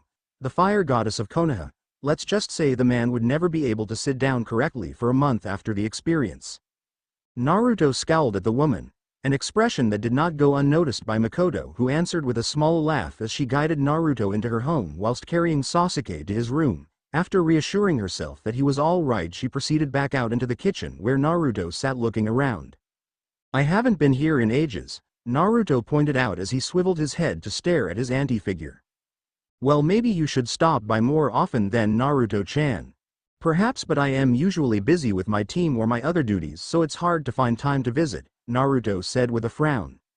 "Oh yes, I should feel quite honored that the great Naruto-sama has gifted me with his presence," teased Makoto as she poured a glass of water for the young man. Yeah, whatever. Anyways, I am here for 3 reasons. 1. To bring back Sasuke. 2. To visit my amazing aunt Makoto. 3. So that we can possibly discuss Sasuke." And what would you like to discuss about Sasuke? Questioned Makoto, although she had an inkling of what Naruto might be referring to. His wanting to avenge his clan and kill Itachi, it's not helping him at all and it's hurting the teamwork I am trying to instill on my team. Naruto sighed and saw down at the kitchen counter. He's just so caught up on proving himself superior and the very best that he sometimes completely ignores formations and just goes all in himself. It could lead to not only the death of himself, but also his teammates, and I can't have that as both a human being nor a shinobi of the leaf. Makoto sighed and leaned her back up against the counter, thinking hard. I know, it's gotten even worse lately, I don't know why and I can't seem to do anything about it. Ah, that might have been my fault. You see, when I first introduced the tree walking exercise to them, Rina sort of did it in one go and that really got Sasuke pissed off. I wanted him to have a rival, true, but I wanted the rivalry to be more good-natured. Now I feel like Sasuke will never stop because of that inferiority complex he has, and, at this, Naruto looked down to the glass of water in his hands, a frown finding his lips. I know it will be hard to fix Sasuke, but if anyone can do it, it's you, Naruto. The only people Sasuke has ever looked up to are his brother and you ever since he was born. No one else has really been able to crack that shell of his, which has gotten worse ever since that night. Here Makoto hesitated as if reliving that night in her mind. Naruto knew not to crowd her in this case, for she needed to make peace with what happened without feeling pressured. He also knew that she needed a comforting presence, and reaching out, he gently clasped one of her hands and smiled up at her. Don't worry, I'll try my best with Sasuke. I think Rina might help with that too. We'll get through that shell of his eventually, have no fear. It's best not to force this all at once and just take it slowly. Makoto nodded and, gripping Naruto's hand a bit harder for just a moment, released it and smiled at the blonde. Thank you, Naruto, that would mean the world if you could help. It also helps to know that he is being watched over by a strong shinobi like you. Of course, I'll make sure nothing bad happens to him, that's a promise. Nodding, Makoto hugged Naruto as he stood up and offered him one last kind smile. With a single wave of his hand and a message for Sasuke to meet his team at the mission hall, he disappeared in a burst of smoke and was gone, leaving behind a reassured Makoto and a slumbering Sasuke. XXX. The next day. Good morning, Squirt, shouted a way too energetic Naruto right into the ear of the barely conscious Rina. It was the day right after the Tortoise Tora mission, and to say Rina was tired both physically and mentally would be an understatement. Struggling to return to sleep, burying her head under her pillow and trying to block out her brother's voice, she felt as though she had achieved everything she needed to go back to blissful sleep. This all changed when the side of her bed was suddenly tugged up and her body rolled onto the ground, crying out, her body tangled up in her blanket. Rina struggled to escape her soft prison, and managing to do so with only her head escaping out of the bundle, she glared angrily up at the grinning Naruto. You're evil, Ni-san. Go to hell, she shouted at him, and only received a smirk in return. Oh hush, it's already noon. You should thank me for letting you sleep in so late. Rina blinked at this, her head turning to gaze out her window, and indeed saw that it was very bright outside. Blushing in embarrassment, she still didn't want to admit her mistake and scowled back at her brother. Well, you should have tortured us yesterday. This is your fault. I guess if you put it that way you're right. Guess I need to treat you to lunch then to apologize, Naruto said, rubbing at his chin in thought. Rina instantly stopped scowling and jumped up. Grabbing up her clothes, she scuttled past Naruto and into her bathroom, yelling back, I want ramen, before slamming the door behind her. Naruto chuckled at his sister's antics and made his way to the living room to wait. He didn't have long to, for as soon as he was about to sit down, Rina came bursting into the room and, grabbing at his hand, yanked him towards the door and out of the house, barely giving him time to lock up behind them. He was then tugged for the next 5 minutes as the two made their way to the nearest ramen place, Ichiraku Ramen. Smiling brightly at the prospect of her favorite ramen in the world, Rina rushed into the shop and immediately began to yell out, Tucci-san. Can I please have bowls of miso, chicken, and pork ramen, please? Tucci, looking a bit grayer with the addition of over 12 years added on, nodded from behind the counter whilst giving a jovial smile to both Rina and Naruto. Of course you can. I have to satisfy my number one customer, don't I? Rina grinned at this before sitting down alongside her brother on one of the stools lining the counter. After Tucci had taken Naruto's order of the same and went to work, Rina turned towards her brother and asked, So Ni-san, what are we doing today? Well, I suppose we might do another mission today. Rina groaned and hung her head. Again? These missions are so lame, Ni-san. Naruto chuckled. Well, that's true, but it helps with teamwork, so we're going to keep doing them. It was here that Tucci handed them their first bowls of ramen. Rina's sour expressions instantly changed to one of glee as she bore witness to the steaming bowl of ramen. Her mouth began to water short of drooling from the aroma reaching her nose. Glancing up at the old man making the next batch of ramen, she gave him a radiant smile. Thank you, Tucci-san, and keep em coming. With that, she reached for a pair of chopsticks and uttering a soft, "Itadakimasu," she separated the sticks and began to dig in, all but pigging out on the delicious meal before her. Unlike the ramen-obsessed fanatic, Naruto had come to learn over the years to eat slowly and savor every bite he took, although his appetite and love for ramen had not waned in the slightest. Reaching for his own chopsticks, Naruto repeated Rina's pre-meal blessing before scooping up a wad of noodles. Both siblings ate in complete silence, which was only broken for the occasional remark they made to either one another or Tucci. When they were both finished and had paid for their meals, they gave their goodbyes to Tucci and began their walk towards the mission hall. Entering the Hokage Tower and moving to the entrance of the hall, Naruto and Rina met up with the other two of their team. Greeting with nods of their heads, they all walked in front of Naruto as they proceeded into the room to retrieve their next mission. Sitting beside the Hokage as he was assisting that day, Iruka smiled as he saw his ex-students come in. Sarutobi did the same before he raised his gaze to meet that of the ever-soft, but highly perspicacious eyes of Naruto. Taking note of the stare, Naruto smiled softly before issuing the customary, somewhat obligatory message. Team 7 reporting in for a mission. Hokage-sama. In that moment, Sarutobi took a moment to look at the team before him. He noticed the slightly tired, but eager eyes of the preteens staring back at him. The three looked ready for a mission even though just short of yesterday afternoon they had been near dead. Overall, Sarutobi was impressed with the resilience of this team, yet did not show it in front of them. Yes, it does appear so. Are you sure they have enough energy after their escapade yesterday? They might be too worn out for a mission. Even though they faced another one of the horrid D-rank missions, Team 7 stared back at their Hokage with determined and resolute eyes, showing no evidence that they had been half dead the day prior on this very same floor. Oh, I think it would be unwise to underestimate my team, Naruto cut in with a small smirk adorning his features. Upon pondering the previous night, Naruto had concluded that he should reward his team for their valiant efforts during the Torah missions and had chosen a very specific reward. I do suppose you are right. They do look very ready for another mission, so what will it be this time? Cutting down some hedges? Painting a fence? I do have a mission concerning another mission for Torah if you would like that. Knowing the reaction his team would give concerning that hell spawn of a feline, Naruto put in his own 2 cents. Actually, I would like to nominate Team 7 for their first C-rank mission. Hokage-sama, from my observations, I believe they are quite capable of succeeding in a higher-ranked mission.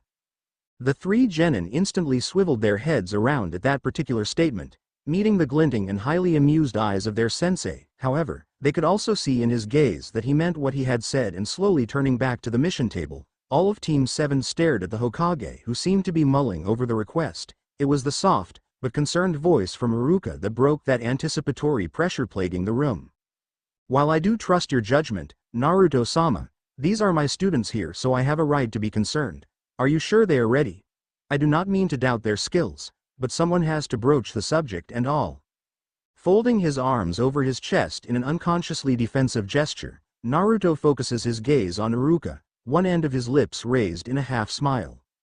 You were quite right in asking, Iruka-san. In many cases a team might be too green out of the academy to ask for a mission like this, but it is my belief that they are ready for the outside world.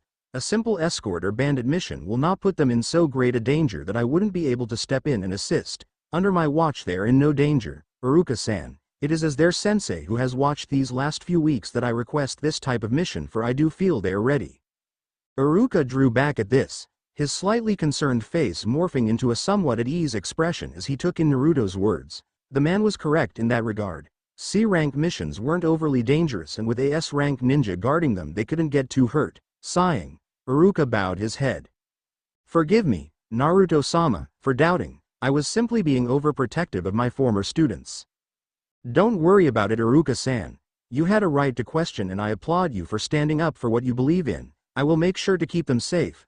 Naruto kindly returned before shifting his sky-blue eyes back to the Hokage.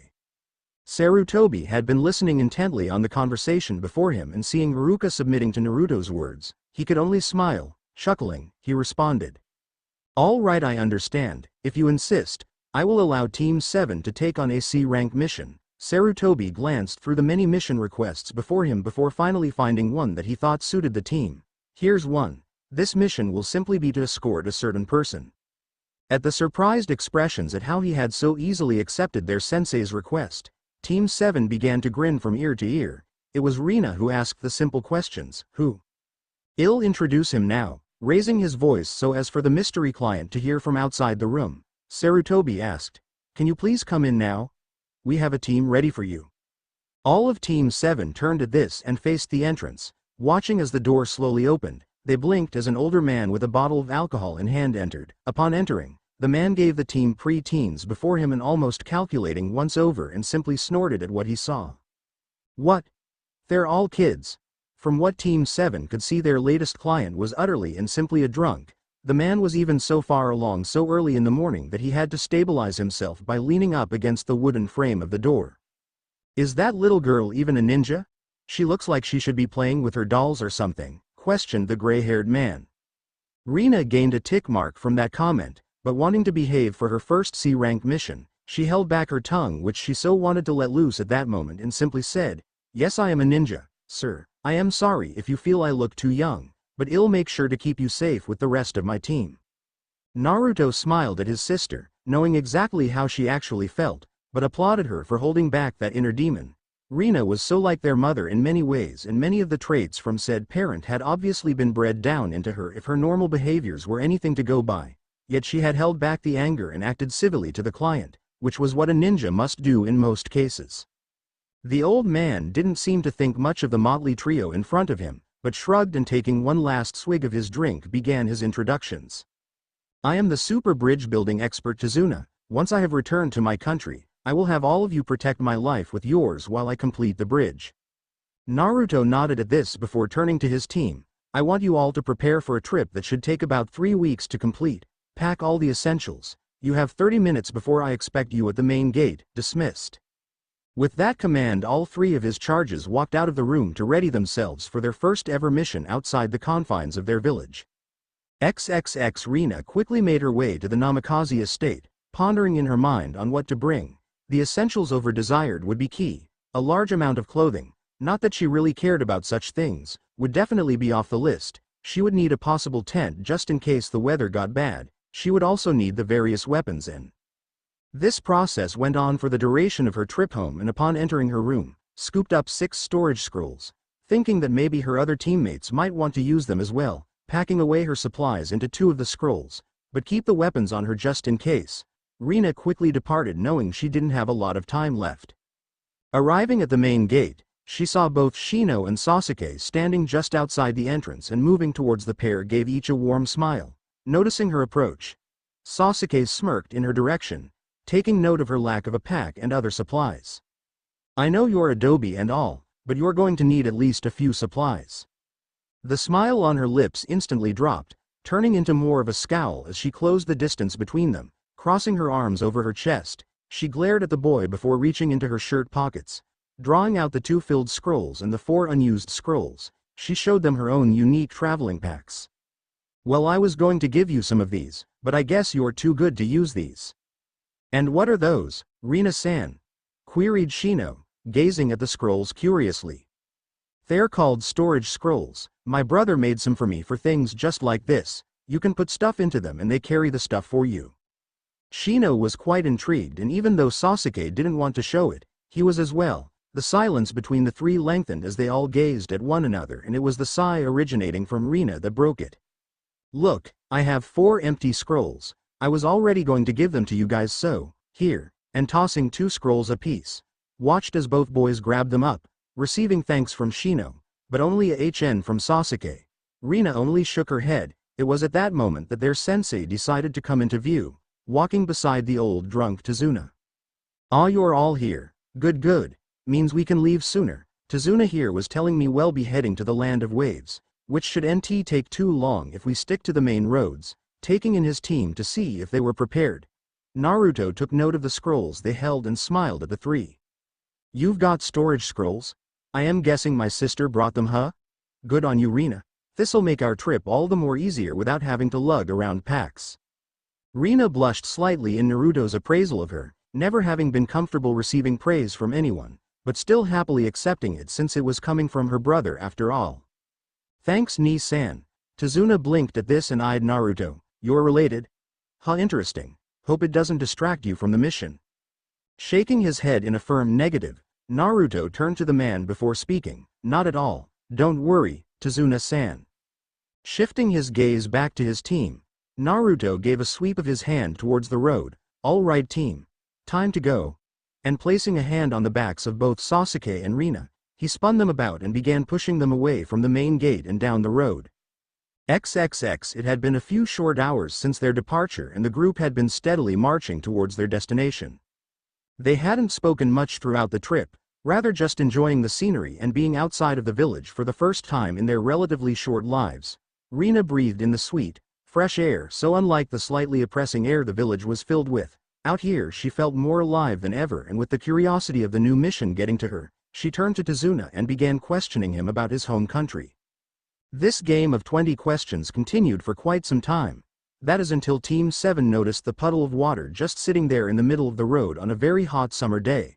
All three of the genin continued to walk and without turning their heads eyed their sensei. So they noticed, that's good, thought Naruto before giving his team an imperceptive nod of his head, silently telling them to keep going, but to stay wary. For his part, Naruto began to edge back within the group, putting himself in position just behind the four. As the group passed by the mysterious puddle of water, the entire team was not surprised in the slightest when from out of the water came two black forms darting out of the puddle. The two figures, one launching itself into the air, fired a hooked chain towards Naruto and showing his surprise at the attack. Naruto felt the chain wrap tightly about his form. The chain tightened ever further as from each end the two figures began tugging hard, pulling either end towards him before finally yanking as hard as they could, splitting Naruto's body apart in violent show of blood and gore. Tazuna was agape at the spectacle, fearing for his life from the deadly duo. First one, both masked men uttered, without even waiting for their victims to ready themselves. The two charged forward, appearing behind Rina, leaning forward, they both said, second one, and prepared themselves for yet another kill. Unlike their client, Team 7 was ready for the attack. Knowing something like this could never truly kill their sensei. Leaping away from her attackers, rolling across the ground, Rina turned sharply around and threw a lone shuriken towards the swaying chain that had all been set to wrap about her form as well. Flying through the air, one point of the star-like weapon managed to find its way into one of the kinks of the chain, launching it out of the two grips holding it and pinned it up against a nearby tree.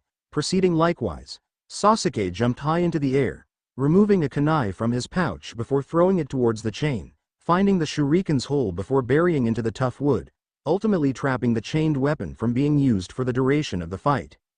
One of their attackers tried in vain to pull on the chain attached to his claw, failing miserably in removing the chain from its hold. It won't come out, he said to himself before feeling the weight of Sasuke landing on his own claw as well as his partner's, quickly kicking the two in their faces. Sasuke shoved the two backwards, who for their part quickly separated themselves from the chain. After separation, they both sprinted in a wide circle, aiming obviously for the unmoving figure of Tazuna.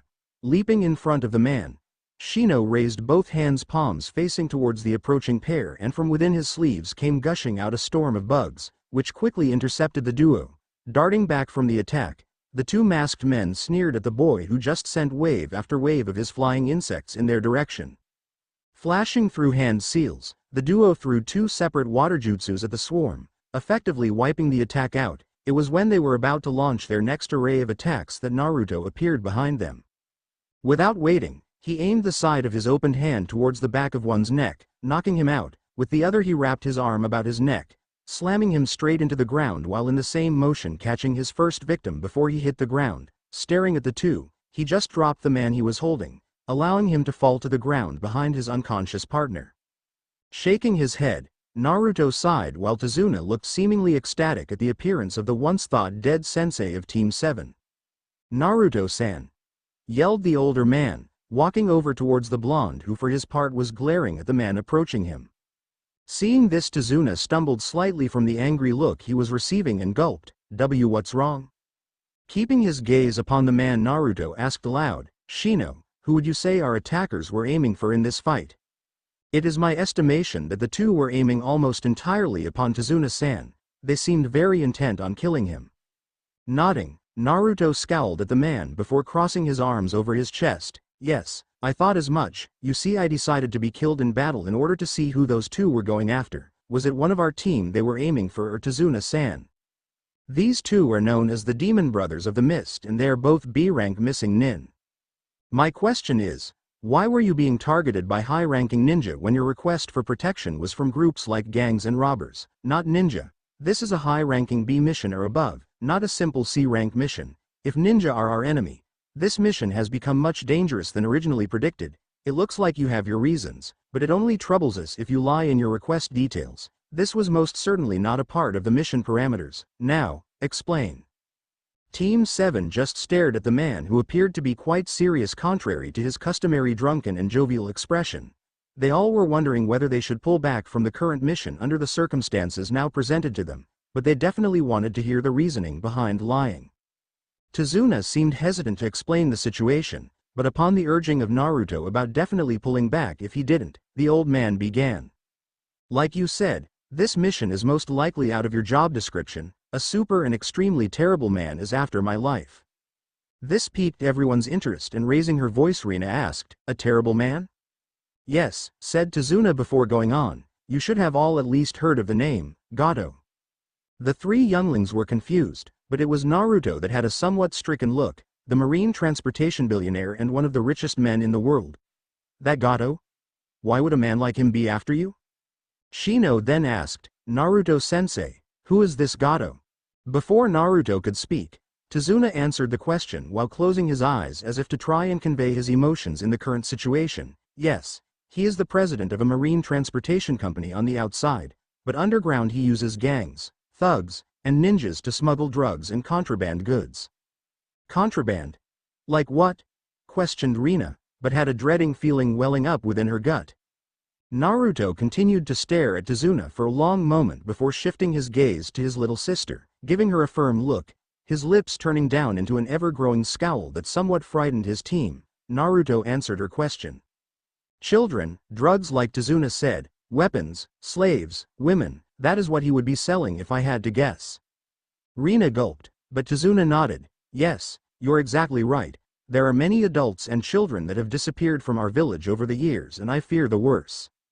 Naruto nodded grimly and requested Tazuna to continue on with his explanation. He also does nasty jobs like taking over other companies and countries. A year ago, he set his eyes on my country and he hasn't left since. He used the violence and wealth as a shield to enter, and before we knew it he had taken over the island's sea traffic and transportation. On an island like the Land of Waves, controlling the sea means ruling over the wealth, politics, and people of this island. Because of this, Gato is able to control our economy and rule over us through that. Stopping for a moment, Tazuna took a swig from his bottle, his hand shaking slightly out of fear for both the man and what was happening to his country. Finally drawing the bottle down, he then went on as though he had gained his courage from the inhibiting liquor. Gato only fears one thing. This is the completion of that bridge that has been under construction for quite some time. Naruto rubbed his chin thoughtfully, and as the one building the bridge, you became an obstacle to him. Those ninja were sent by Gato then, am I right? Tazuna bowed his head. Yes, you are right. He sent them to kill me. With my death the bridge construction would stop, and that would mean the end of our country. If this is so bad and he sent ninja after you, why didn't you pay for a higher mission rank? With more capable ninja this would be a somewhat more easier task than with a team of genin. Tazuna sighed. You must know that the Land of Waves is a super poor country because of Gato. Even the feudal lord doesn't have much money. We had to pool all our money together in order to even afford a C rank fee, and that pretty much wiped us all out. We had hoped we would get a capable team for this task. If you quit your mission now, you'll be killed for sure and my country doomed. Naruto began thinking over the mission, wondering if he should risk everything, even their lives, for something like this. If he had been alone he would have happily accepted the mission, but with 3 young genin to watch over, could he risk it? It was the following words that clinched it all for both him and his team. It is all right if you don't accept. Only my cute 8-year-old grandson and his mother as well as the rest of our small village will weep. It's not your fault after all, and I did lie to you guys. Rubbing the back of his head, Naruto sighed at the situation before them and looked towards his team with a questioning look. They all picked up on this, and shifting their gazes back and forth between one another, they all turned resolute eyes towards their sensei. Let's do it, Nii-san. We have to help them. It would be wrong if we turned back now. I agree, it would be just to do this, Naruto-sensei. It is a very logical choice. Very well then, I think that settles it. We will continue escorting you and continue on with the mission. However, once you have the funds, you will supply the village with payment equivalent to an A-rank mission. Is that understood, Tazuna-san?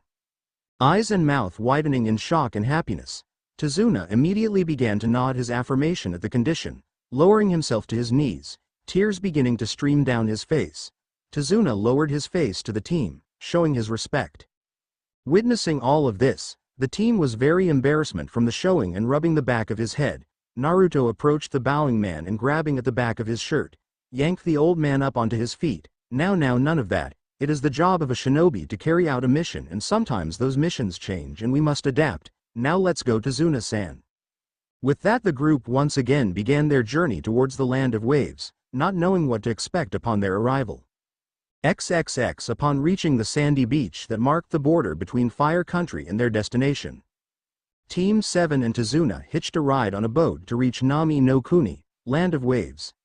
The driver of the boat had only accepted their request for a ride due to Tazuna, and because there was a heavy fog that would mask their presence that day. When they had arrived at the very edge of Wave Country, the driver had immediately warned them to be wary of their surroundings in the country and then left after that. From their point on land, the entire team could see the bridge clearly without any mist inhibiting their sight, and they were all impressed by the sheer size of the structure. It was upon questioning that Tazuna explained that the bridge was being built to link Fire Country and his own so that they may trade without relying on Gato's ships. After offering their praise, Team 7 turned their backs upon the bridge and resumed their journey from the small fishing village to Tazuna's home a little way outside of it. A little while after, as the group made their way down the beaten path just a mile from Tazuna's house, Rina immediately stiffened, sensing something out of place. Swiftly reaching for a kunai from her pack, she flung the weapon towards a nearby bush, startling those around her. Without bothering to answer the obvious question, Rina made her way over to the bush, drawing it back to reveal she had killed a white-furred rabbit. At first she berated herself for immediately striking the poor rabbit down, for it had done nothing to harm her group. However, the longer she gazed down at the unmoving form, the more she began to grow suspicious. Here was a creature with fur the color of snow that would have shed it long ago due to it currently being summer. To keep that colored fur, the rabbit would have had to be kept in a place where it would not have had light or predators. But then how did it get out here? Naruto and the rest of his team were thinking similar thoughts and immediately became on guard for potential attacks. That rabbit had to be raised inside somewhere, probably for the use of kawarimi. Suddenly Naruto's ears picked up the distinctive sound of metal flying through the air, and immediately shouting, "Everyone!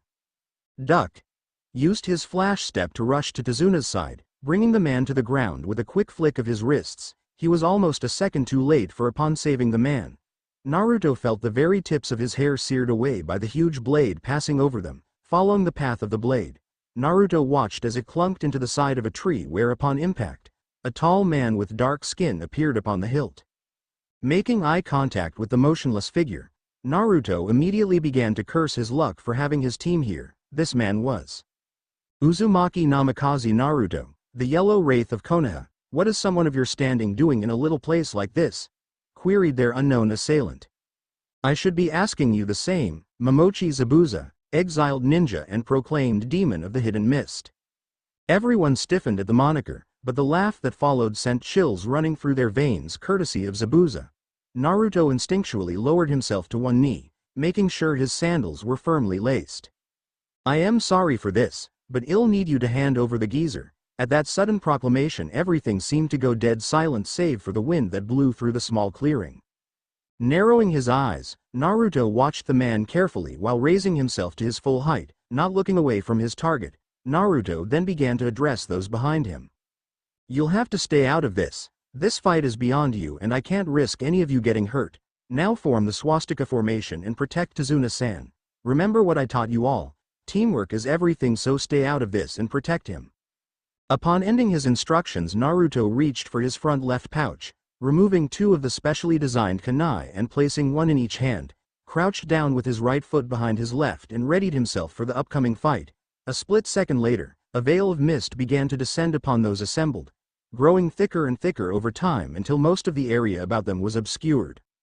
My, I feel honored that I get to fight the Great Yellow Wraith. This should be fun. Although he gave off the appearance of confidence, Zabuza was somewhat freaking out inside. Fuck, why is he here?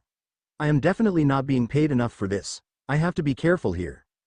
When I was in the Kirigakure's assassination squad, I heard talk of some of your accomplishments and gained information from the bingo book given to me. One of two ever in history to gain the status Flea on sight, and your old man was the other. I've heard many tales about you, Konoha's Yellow Wraith. While Naruto and Zabuza had a stare down, Sasuke was staring at Naruto's back with searching and curious eyes. He's that feared. I knew he was strong, but never that strong. What is his secret, damn it? Not breaking the eye contact, Zabuza crouched down on his hilt saying, let's get this started, shall we? I don't have all day and I need to kill that geezer right away. At this, all three genin rushed into action, placing their bodies in between Zabuza and Tazuna.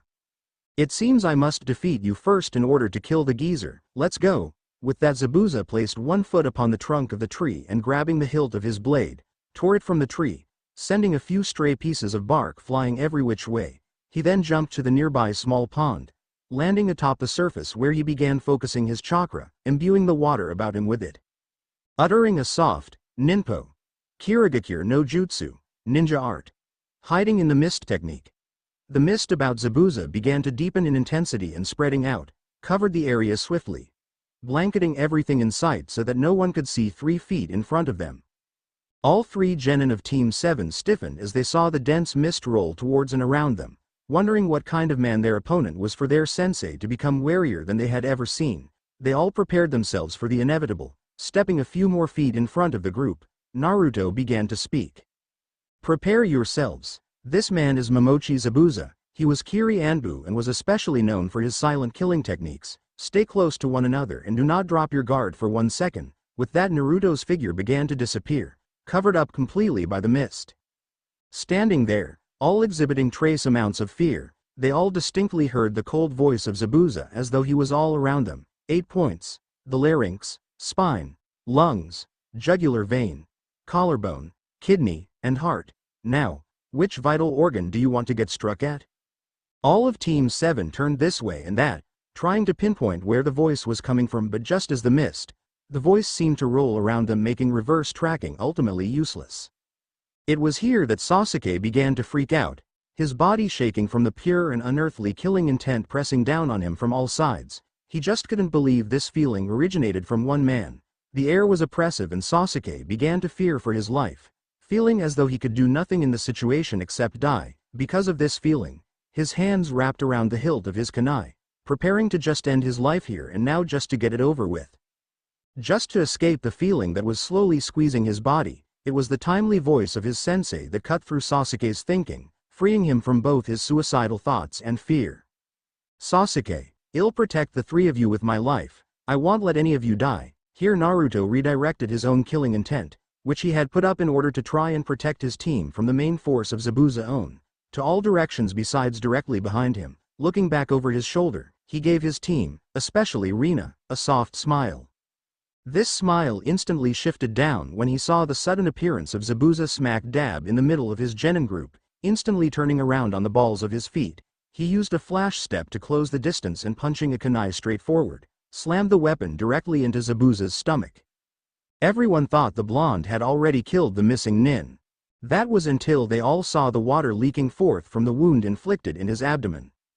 Suddenly the figure of Zabuza splashed out of existence, indicating it had been a water clone, and upon hearing a cry from Rina, Naruto turned about to see Zabuza's blade aimed directly at his gut. Thinking fast, Naruto bent his knees, propelling himself upwards. He swiftly placed both hands on the swinging blade and, twisting in the air, made his body perform a quick handstand above the blade, just narrowly escaping the sideways cut. Immediately on the counter-attack, Naruto cocked his legs at the knees and, twisting about, sent a quick kick in the direction of Zabuza's face.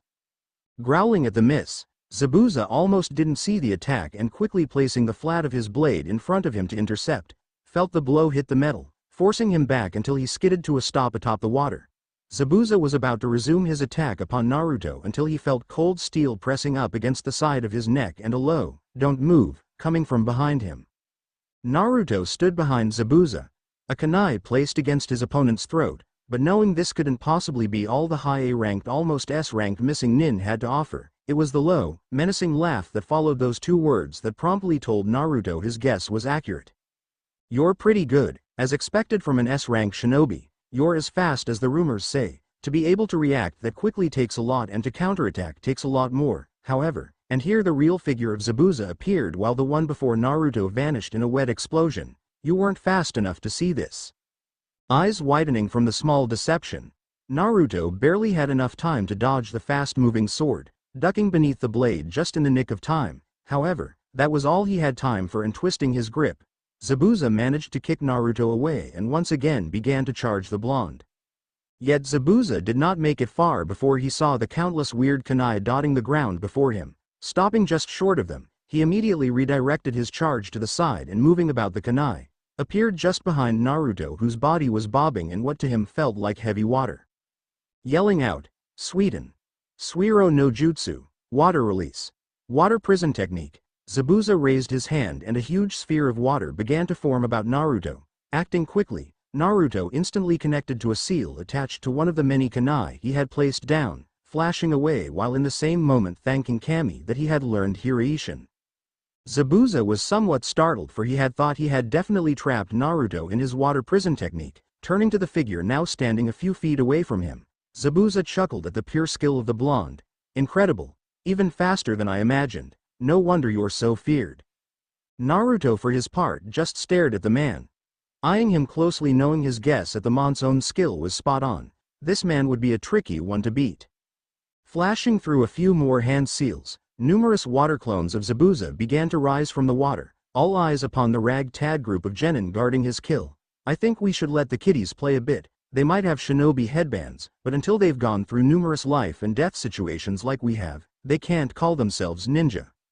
Naruto knew that the water clones weren't as powerful as one of his shadow clones, but due to them containing 1/10 the overall power of their wielder, and with Zabuza being so strong, the strength of a single one would be more than enough to match his team. Naruto hoped they could survive, and seeking to end this fight as soon as possible launched himself straight at Zabuza, kunai flashing forward only to be intercepted by the other mon's sword, and so their fight began anew. The three genin of Team 7 stared at the many figures of Zabuza before them, receiving sneers in return. All the Zabuzas charged towards their victims, intent on ending this swiftly and killing the target. Thinking quickly and wanting to even out the odds a little, Rina immediately made 4 shadow clones. Racing forward, she and her doppelgangers made contact with the enemy, kunai creating sparks as they roughly rubbed up against the swords presented to them. Startled at his teammates' reaction, Sasuke just stood there and watched as the female of Team 7 battled it out, kunai against sword. With 5 of the water clones sent to kill them, it was the kick he saw delivered to the real Rina that sent him into action. Darting forward, he intercepted the flying form of his teammate, earning a grunt from the effort of stopping her backwards momentum. Turning her head, Rina was surprised at Sasuke's actions, but nodding her head in thanks, moved forward once again, this time with Sasuke by her side. The two seemed to move in perfect harmony, complementing the other's movements with swift actions of their own. When Rina ducked beneath a swinging blade, Sasuke was there with shuriken in both hands, flinging them at the clone so that it exploded in a shower of water. When Sasuke felt his fist caught by another clone, Rina appeared behind the man, delivering a swift axe kick and dispelling that clone as well. This process went on for a while until finally none of Zabuza's clones remained before the panting duo. The original Zabuza, having been fighting Naruto, stopped suddenly and gave a sidelong look towards the genin. "They're not half bad, especially that girl. Say, she's not your..." "Shut it," Naruto ordered, and instantly appeared out of thin air beside Zabuza, throwing a punch in the general area of the mon's throat.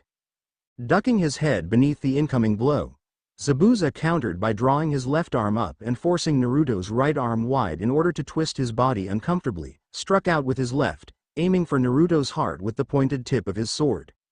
Seeing his predicament, Naruto snapped his left hand out, redirecting the blow to just above his shoulder, avoiding a hit that could have seriously injured him. Growling out his challenge with his blue eyes flashing, Naruto then twisted his left hand around so that his fingers found Zabuza's wrist, squeezing tendons to bones. He forced Zabuza to relinquish the hold on his blade and punching, managed to score a hit against Zabuza's sternum, effectively launching him backwards. Not finished, Naruto then flash-stepped behind the man, kunai striking forward to nail the incoming figure right in the spine. Reacting quickly and knowing how crippling the attack would be, Zabuza managed to press his right hand onto the water's edge and using a burst of chakra, pushed his body upwards and over the head of Naruto.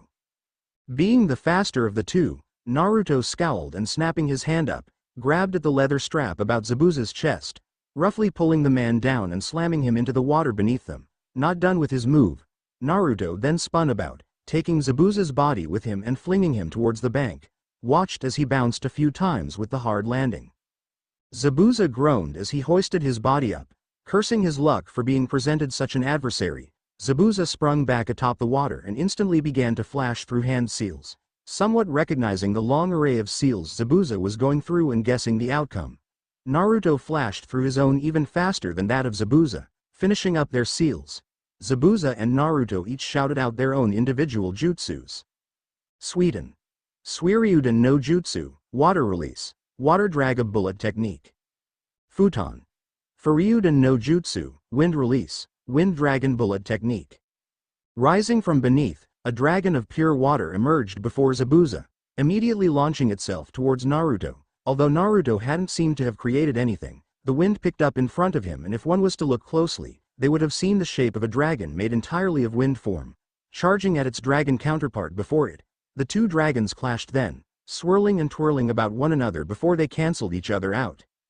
The two combatants sprang forward, blades clashing as their dragons had moments before. Neither seemed ready to give up an inch they had gained, pushing at the other with all their might, ultimately meeting in a stalemate that would not change soon. It was here that both sprang back at some unknown signal. Zabuza began once more forming seals, and Naruto, forming a clone beside him, began going through his own set of seals along with his clone, each seeming to be performing an entirely separate jutsu. All three finishing at once, Zabuza cried out, Suiden. Daibakufu no Jutsu, Water Release. Great Waterfall Technique. Sending a great torrent of water straight at Naruto. Working as one, both Narutos looked at each other and drawing breath into their lungs, expelled the chakra-infused pressure within them while shouting out. Kaden. Eureka no Jutsu, Fire Release, Fire Lily Technique. Futon. Atsugai, Wind Release. Pressure Damage. The gigantic fireballs that flew from one of the mouths made eyes widen at the sheer size of the masses of roiling fire. It was like a rain of fireballs that spread out wide. A jutsu used sparingly by those within Konoha for large-scale battles. However, it was the focused and immense wall of wind heading towards Zabuza that scared him the most. Not only did he feel the incoming power from the technique, the wind fueled the fireballs, doubling them in size and strength. Zabuza's water technique was no match for the combined forces of the two jutsus, and watching as his torrent of water was plowed through, felt the impact of one of the fireballs as it landed in the water beside him, sending him crashing back onto land and into a hard tree, knocking him out instantly upon impact. Sighing to himself at the hard-earned victory, Naruto simply let his clone poof out of existence and began walking towards his group, asking while on the move, "You guys okay?"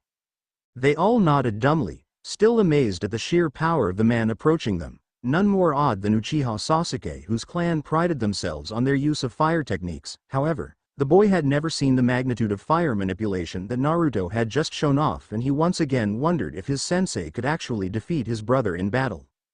Flicking his gaze to Tazuna, Naruto noticed nothing wrong with the old man and nodding in acceptance and glad that his team had survived the deadly attack and handled themselves well, patted each on the back for good work. Turning, he then proceeded to the lone body of Zabuza, but was stopped short when another figure made its appearance known, flinging two senbons into the side of Zabuza's neck. Arching his brow, Naruto eyed the masked figure standing upon a branch high above, but noticing the mask they were adorned with proceeded to examine Zabuza, placing two fingers to side of his neck. "He's dead," was all Naruto said before turning back to their mysterious, masked individual. "Thank you very much, I was looking for a chance to kill Zabuza," the figure said, bowing its head in Naruto's direction. "That mask, it indicates this person as a hunter nin of Kirigakure. From his appearance, they look to be female and quite young at that. To be so young and already a hunter nin? She must be quite extraordinary, mused Naruto. Stepping back, Naruto watched as the figure flashed to Zabuza's side and after lifting him up onto his shoulders, simply said, "I shall be taking him back to Kiri. Thank you for your services. Konoha nin, you have done a great service." Alarm bells immediately began to go off in Naruto's head, and with his unmasked expression, the other figure seemed to catch onto what he was thinking.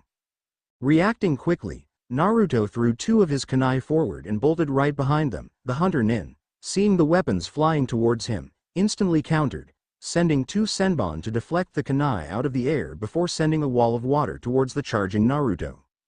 Managing to dodge the technique launched at him, Naruto turned back to where he had last seen the ninja, but upon settling his gaze on the exact spot saw only grass.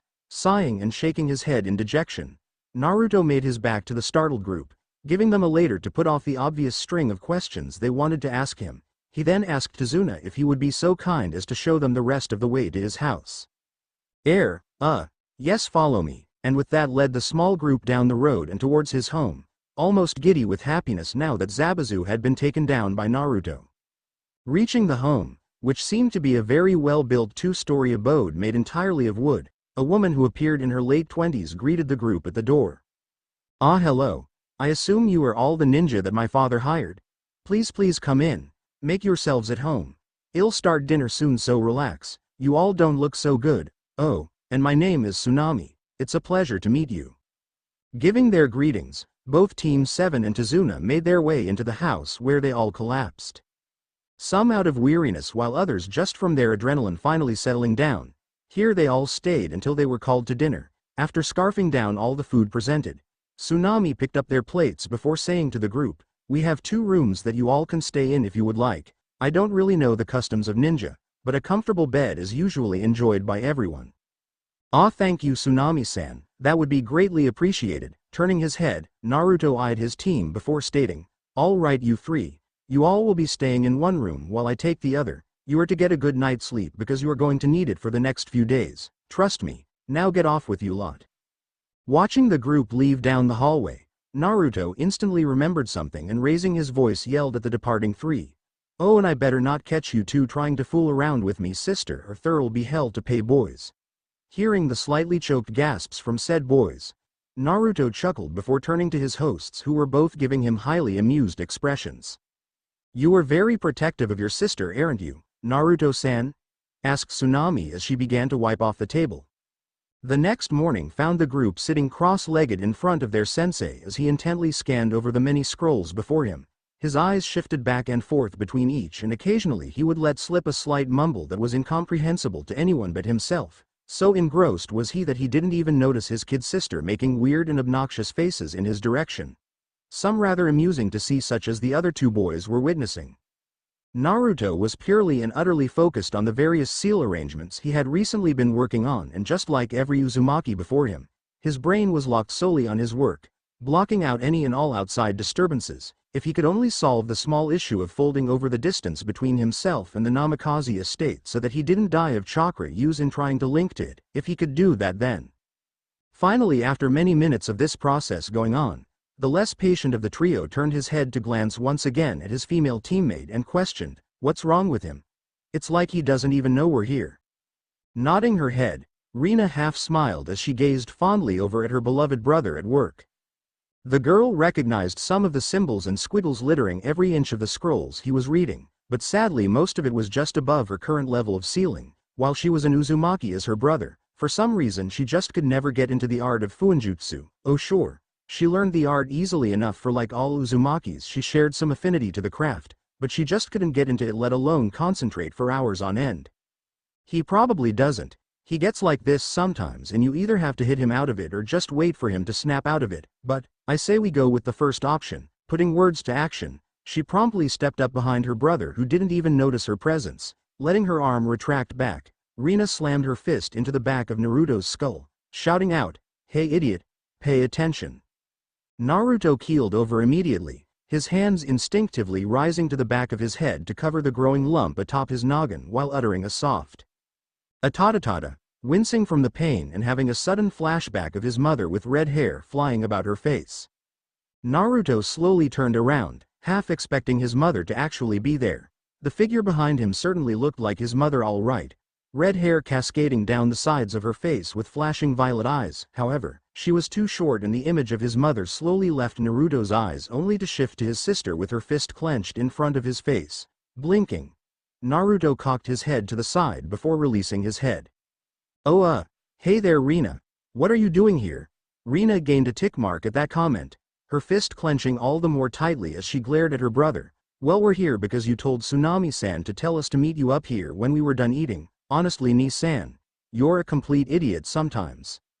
As if just realizing he had indeed asked them to be here after eating breakfast, Naruto turned to the side and smiled at the two boys who were both exhibiting sweat drops at the scene playing before them. Oh great, you guys are here. Good. Well, stop standing there Rina and sit down, we have some things to discuss.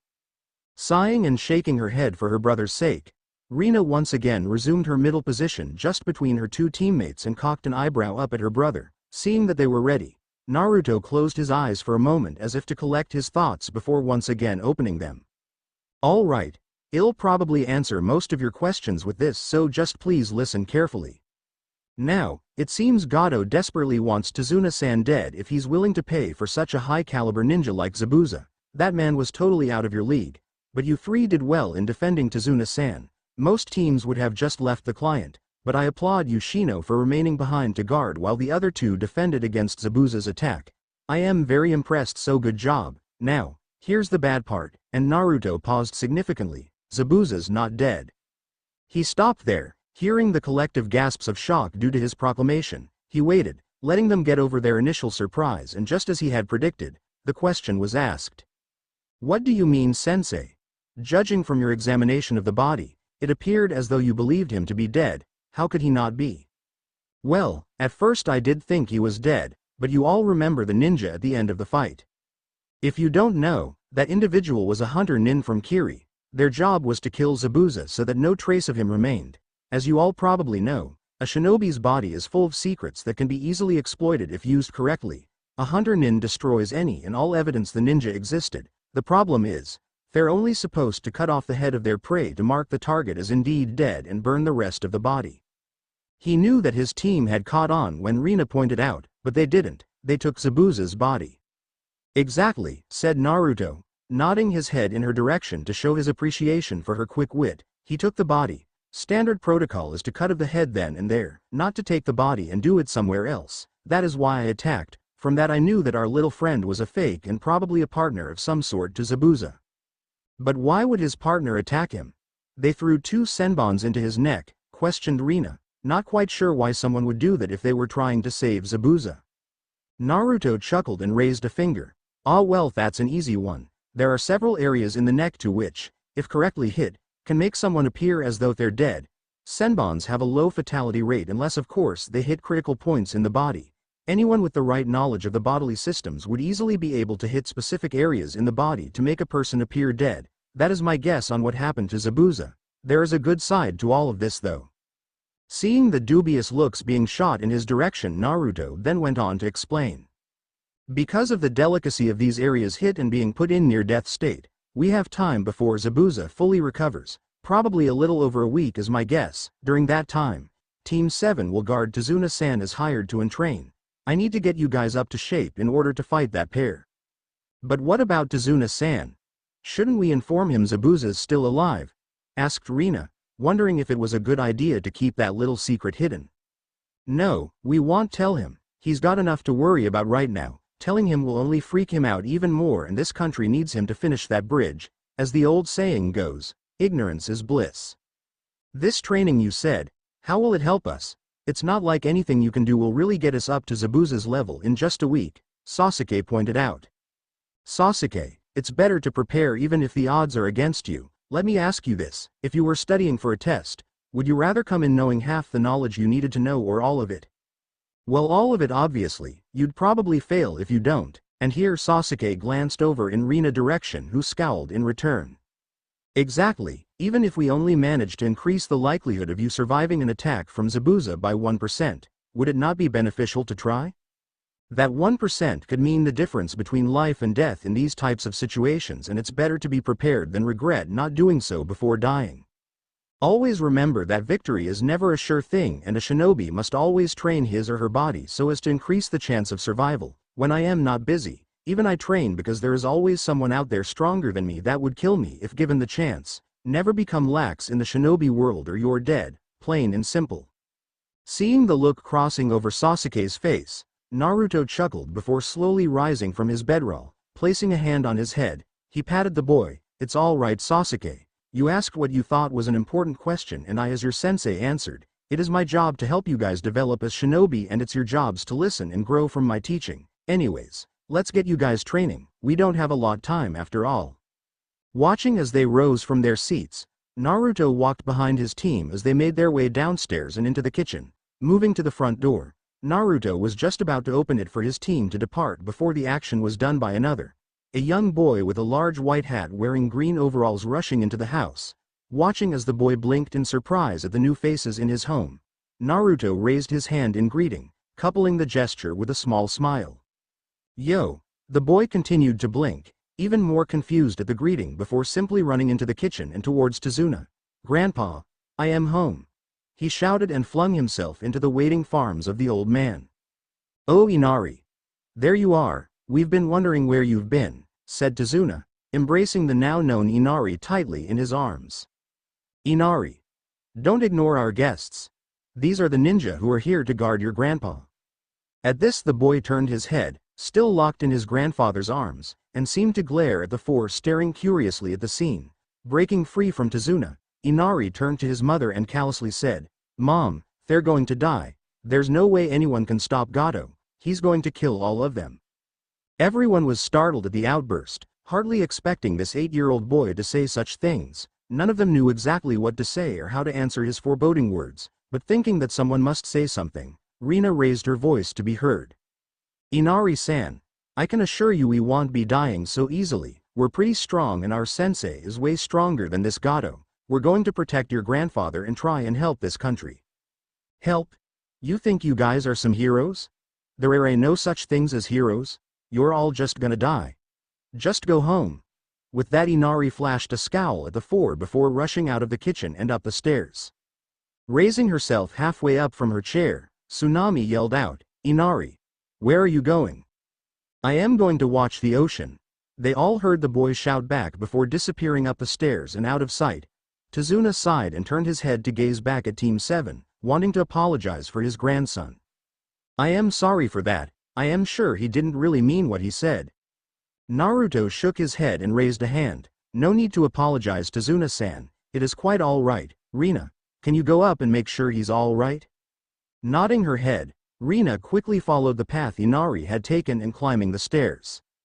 Quietly made her way down the hallway. While she moved, she began to wonder why the boy had said what he had. There must be some reason, thought Rina as she tried to figure out which room was Inari's. At the quiet sound of what she perceived to be crying, she followed the sound to a room set to one side of the hallway. Peeking through a slit in the doorway, she saw Inari sitting atop his desk, staring out his open window at the ocean beyond.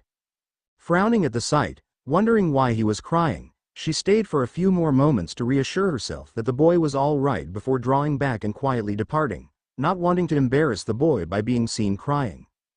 XXX. The masked figure crouched beside the motionless form of Zabuza. Unrolling her equipment, she looked over her tools before removing a tool that looked somewhat like sharpened pincers. Turning, she stared down at the unmoving body before considering what she had to do. I have to cut the cloth on his mouth and make him cough up the blood first. At this she leaned forward, preparing herself to cut away the bandages surrounding Zabuza's mouth. However, her movements were cut short when she saw the widening eyes of Zabuza, his black pupils staring in her direction after just waking up, and a hand gripping her wrist to halt her progress. I can do it myself, said Zabuza, shifting slightly with a groan from how weary and pained his body felt. Oh, so you came back to life already, pointed out the figure, and if Zabuza had known better he would have suspected the figure had been joking. Wincing from pain, Zabuza rose slowly, laying his arms on his thighs as he sat there, pain-racking his body, but having dealt enough with pain enough to block most of it out.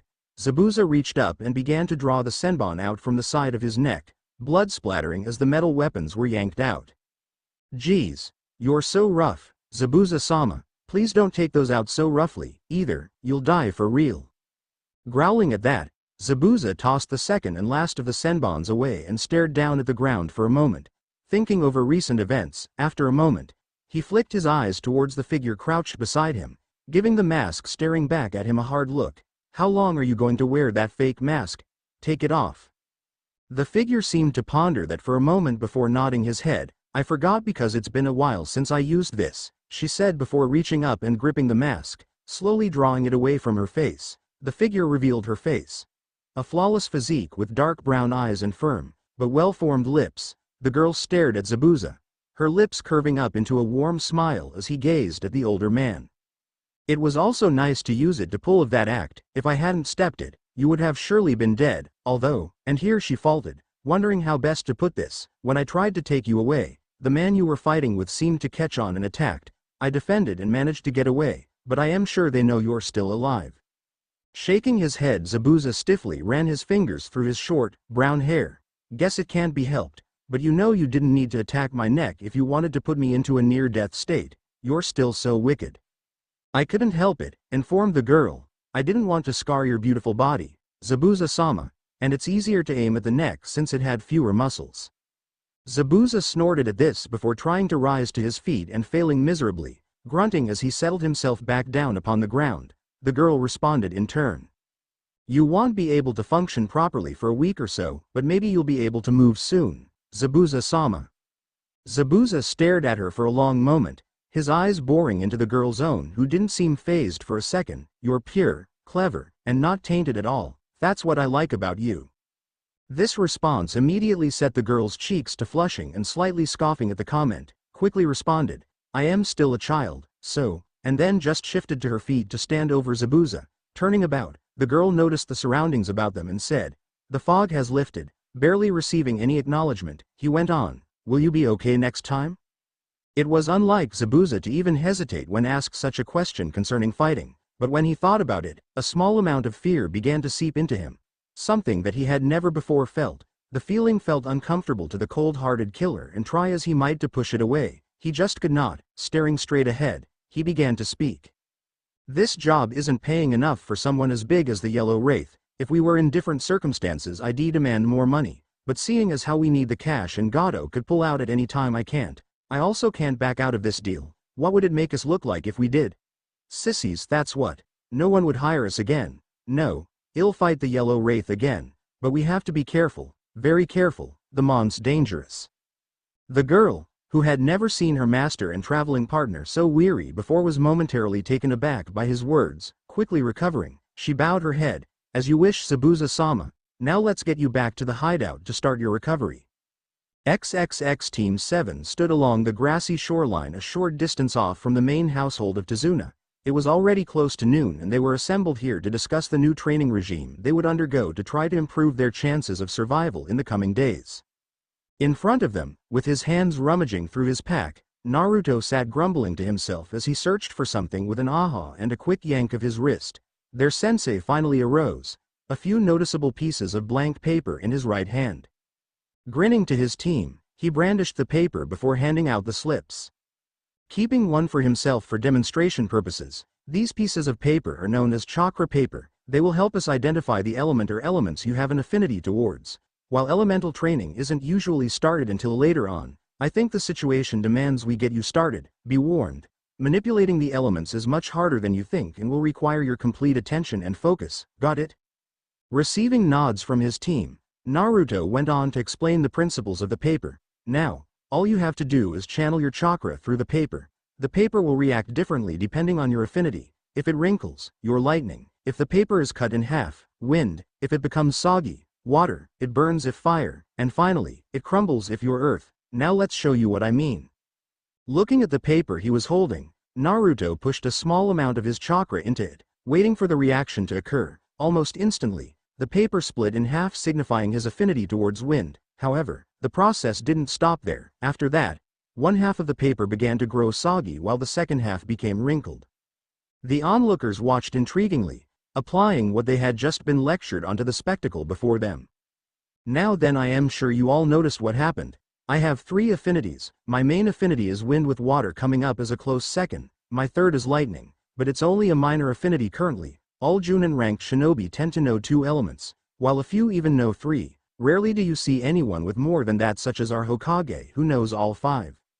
Stopping here to let them take it all in, Naruto then began to press on with his lecture. The interesting part about elements is that each of the 5 great elemental countries leans more heavily on one type of element versus the others. Obviously, from the name, our country leans more towards fire, wind country towards wind, and so on. This also tends to occur within some families as well. For example, I wouldn't be surprised if you, Sasuke, had an affinity towards fire due to almost all Uchiha having that specific affinity. Your family is known for their fire manipulation and has even created new jutsus due to their pride in their capabilities concerning that particular element.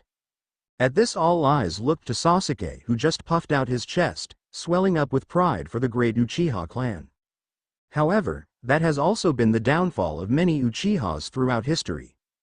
Hearing that, all 3, especially Sasuke, grew confused and glanced back at their sensei for an explanation. Because of their efficiency in the fire element, many Uchihas deemed themselves worthy only to use that element. Because of that, many enemies, knowing their ways, would simply use strong water jutsus to overpower their fire techniques. While each element is strong against a certain element, it's also weak to one as well, and in that case water is strong against fire. Wanting to backtrack a bit, Naruto then began to speak before he could be interrupted. As I said, elements can be hereditary. This is true in my case as well. I gained a strong water affinity due to my mother, who was from Whirlpool country, known for their water usage. I gained my lightning from my father. Wind is all my own, and only a few in fire country have that particular element, so it was tough learning jutsus relating to wind. Seeing the quiet stares aimed up at him and thinking that they should continue on with the lesson, Naruto waved in their direction. Anyways, go ahead and push some chakra into the paper. You first, Sasuke. With the prompting, Sasuke nodded and began pushing some of his chakra towards his hand, watched the paper intently. Not surprising to any of them, after what their sensei had just said, the paper immediately burst into flames, followed by many of the paper chunks wrinkling up. Interesting. Fire with a minor affinity in lightning. Very few have 2 affinities at your age. Guess we have a little bit of wiggle room with your training then. Next, Rina. Hearing her name, Rina began to channel her chakra into her slip of paper. Immediately, the paper became soggy. While she had known her element was water, Rina was slightly put off that she hadn't gained a second like Sasuke had. Just another thing hell thrown in my face. Just like before, you have water, Rina. You're just like our mother, Rina, gaining a smile at the thought, then heard Naruto beckon for Shino to start.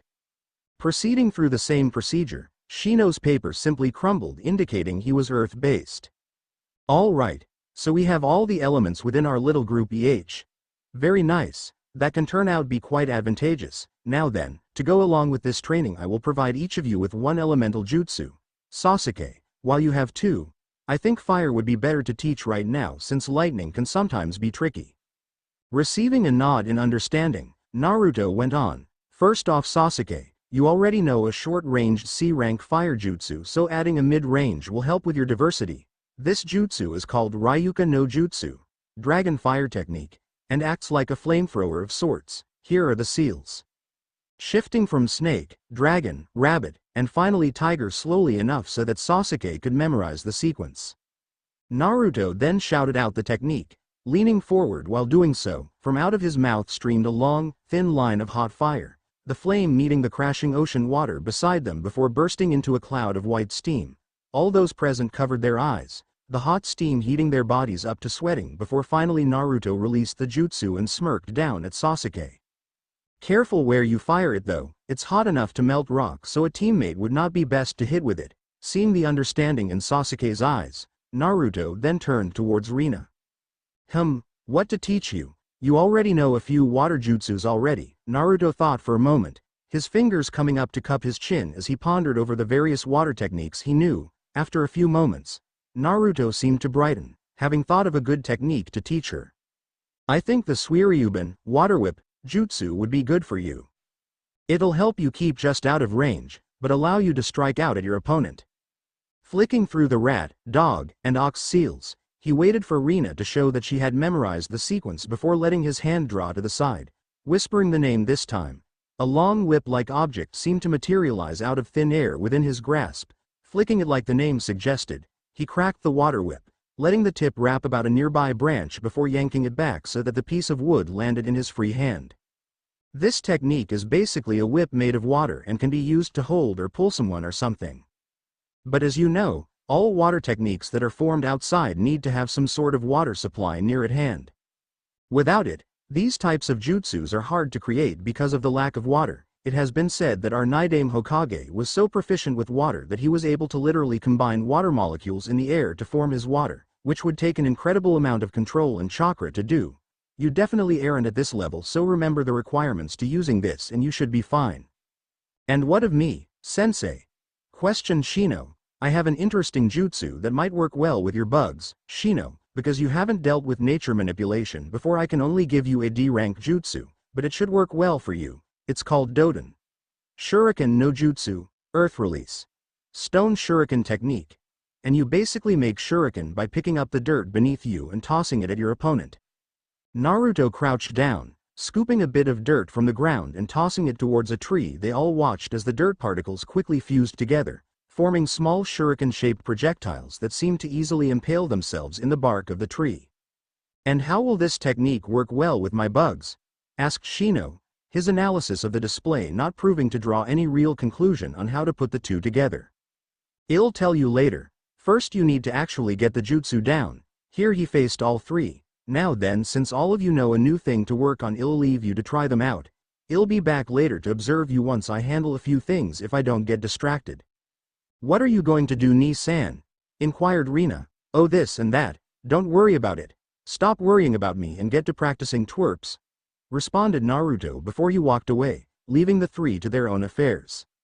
XXX Naruto walked through the small fishing village, the small town holding an air of complete and utter defeat at the hands of Gato. After leaving his team, Naruto had wanted to see firsthand what was happening in this country, and what he had seen made his fingers curl into fists, his jaw tighten as he took in everything around him.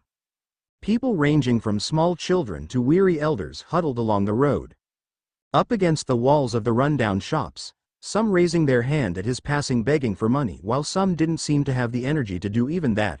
Most of these beggars wore rags for clothing, the rags barely covering up anything. The normal embarrassment to this fact wasn't even evident, for these people had suffered so much for so long that they didn't even care how they appeared to others, too focused on trying to obtain money or food for themselves and their families.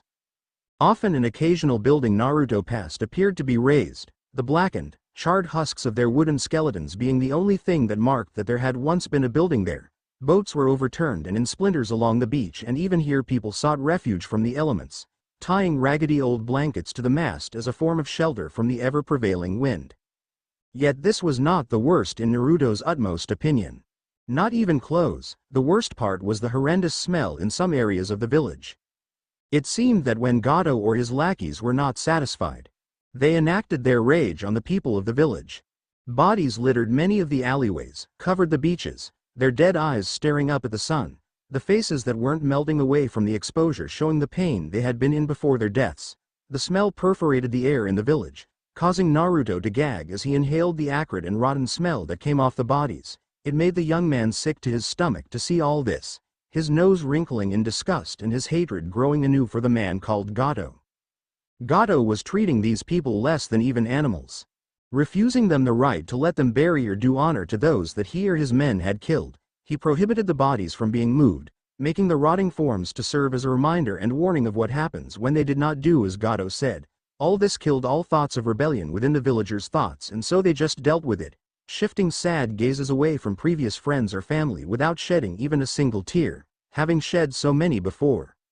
Naruto was furious with what was happening, his blood boiling as each frightened, scarred, pleading face stared at him as he passed, their eyes begging him to help them. It sickened the young man, and he couldn't even imagine what the people of Tezuna's village were going through. He just had to do something. It was here that Naruto felt a slight tug on his arm, and whirling about, hand snapping down to his weapons pouch, he faced the person. He froze almost instantly when he saw not an attacker but a dirt-encrusted girl, her young eyes staring up at him with her arms shaking from the sheer effort of just lifting her hand up so high. Naruto stared down at the girl, and the longer he looked, The harder it was to keep the tears forming in the corners of his eyes from falling. She had short brown hair with a set of matching eyes. She didn't seem to have washed herself in days, and there was a small bruise that covered her skin just beneath a layer of grime and filth. The sight was truly pitiful to the man, disheartening to see such a young child forced to endure the life Gato was forcing upon the village. Her brown eyes gazed into Naruto's cerulean blue, conveying without words her feelings and question for food. Knowing what she wanted, Naruto crouched to one knee, moving to eye level with the small girl before smiling sadly at her. His heart cried out as he witnessed the spark of life in her eyes. The prospect of actual food giving her tired face a small amount of life which appeared to have been wiped out long before now. "You're hungry, aren't you?" asked Naruto, rummaging through his pockets for the scroll he kept extra food in case of emergency. To him, this was an emergency, and he knew he had to do something for this child. "Yee," started the girl, but stopped and swiped her tongue across parched lips. Trying again, she answered him, "Yes, sir." Naruto nodded and pushing a minuscule amount of chakra into the scroll after finding it. A few oranges and a sandwich emerged from the smoke that followed. It was so convenient that scrolls kept the things stored within it in a suspended animation, thus preventing food from rotting on long trips like this. Grabbing up the food, he handed it all to the girl, whose face had turned shocked at the amount she was receiving, having only expected a few pieces of breadcrumbs or something of similar nature. Naruto saw this and once again winced for the current situation she was in. Putting his scroll away, he rose, standing to his full height. The girl switched her gaze between the food now in her hands and the man who had gifted her with such a treasure. She once again tried to speak, tried to offer her thanks for the huge meal, but could not form the words to do so. Instead, she placed all the food in a small sack at her side and slowly walked forward, wrapping her arms around his legs in a hug. Reaching down, Naruto gently placed a hand on the back of her head and rubbed the greasy hair, letting it remain until she finally pulled away, tears falling from her eyes because of the generosity of this stranger. "Where are your parents, little one?" Naruto questioned. The girl shook her head at the question and just said, "Gato," before gaining a frightened and pained look. Naruto could only guess at what had happened and could understand the fear she exhibited for the man that had caused so much pain and suffering around her. "So you're an orphan?" She nodded her head, and Naruto then asked, "Is there an orphanage of some kind you stay at?" She nodded again, and when Naruto asked her if she could take him there, she reached up shakily, taking his hand in hers before guiding him down the dirt road leading towards the outskirts of the village. The two walked for a time, neither speaking and both avoiding eye contact with many of the people lining the streets in search of money. Barely any of the stores they passed were actually open, many having wooden planks over the windows or as before being burnt to the ground. The girl guided him down the streets, turning left, right, and then finally making a final left before Naruto saw the building he could only assume as the orphanage come into sight. The building was like all the others around it. It was composed mostly of wood with a few shattered windows and had no door to speak of. In the lawn were several children who were busy kicking a ball, but didn't seem to have much energy to do so. At the sight of the girl who they all knew and a stranger walking with her hand in hand, all of the children assembled outside stopped what they were doing and stared at the pair. While some wanted to rush over, they all held back out of fear that had been nurtured or beaten into them for the past few years by Gato's men. When one child ran into the building and emerged a few seconds later with an older-looking female, Naruto guessed that this was the person set to watching over the orphans. While dressed somewhat more presentable than those deeper into a town, her clothes were still made up of rags. The woman gave Naruto a strange and cautious expression, one to which Naruto didn't begrudge her for giving him. Releasing the girl's hand, he approached the woman, bowing his head to her. "You are the caretaker for these children?" he asked politely. "I am." "Who are you?" the woman asked, still giving him that look. "My name is Naruto and I am one of the shinobi sent to guard Tazuna-san while he completes his bridge," he responded in kind. The woman's body seemed to relax somewhat at the news, having heard of the man going out of the country to bring back aid. Still she remained alert, not sure of the reason he had for coming to her orphanage, and consequently asked, "Why are you here then? Shouldn't you be guarding him if that's your job?" "Oh, I am. I can be in two places at once if you must know." The woman's face showed confusion, but didn't ask the obvious question. "My reason for being here is this young lady," indicating the girl who had led him here. The caretaker stared at the girl, who looked up at her before pulling out the food Naruto had given her. "Kia-san. He gave me all this food and wanted to see the orphanage." The now identified Kia looked between the two in surprise before her face seemed to soften. Turning back to Naruto, she bowed her head as he had done previously. My apologies for asking so many questions. One can't be too careful right now. My name is Kia. Might I ask why you gave our little Soseki so much food? I don't approve of what's going on around here, Kia-san. People shouldn't be living like this, especially Soseki, and coupled with the fact she looks just like my sister when she was her age. How could I not help? Answered Naruto. Thank you then, you are a very generous person, Naruto-san, Kia said. It's really no trouble, and while I am here I thought I might as well help and give the kids a little show. Naruto responded with a friendly grin.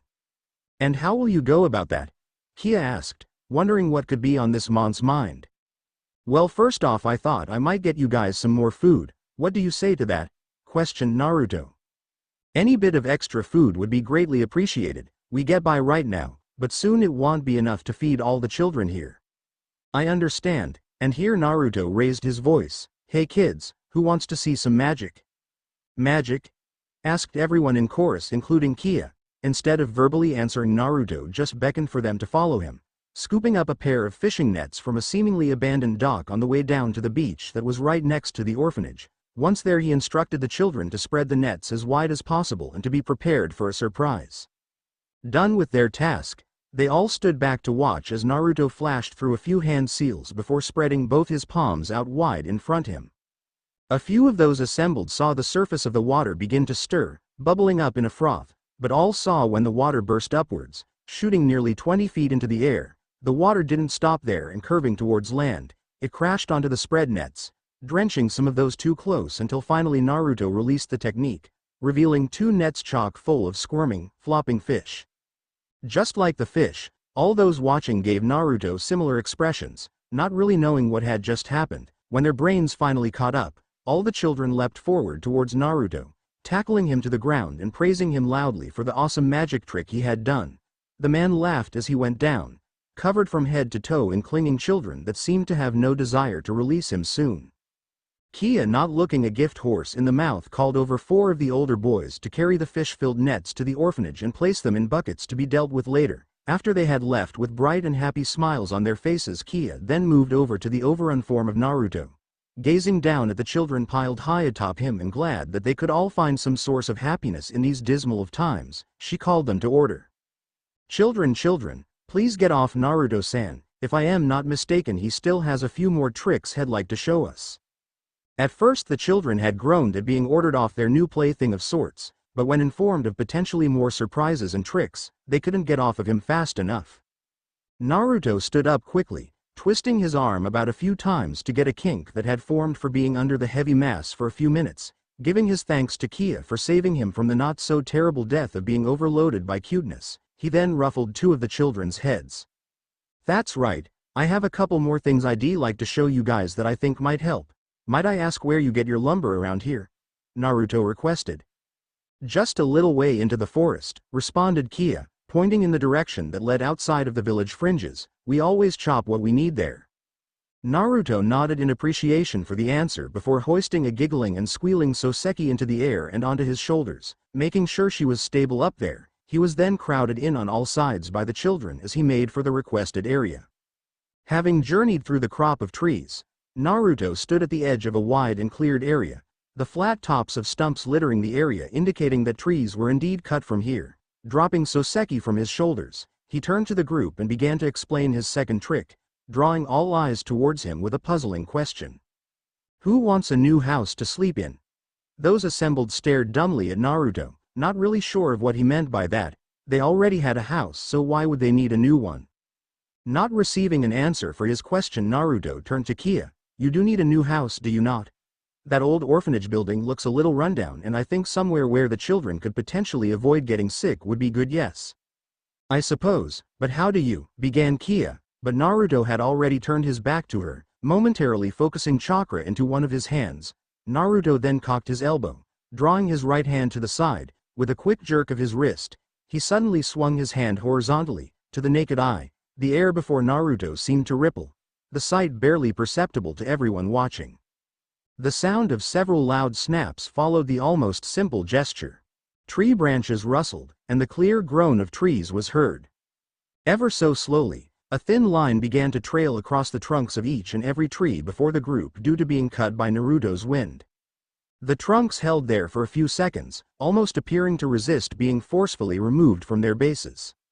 But in the end they could resist no longer and began to lean towards the viewers, threatening to collapse on top of them. Everyone placed their hands over their heads, trying with that simple action to protect themselves from the falling behemoths, but they needed not fear, as if bidding them away. Naruto flicked both hands nonchalantly to the side, the trees blowing to the side in turn and away from the group, saving them all. "How did you?" tried a startled Kia, not believing what she had just seen. "Oh, magic, of course. I did say I had a few tricks to show, didn't I?" responded an amused Naruto. "Yeah, but, to do that," Kia cried in bemusement. "Almost all us shinobi can do something like this in some shape or form. It's not hard once you get the hang of it," answered Naruto with a chuckle. "Any other tricks you'd like to show us?" "Well, I do have one. It's sorta how I am here and watching Tazuna at the same time. Wanna see?" When he saw the nod in response from Kia and the kids, Naruto crossed his fingers before him before whispering something under his breath. What followed would startle the watchers even more than they had been already, for out of the smoke that formed around Naruto, perfect copies of the tall, young blonde appeared, surrounding him on all sides. "Tada!" cried out 50 Narutos, putting their fingers up in a peace sign. "WH, WH, what?" echoed everyone, shocked at seeing so many Narutos. Naruto laughed at their hilarious expressions, tears coming to his eyes as he laughed his heart out. After a good amount of time had passed and everyone had slowly come to a realization at what had happened, the original Naruto ordered his clones to grab a trunk, 2 apiece, and carry them to the orphanage. Guiding his audience away from the clearing and back to the orphanage, they all arrived to witness all the Narutos cutting away first the bark of the trees. This was then followed by them slicing the remaining wood into equal slabs of wood. The procedure precise and accurate to the inch, so that each piece of either plywood or some other type of lumber used for building was exactly the same. While all of this was going on, Naruto was busy explaining to those around him that he had received some training in cutting lumber as well as building structures. His ability to duplicate himself has been very much sought after by construction companies, and they had paid top marks for his aid in putting up new buildings, villages, and small towns. While it wasn't the most common of jobs a shinobi took, Naruto was a kind man, and whenever he saw somewhere he could help, he was glad to offer his service, especially if it helped others, such as building new homes for people. Once the wood had been cut, the clones then sorted the wood into similar piles. They had to wait a time for the clone Naruto had sent to the tiny hardware store deeper in town to come back with the necessary items, but once he had the clones then set to work, grabbing up hammers or anything they could use to pound nails, and began to create first the outer wooden skeleton before it was filled in by many hard-working and eager Narutos. During the few hours that passed while the construction was underway, the original Naruto helped in cleaning and salting the fish that had been caught. Some of the seafood was placed over fires to cook, but most was stored for a later time. Once the fish had been cooked, it was generously portioned out to the children by Naruto and Kia, each child stuffing him or herself so much that their stomachs swelled. Night was fast approaching when the new house was finished. Many of the children had dozed off while waiting, the food having gotten to them, but were not grumpy in the slightest when they were gently shaken to wakefulness. When Naruto had finally announced the completion of the house, all the children cheered out in happiness, ecstatic smiles adorning their faces. Rushing forward, the orphans stormed into their new home, moving from room to room in examination of the freshly built structure, which was now 2 stories versus their previously 1-story abode. When Naruto saw that Soseki had stayed behind, but seemed to really want to go in, Naruto reached down and grabbed her much smaller hand, tugging her lightly along as he guided her into the house. Having gained the memories from his now non-existent clones, Naruto gestured to this room and that room, pointing out the kitchen, the living area, and the numerous bedrooms. He had sadly not had anything at hand to build in plumbing, carpeting, stoves, or any of the comfort accessories, but had figured that they could get by so long as they had an actual place to call home that wasn't their rat nest from before. It was with a happy heart and tears streaming down her cheeks that Kia approached Naruto, wiping a hand across her eyes to rub away the tears. She then began to speak. "I really don't know what to say, Naruto-san. This is just all too much to take in that I can't form words to show my gratitude for all you have done. You didn't have to do all this, but you did. I don't know how to repay you for all this." Naruto smiled at the woman, knowing probably what was running through her head. It's no problem, you don't owe me anything. I had some free time to kill and it was my honor to help these orphans. Here Naruto paused before continuing on, but if you really was to repay me you could answer some questions I have. Anything, answered Kia quickly, a little desperate to do anything she could to aid the man that had helped them so much. Chuckling at her eagerness, Naruto then asked his first question, his mood becoming more somber. How long has Gato been here? He came around 5 or 6 years ago. We believed him when he said he was here to help us since we weren't getting by all that much back then and saw him as someone that could help get the country back on its feet. Obviously it's only gotten worse since he arrived. Do you think that with the bridge things could get better? Kia bit at her lower lip at this, hesitating for a moment before responding. Even if Tazuna-san can finish the bridge I don't think it will do any good. Gato will probably just take it over and charge us even more for using it. And Kia's mood sullied at her own admittance. Naruto nodded, having been thinking along the same lines ever since he and his team had arrived on the small island. Do you know where I can find Gato by chance? He must live somewhere around here. I don't really know, we know he lives somewhere on this island, but I can't tell you the exact location. Maybe one of his men know where, answered Kia with a frown at not having been of much help. Naruto sighed, knowing exactly what he would have to do, and the idea rather displeased him for he saw no other choice in the matter. With his final question answered, Naruto bowed his head to the woman. Thank you for helping. Whether you believe or not, you did answer some of my questions and I am grateful. I have to get going, but I promise I'll be back soon to check up on you guys. Give my best to Soseki, will you? I will, and thank you again. You did a great service here and you won't be forgotten, I can assure you. The following day found Team 7 right back where they had started the previous day. Sitting on the shoreline just a ways from Tazuna's house, all but one of the children looked pale due to chakra depletion the day prior, with Rina looking the same as ever due to her ungodly recovery rate. They had all worked their butts off yesterday, trying to perfect their individual techniques given to them by Naruto, but none of them were at the level they really wanted to be at wielding their respective jutsus. Let's see the progress you guys have made, said Naruto and flicked his gaze to Shino, indicating he would start off the demonstrations for the morning. Rising, Shino moved a little ways from the rest of the group so as not to endanger them. Scooping up a handful of dirt, Shino threw the rock particles straight out in front of him before moving through the necessary hand seals at a reasonable pace. Some of the dirt flying through the air began consolidate together, forming crude-looking shuriken that hit the tree and then exploded in a shower of dirt upon contact, none piercing the thick bark. Naruto watched the entire spectacle and knew instantly why the shuriken had not done what they were supposed to do. A fact he passed on to Shino. Good job for your first day of manipulating your element. You've got the right idea. Problem was that you didn't push enough chakra into the dirt before you threw it. There wasn't enough chakra in the dirt to manipulate properly, which is why they look a bit deformed. It's an easy fix, so no worries. Try again and this time focus more chakra into it. Taking the advice, Shino drew another handful of soil from the ground and repeated the process as before, this time concentrating on siphoning more of his chakra into what he was holding. The second attempt was much better than the first, with 4 shuriken forming and actually piercing the tree. That's the ticket, I bet you'll have it down soon enough, Naruto complimented before calling up Rina to partake in the show and tell. Moving to the edge of the shoreline thinking that the more moisture in the air the better, Rina performed the hand seals for her own technique, her right hand drifting down to the side where water seemed to grow from midair within her palm. The object that formed appeared similar to a whip. It definitely had the length right. The problem was that the water bubbled and writhed, threatening to pop at any moment.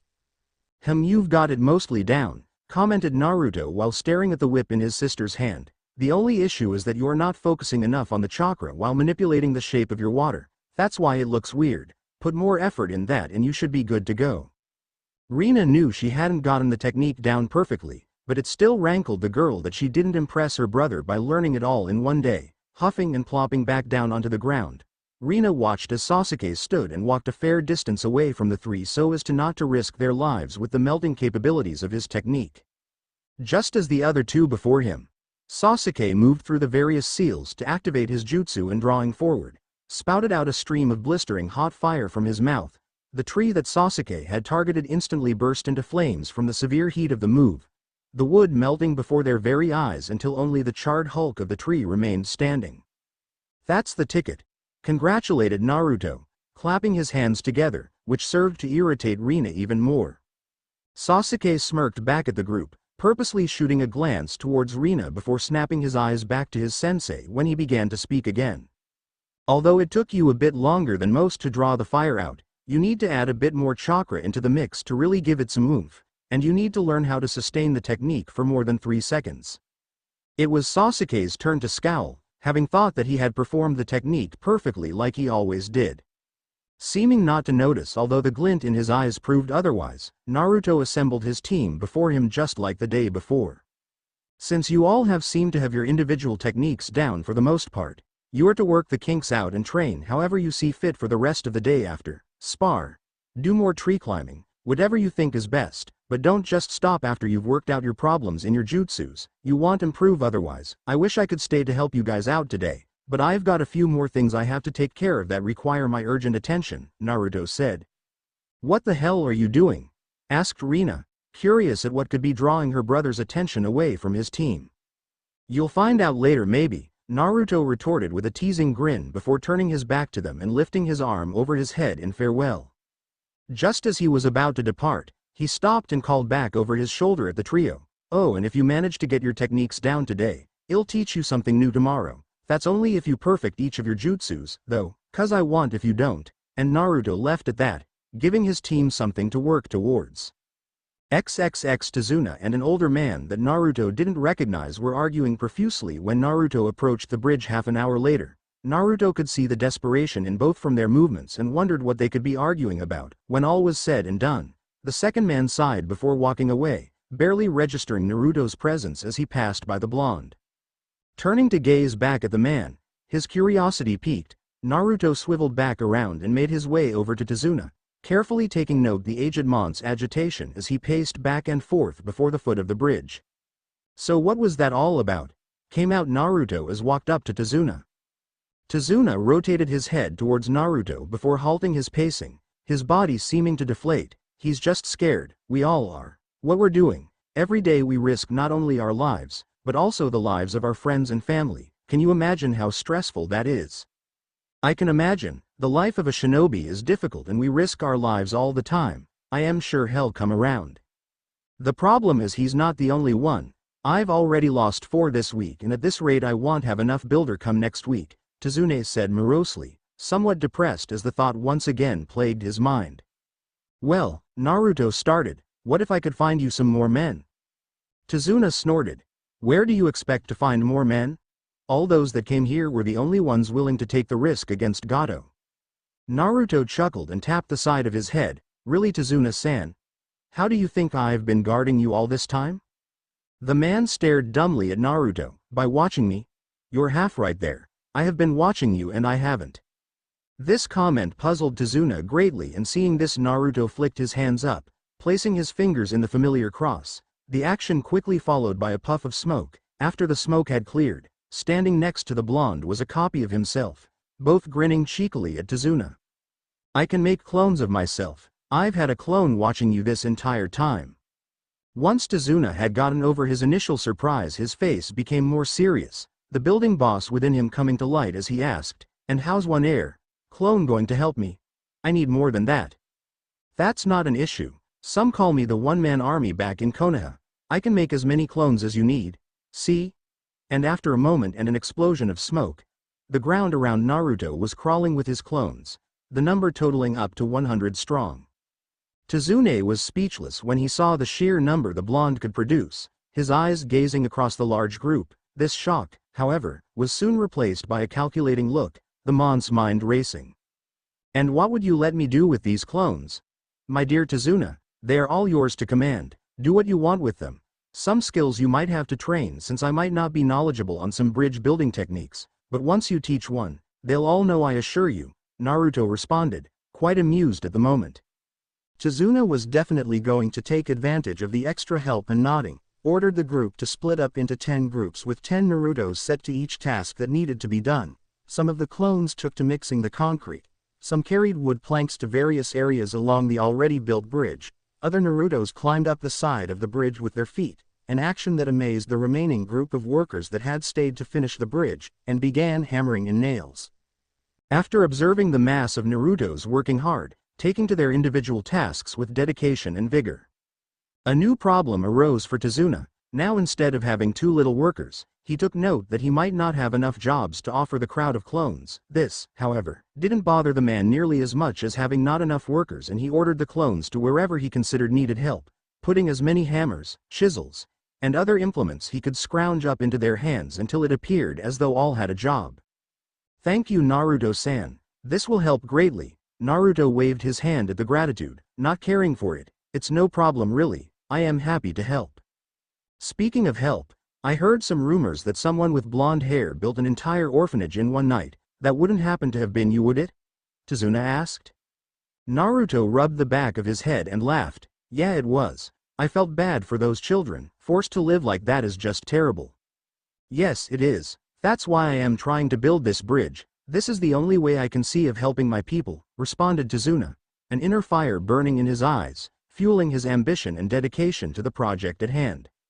You're a good man, Tazuna-san. Speaking of the orphanage, I noticed there were a lot of orphans. Gato didn't kill that many people here, did he? That seemed unlikely in my opinion, Naruto queried. Tazuna didn't answer the question at first, his eyes watching and observing his men and the clones hard at work. His workers smiling and laughing as they worked, fueled by the happy and cheerful atmosphere the clones working alongside them gave off. The scene was something that was not often seen in his country since Gato has arrived. The billionaire followed by a wave of misery, starvation, and desperation that infected the population of Wave Country. How could that man be so evil, so greedy to enact such desolation and destruction upon his people? It was sick, it was torture, it was death for so many of Wave's citizens. They had been poor, true, but they had also been happy. Now a smile was a rare sight within the country that had kept on going with happiness before Gato's arrival. Now a frown or a crying child was the norm. How this rankled Tazuna greatly. This project was his redemption for his vice of alcohol. To not do this was a sin in Tazuna's mind, and he would be damned if he stopped for fear of death. Tazuna-san? Came Naruto's voice, interrupting the man's thoughtful examination of his country's problems.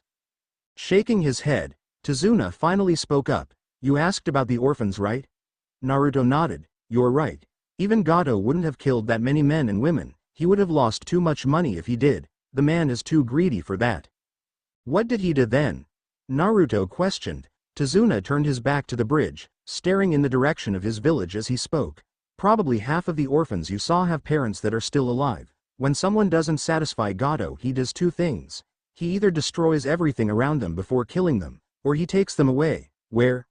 We don't know, we can only guess, but we think the women are taken and sold as slaves and the man sent to work who knows where. And this happens on a regular basis? Naruto asked.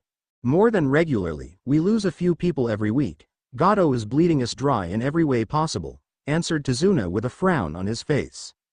Well, I won't let it continue on my watch, Naruto said before creating 5 more clones of himself.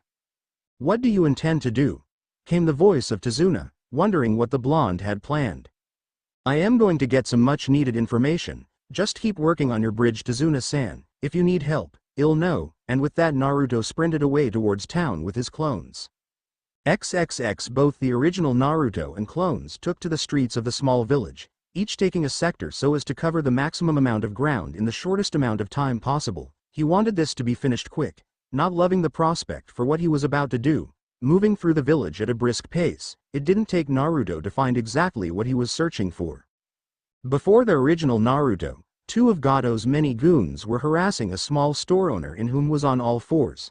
His head bowed to the ground as he tried to cover his head from the many hits the pair were enacting on the poor man. When the man would try and block any kicks to his stomach, one or both would then target his head with the butt of their swords or with their feet, never giving him a break.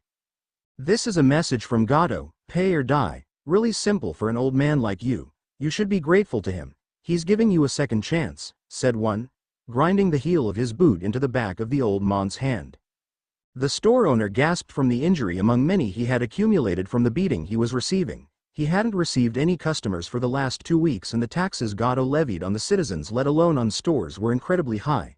He barely had enough to buy food for him and his wife without the taxes and none with them. Because of that, Gato had sicked some of his goons on the old man, which had led to the confrontation presently.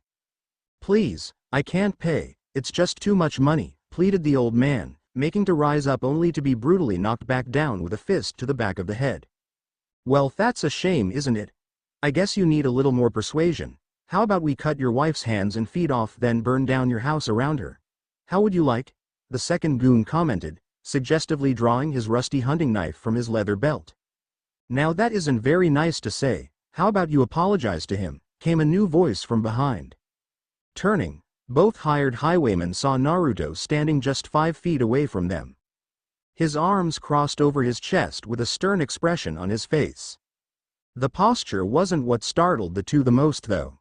No, it was Naruto's dark eyes, the cerulean orbs boring into them so coldly that they both felt shivers running down their spines.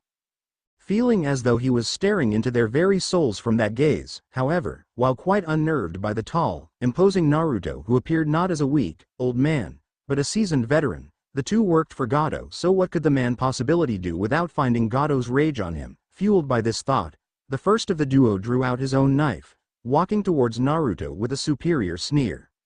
"Oh yeah? And who's gonna make us do that? You?" he asked haughtily, stopping in front of Naruto and placing the sharpened edge of his knife up against the side of the blonde's throat. Naruto raised an eyebrow, appearing completely unfazed with the knife being pressed up against him in such a vital area, no shred of worry lacing his handsome features. "I wouldn't advise that." "You don't Well, too bad. No one orders us around unless it's Gato and gets away with it," came the response. "Well, I just told you to apologize, so what are you going to do about?" "That's it. I'll show you not to mess with us," shot back the goon before slicing his hand down holding the knife, or tried to only for Naruto's hand to snap up faster than any eye could see, his fingers locking about the mon's wrist with an ironclad grip. Before the goon could do anything at all to prevent the inevitable, he heard, "Bad choice. I did warn you," and then his wrist was painfully pulled to the side, Naruto's fingers crushing it so hard that the bone broke under the pressure with an audible snap. The man cried out as soon as the bone had been snapped, Naruto releasing the wrist only for the thug to tug it back and press it against his chest to try and relieve any pain that he could. Snapping his head back to stare at his partner, he yelled out, "Tsuchi! Kill him!" he ordered, his voice laced over with pain. The second goon, Tsuchi, seemed to hesitate for a moment, daunted by the sheer speed the blonde had exhibited a moment ago, but his anger quickly overruled any inhibitions he might have had, letting out a roar and shouting, "Get away from Satoru!" He ran forward, knife arm raised high above his head and ready to snap it down at Naruto. The first attack or any other attack would never hit Naruto, easily dodging the attempted strike by taking a step back and turning his body to the side. Naruto avoided the downward cut aimed at his chest. Spurred on by the moment, Tsuchi went flying by with his knife moving in a chopping motion. Appearing as though to be moving in slow motion, Naruto reached out with his right hand at just the right moment, grabbing at the front of Tsuchi's shirt and using the man's own momentum as an advantage. Naruto yanked the man straight down, throwing him down hard into the ground with as much strength as possible. Tsuchi's air within his body escaped him immediately upon impact, his lungs deflating significantly. A fact that was soon followed by Naruto slamming the middle of his foot down onto his throat. Giving a savage scowl, Naruto applied a small amount of pressure through his foot, not releasing his hold even under the miserable and futile attempts by Tsuchi to rip the foot off of him, holding the position for a few seconds, wanting Tsuchi to suffer just a small amount for the old man's sake. Naruto finally began to speak. "You know, a common misconception about being choked or strangled is that when you're gasping for air, struggling to take in oxygen, it's your lungs that are crying out. In reality, it's your brain screaming, desperate to get oxygen while it slowly begins to die due to oxygen deprivation, a condition more accurately termed hypoxia." As Naruto spoke, Tsuchi's body began to progressively slow, his hands grasping weakly at Naruto's ankle while his body began to slowly relax. "Your body should be weakening. You feel dizzy. I bet I sound very far away, don't I? Don't worry, it's completely normal." Satoru, seeing his partner taken down so easily, began to slowly edge away while seeking some kind of escape route out of this situation. If he could only get away, he might be able to find some of Gato's men and save his partner. His process was halted, however, when a kunai came flying out of nowhere, burying to the hilt within the ground barely an inch from the tips of the man's feet. "And where do you think you're going?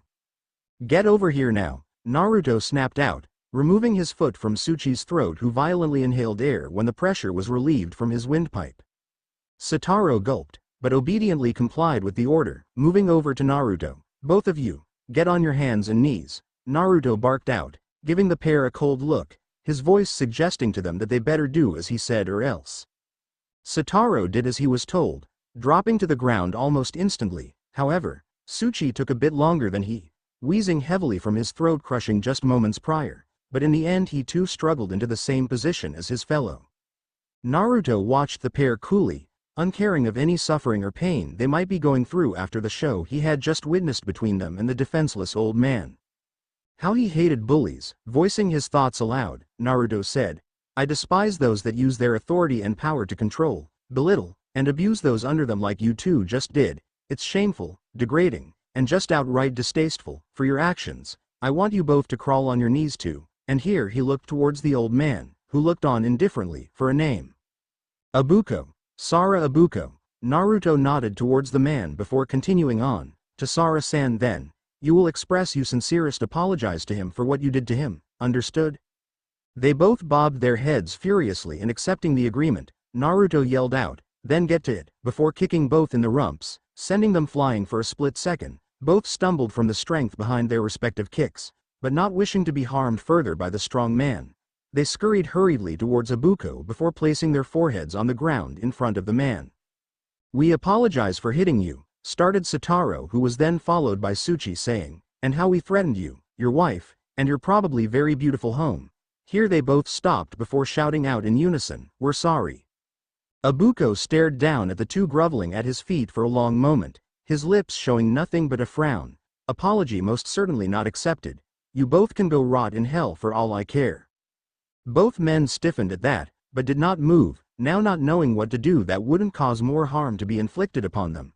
Naruto supplied the answer, appearing behind them, when he said, "Hey guys." Both lifted their heads off the ground to eye the blonde and Naruto quickly whacked both on the back of the head, knocking them out unconscious, their bodies slumping to the ground unceremoniously. "Nicely done, Naruto-san," commented Abuko with appreciation filling his voice, well pleased with how his former assaulters had been treated. "You're very welcome, but might I ask how do you know my name?" came Naruto's questioning reply. "This is a very small fishing town, Naruto-san. Word about you spread fast after your stunt of single-handedly building the orphans a new home yesterday," Abuko answered with a smile. "Ah well, it was nothing really, I was more than happy to help." "You're a very humble young man I must say, Naruto-san. Most would have taken advantage somehow in similar circumstances. I've met my fair share of ninja in my life, but never have I seen such caring and modest one as yourself." And here Abuko leaned forward conspiratorially. "Personally I am rooting for you guys and Tazuna-san, just to let you know, I don't like what's happening here just as much as the next guy. I'd be on that bridge helping as much as I could if my body would allow it, the back you know." Naruto offered a chuckle at the comment before bowing his head. "We plan to succeed and get this country back on its feet one way or another, which reminds me, I need to get these two someplace to, procure information concerning Gato." Abuko stared at Naruto with a hard gaze before giving a nod of his own. "Whatever you must do then to succeed, the life of a shinobi must indeed be hard. I can only imagine what you have done in your very short life." Naruto stiffened quite noticeably. Recovering quickly, he created two clones to carry the two thugs before turning his back to Abuko. Making to leave, Naruto took a few steps before stopping. His face not even turned in Abuko's direction as he spoke. "I've done many things in my life, Sara-san, things that could be considered both good and bad. But most of what I've done has been to grow and make sure my sister is safe in this cruel and unforgiving world. Many would argue the world is full of nothing but love and happiness, where no one can possibly do wrong. However, for those that have seen both the light and dark sides of the world as I have, I cannot agree with these people. A shinobi works in the shadows from start to finish. We take and accept the burdens that most would never ever want to have, and some of these burdens we carry for the entirety of our lives. It is all for the sake of balance, not peace. I constantly wonder if there ever was or will be peace, and if so, where I can find it. Were we truly ever meant to understand each other, or is life simply about survival and happiness that is almost always short-lived due to life almost certainly becoming unbalanced? I have yet to find answers for the questions I ask myself, but I will continue to endure in this cruel place we call life, if only in the hope of achieving and creating a place where those I find precious can live peacefully without having to worry about anything." Finishing his small speech, Naruto left the old man then and there, his two clones carrying the bodies of the two thugs quickly following right behind him. Ibuko watched the young man leave, hope swelling in his old frame for the first time since Gado's arrival. If what he understood from Naruto's words were true, then there was really nothing for old Ibuko to worry about. As Naruto had said, he would place the burden upon his shoulders. The burden of ridding this country of Gado by any means necessary. "What an amazing and self-sacrificing young man you are, Naruto-san," he said before turning and disappearing back into his tiny shop. XXX Naruto escorted his two victims for in actuality. They were truly that, out of the village, ever since the beginning of his career as a shinobi. Never once had he enjoyed the particular art of torture coupled with interrogation. Unlike Anko and Ibiki, who both reveled in either bodily or mentally attacking their prisoners for information respectively, Naruto was not like them. While he saw the bad in the world, he also saw the good, and the act of torturing someone was just vile to him. To bring about the pain and misery of another, in his opinion, made him no different than the goons he was about to wrestle information out of. While necessary to bring about the downfall of Gado, Naruto was not going to enjoy one moment of his coming actions, and his mouth began to secrete itself with an ill-tasting vileness associated with doing something distasteful. Walking along a small, winding dirt path and putting a fair amount of distance between himself and the fishing town, Naruto prepared himself, knowing that the more information he got out of the two, the better his sisters and team's chances were at surviving in the current situation would be. While he could have sent for aid from Konoha, he had no messenger hawks to speed the process up enough to matter. Any clones he might send back home would disappear long before reaching the destination due to not having enough chakra to sustain itself. Even if he could manage to get a message back to the village, there was absolutely no possible way for any form of reinforcements to reach their position in time. No, Naruto needed information, and he needed it now. Naruto's clones dropped their cargo off, each binding their respective loads tightly up against a tree with rope before poofing out of existence. Reaching into a pocket, Naruto drew out a specific scroll that was meant for occasions like this. The items within a birthday gift from Anko herself. While he didn't expect the two to put up much resistance, you never really could tell with some people. Releasing the items from the scroll with a small infusion of his chakra, Naruto stared down at an assortment of tools at his disposal, taking in the wickedly edged weapons, the many types of poisons, the differently sized hammers, and so much more. Removing 4 vials of sleeping salts from a small compartment, 2 for each man, Naruto stared down at the duo, once again preparing himself for what he must do, breaking the vials. He bent down before wafting one vial after another just beneath the noses of the two, the ammonia gas entering their systems causing the muscles controlling their breathing to tighten, instantly waking both up from their unconscious stupors. The two snapped their heads up, blinking continuously as they took in their present situation, something they did not take kindly to once they realized they were tied up with Naruto standing over them. "What the hell is this? Let us go," yelled Tsuchi, his body struggling to get out of the tight embrace his ropes were currently giving him. "Sadly, that won't be happening anytime soon, I am afraid," Naruto responded, his eyes wandering and going over the wide selection of implements of torture he could use. "Why not? We did what you said and apologized," came Satoru's slightly hysterical voice. "Well, that's the thing, you wouldn't have done that if I hadn't stepped in or hadn't beaten both your pitiful asses," Naruto retorted coolly, drawing a dagger-like weapon, both sides of the blade serrated from tip to hilt. Both gulped audibly at that, knowing it was the truth, but neither spoke up at the accusation due to not wanting to perjure themselves in the process. Naruto stood up after selecting his first weapon of choice, turning to stare without a single shred of remorse down at his two victims. Gone was the normally jovial, constantly smiling Naruto. In his place now was an emotionless man, his face set and grim, his blue eyes dark and frozen over in his seriousness. "Now then, I need information on Gado. Since you both work for him, I assume one or both of you know something. I will say this though before I start. The man that gives me the most information will walk away from here alive. The other will be killed. Simple as that. Now, who wants to start talking?" Satoru and Tsuchi turned their heads to stare at the other, both sets of eyes showing fear and a slight desperation.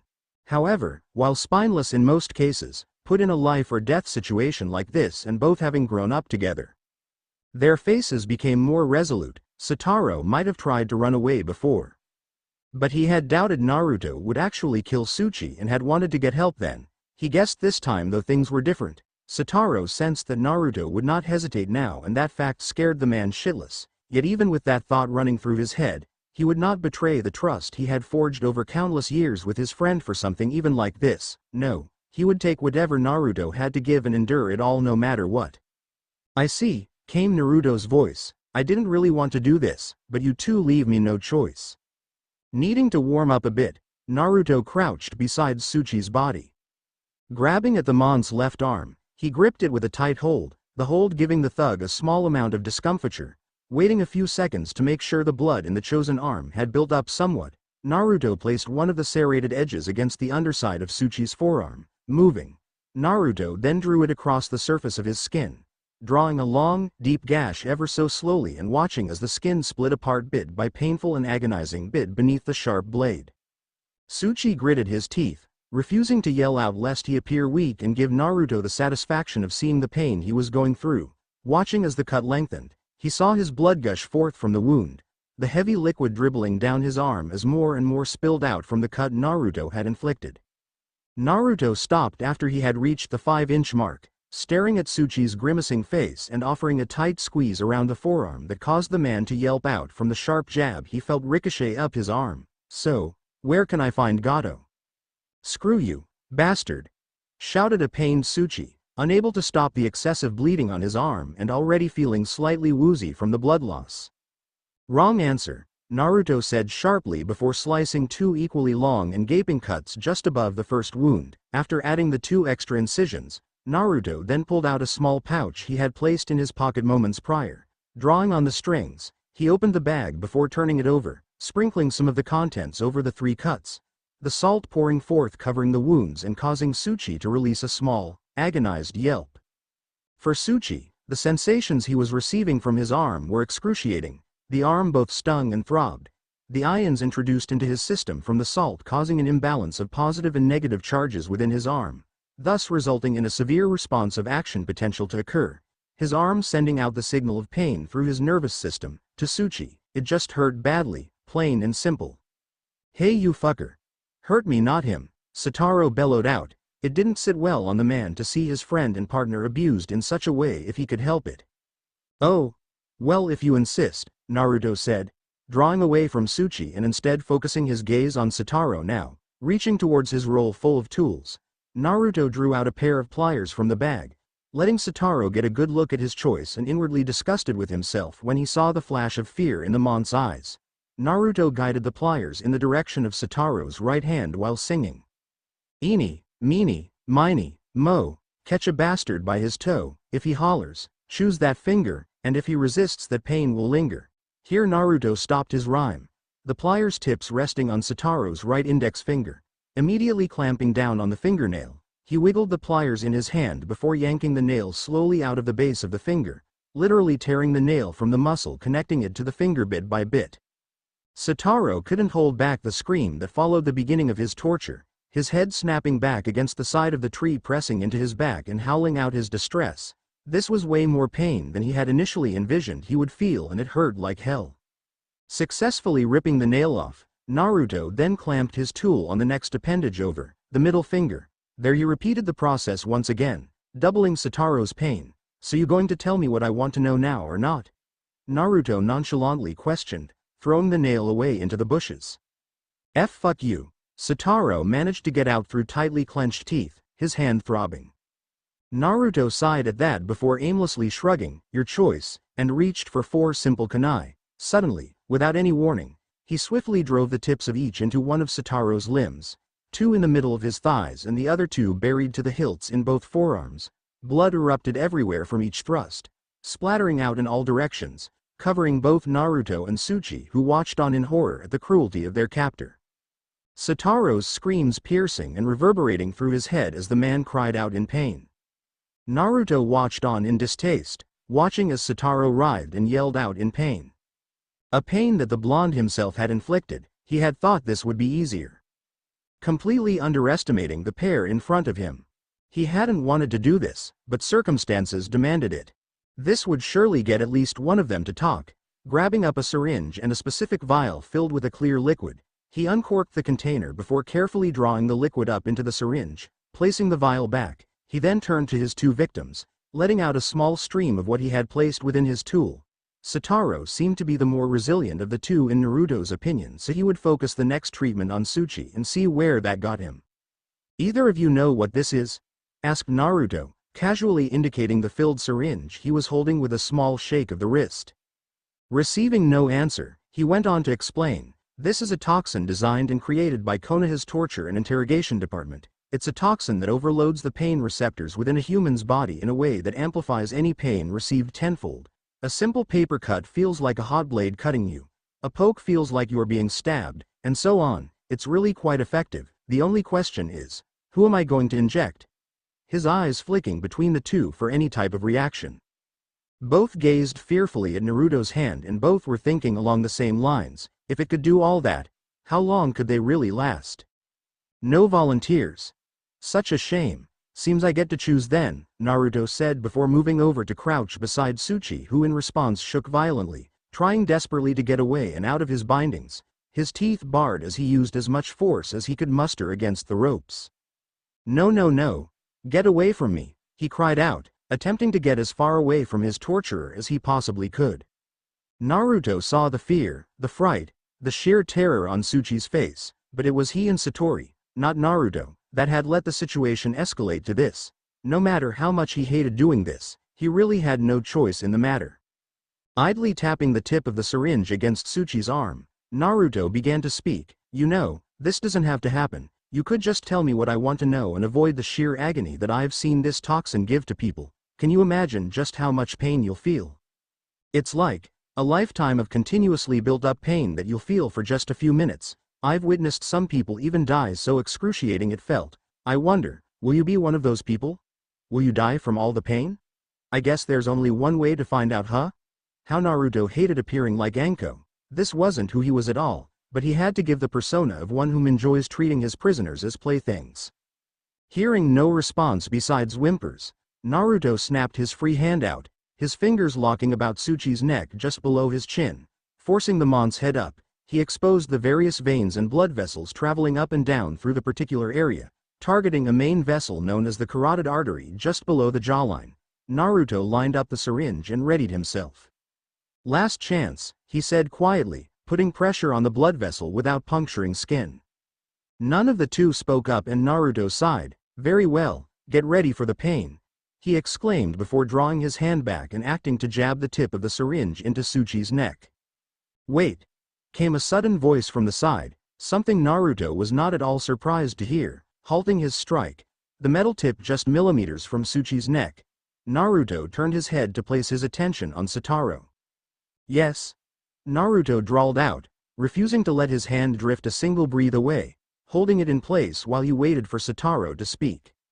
"I'll tell you everything you want to know, just don't hurt Tsuchi," Satoru said, looking down at the ground. Even if Tsuchi died from him speaking up, at least it would hopefully be quick and painless versus a cruel and pain-racked ending he would have experienced otherwise.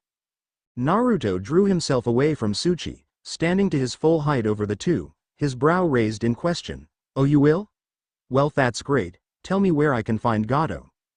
"He's about 8 miles to the east. He built a giant mansion out there," Satoru answered meekly. "And how many guards would you say he has?" "Over 100 normal guards, but he's hired a few ninja and samurai to guard him."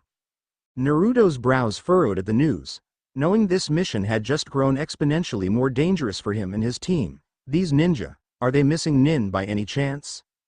Satoru nodded his head furiously. "Yes, they are. 2 of them are Zabuza and his partner. I don't know what happened to the other 2 that were with them, but they haven't come back." Naruto pondered over that. He would need to rethink his strategy a little now. Besides that, he needed to find out who these enemy shinobi were first. Rummaging through one of his back pouches, he drew out a small black book with various pieces of paper marking specific pages. "If I was to show you a list of photos, would you be able to tell me which are the ninja Gato hired?" he asked, opening to the first page of the bingo book he always carried. Receiving a nod in confirmation, Naruto approached Satoru and told him to signal when he recognized someone. The process went on for a few minutes simply due to the sheer number of bounties. Satoru informing Naruto when he saw one of those hired by Gato, to which Naruto marked down accordingly, Once the process was completed, Naruto placed the book back in his pouch before quickly analyzing the information he now had. There were 4 other ninja besides Zabuza and his partner that Naruto and his team now had to deal with, and the identities of the extra shinobi was nothing to laugh about. Gato had hired some seriously strong shinobi to work for him. Yagusaki Haori, the Black Hand of Iwa, was an A-rank missing nin who held the Kekai Genkei of Steel Release. He was considered a ruthless fighter who killed his victims by either ripping them limb from limb or literally beating them to death with his metal-enhanced strength. Kuki Guri, the Speed Demon, was classified as an A-rank missing nin who used his clan's swift release to use the advantage of speed to wipe out his enemies. Prior to running away from Kumo, he had wiped out 2 entire squads of shinobi out of spite for their captains. Naruto had heard of the man, but had never had the pleasure of meeting him in battle to see who was indeed faster. He supposed he would get his chance soon enough. Watasho Joku and Watasho Rista were twin B-rank ninjas that used their skills to complement the other in order to deck out powerful attacks and defense. They had no nickname, but from their history they would be difficult to counter unless one could separate them. Naruto mulled over the 4, unconsciously pairing up the missing nin with his own genin, while he didn't desire for the confrontation between the group and his team to actually occur. A team leader must always be prepared for all possible outcomes, including the worst-case scenario. Whether he liked it or not, it was better to be prepared for anything than not. It was a cough that brought Naruto out of reflection. Blinking and shifting his gaze towards his 2 bound victims, he resettled his thoughts on the current situation at hand. What was he going to do with these 2? Knowing that Gato could never figure out his men had given up information to the enemy, Naruto then realized what he had to do, and he did not like the decision. Pushing down his revulsion for having to do this, Naruto reached back into his pouch, once again withdrawing a kunai. Offering the 2 before him a grim expression, he approached them, kunai-wielding hand cocked to the side and ready to strike.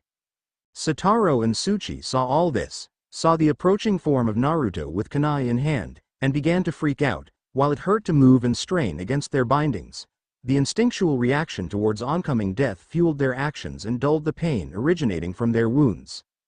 "Please no. We told you what you wanted," cried Satoru, terror stricken across his face as he continued to struggle. "It's nothing personal really, can't have Gato knowing about this little chat," Naruto replied, stopping before Tsuchi. "Well, leave. Well, go far away.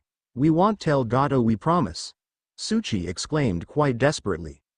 "I can't risk you telling him with my sister and team and all being here," came Naruto's voice before he snapped his wrist forward, the tip of his kunai slicing across Tsuchi's throat. A thin but well-placed crimson line began to stretch across Tsuchi's neck, blood spurting forth from the cut almost immediately, causing the man to gurgle as his airway rapidly filled up with his own blood. It didn't take long for Tsuchi to die, his eyelids fluttering, his eyes dimming, and then finally his head slumped forward, his body going limp in death.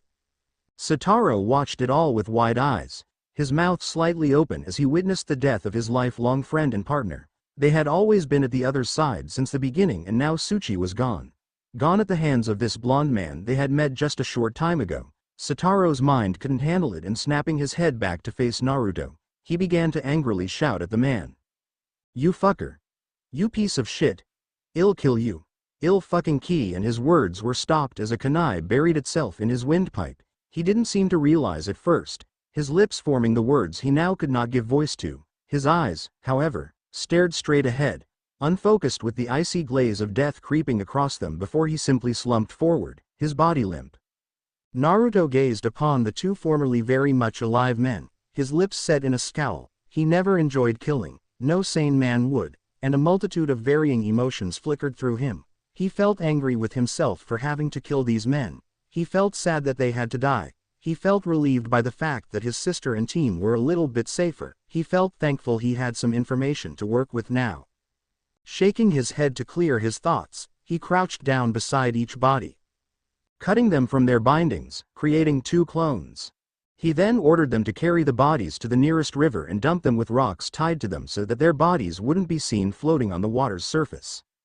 Watching until his clones had disappeared into the fringes beyond the small clearing he had chosen for his interrogation, Naruto then cleaned his tools off before packing them away in their respective scroll, not even looking back at the 2 trees standing stoically side by side, splatters of red blood beginning to dry on the bark and the ground about them. Naruto left with the information he had forcefully taken from two men whose names he didn't even know, their lives mere tick marks added to Naruto's ever-growing kill count. XXX. It didn't take long for Naruto to find Gado's base of operation within the country. After traveling for half an hour due east, Naruto easily spotted the enormous mansion standing out from the surrounding area. The trees around the building barely reaching a height to match half the height of the immensity. For Naruto, the sheer size of the mansion proved to him that Gado was compensating for something, enjoyed appearing above others, or both. Watching from a high-hanging limb a fair distance away, Naruto did what every shinobi should do when entering a new area with the possibility of attacking or being attacked. He watched. Naruto spent over an hour watching the mansion, mentally counting up the large number of thugs he saw wandering the wall ramparts, climbing up flights of stairs, or aimlessly walking around. With his calculations, the group numbered near 100 just as he had been informed. They would be easy to handle enough, so Naruto refocused his efforts on trying to spot any of the 4 ninja that had apparently been hired by Gado. After another 20 minutes and spotting no one that resembled any of the 4, Naruto then wondered if maybe they were off somewhere else. With that possible theory in mind, the blonde moved closer towards the mansion, pressing his chakra levels down to almost nothing so as not to give anything for the enemy to possibly sense while he approached his target. Darting from tree to tree, he drew closer, occasionally stopping his progress to examine his surroundings for any enemies before moving on to his next hiding location.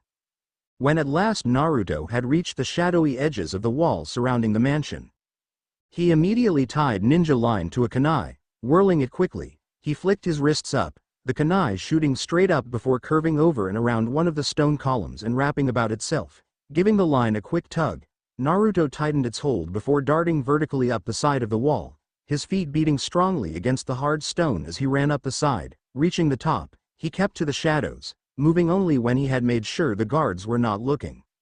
It didn't take Naruto long to reach one of first-floor windows belonging to the compound. Crouching beneath his ticket into the mansion, Naruto unfastened the long cloak he had hooked to himself. Muttering a quiet, Kakuramino no Jutsu, cloak of invisibility technique, he applied the bare minimum of chakra needed to activate the E-rank technique before he flung the cloak over his head, the fabric falling to his feet. Knowing that now there was little chance for the hired thugs to spot him, Naruto used the tip of a kunai to work the window's latch, easily managing to unlock it before leaping inside the mansion. Landing on his feet and crouching low, Naruto moved through the decorated hallways of the large estate.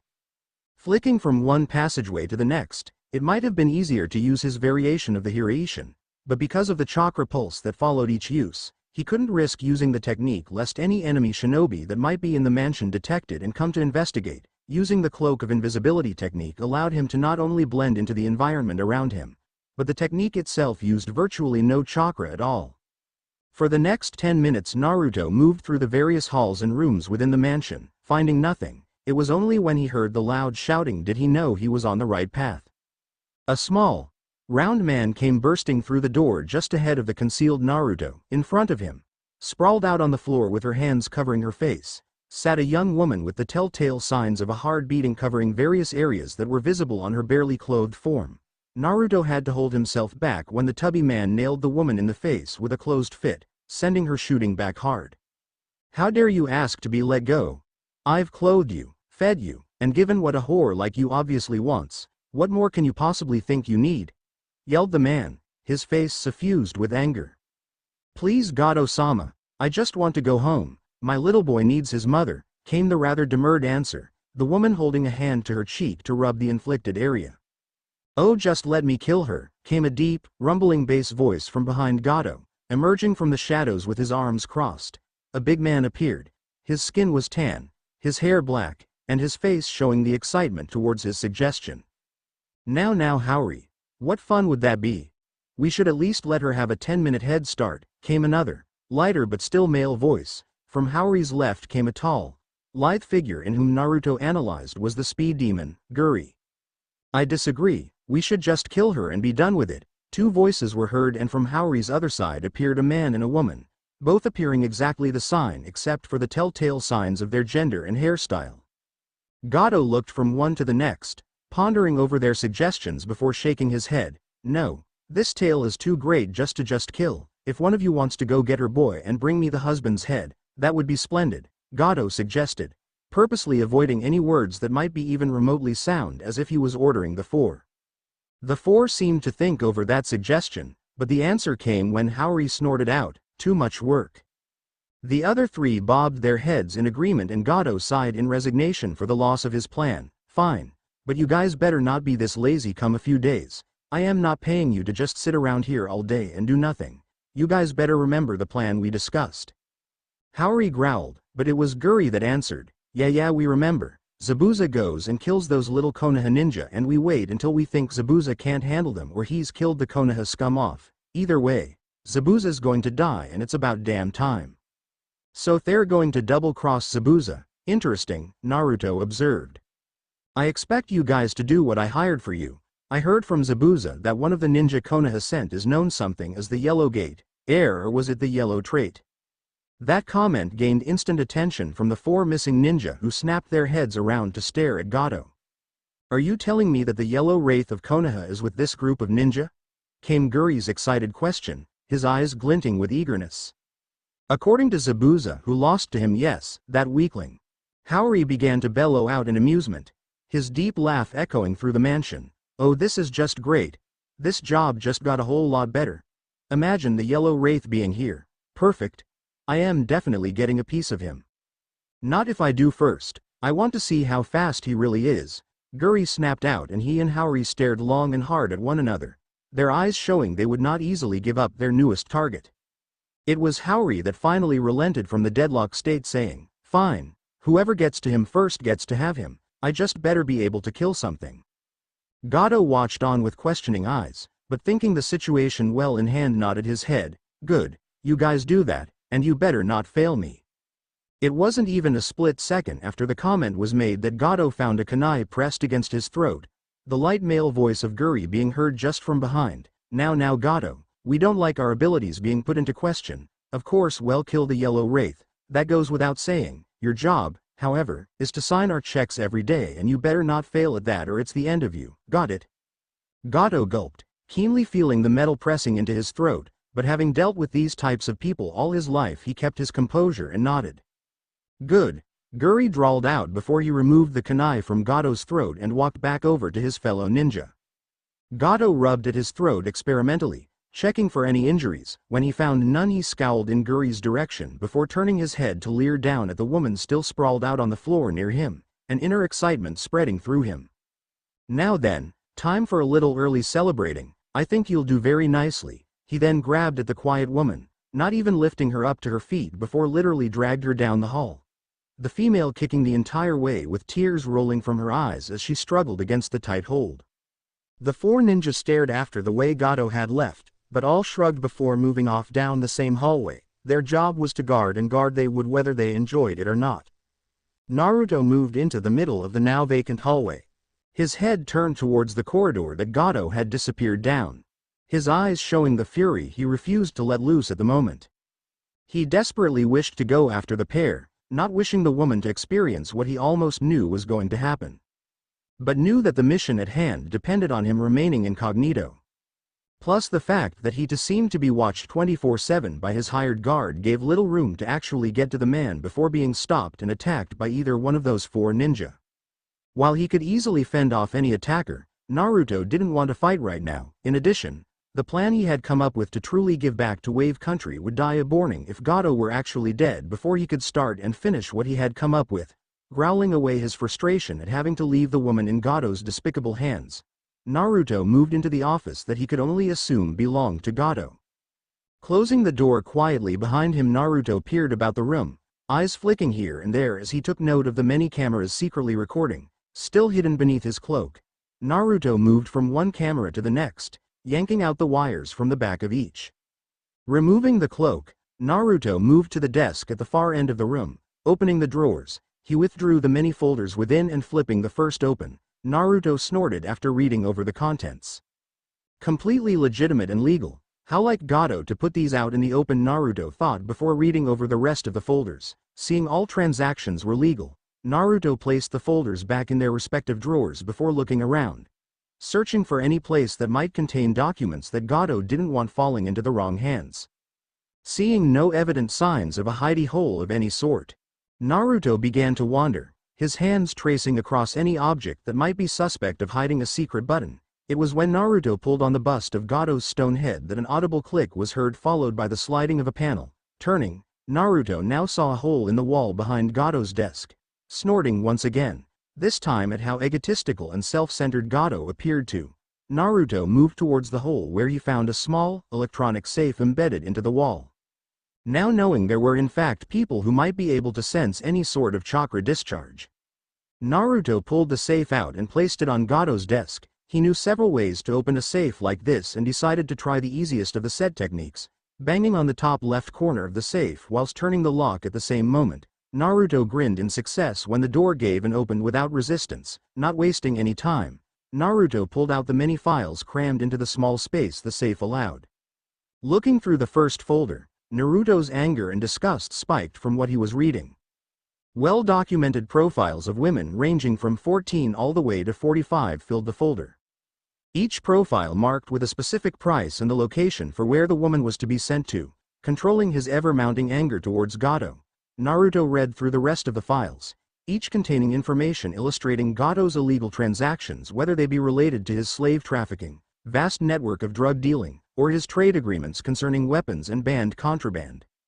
Naruto had all the evidence here, and it was bittersweet for the blonde. For one thing, he had all he needed to bring Gado to justice. However, no amount of jail time could serve as just punishment for the vile acts and atrocities Gado had committed. No, Naruto would deal with this personally. He would personally put everything in order first, starting with Gado's death.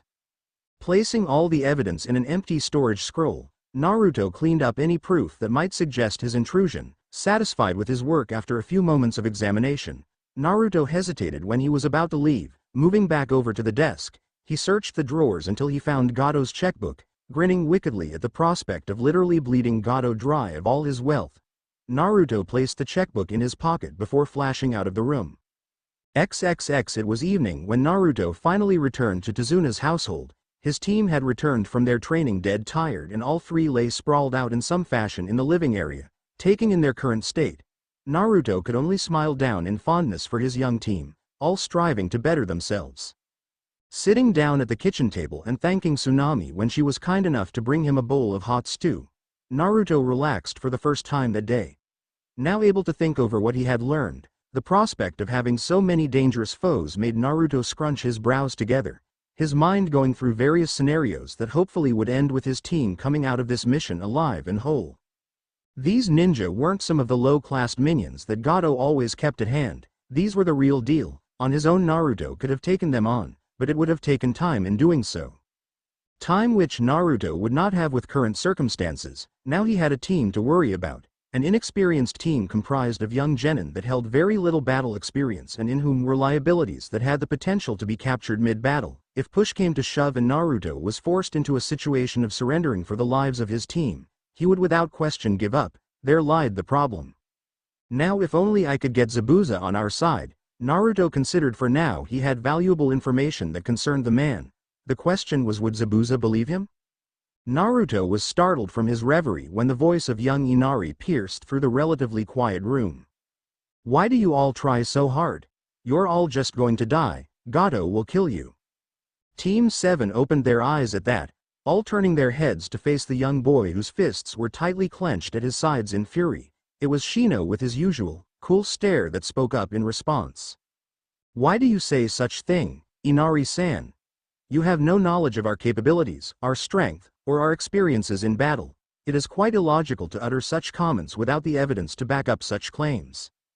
Inari huffed at that, slamming his fists down onto the table. You have no clue who you're up against. Gado's way too powerful, he can't be beat. Sasuke stared straight at Inari before snorting, stretching his arms above his head. If you are giving up on life, that's fine by me, but stop annoying those of us who still want to do our jobs and live. Inari grew angrier at that comment, rising to his feet before pointing viciously at Sasuke. He's going to kill you. You have no idea. You don't even know.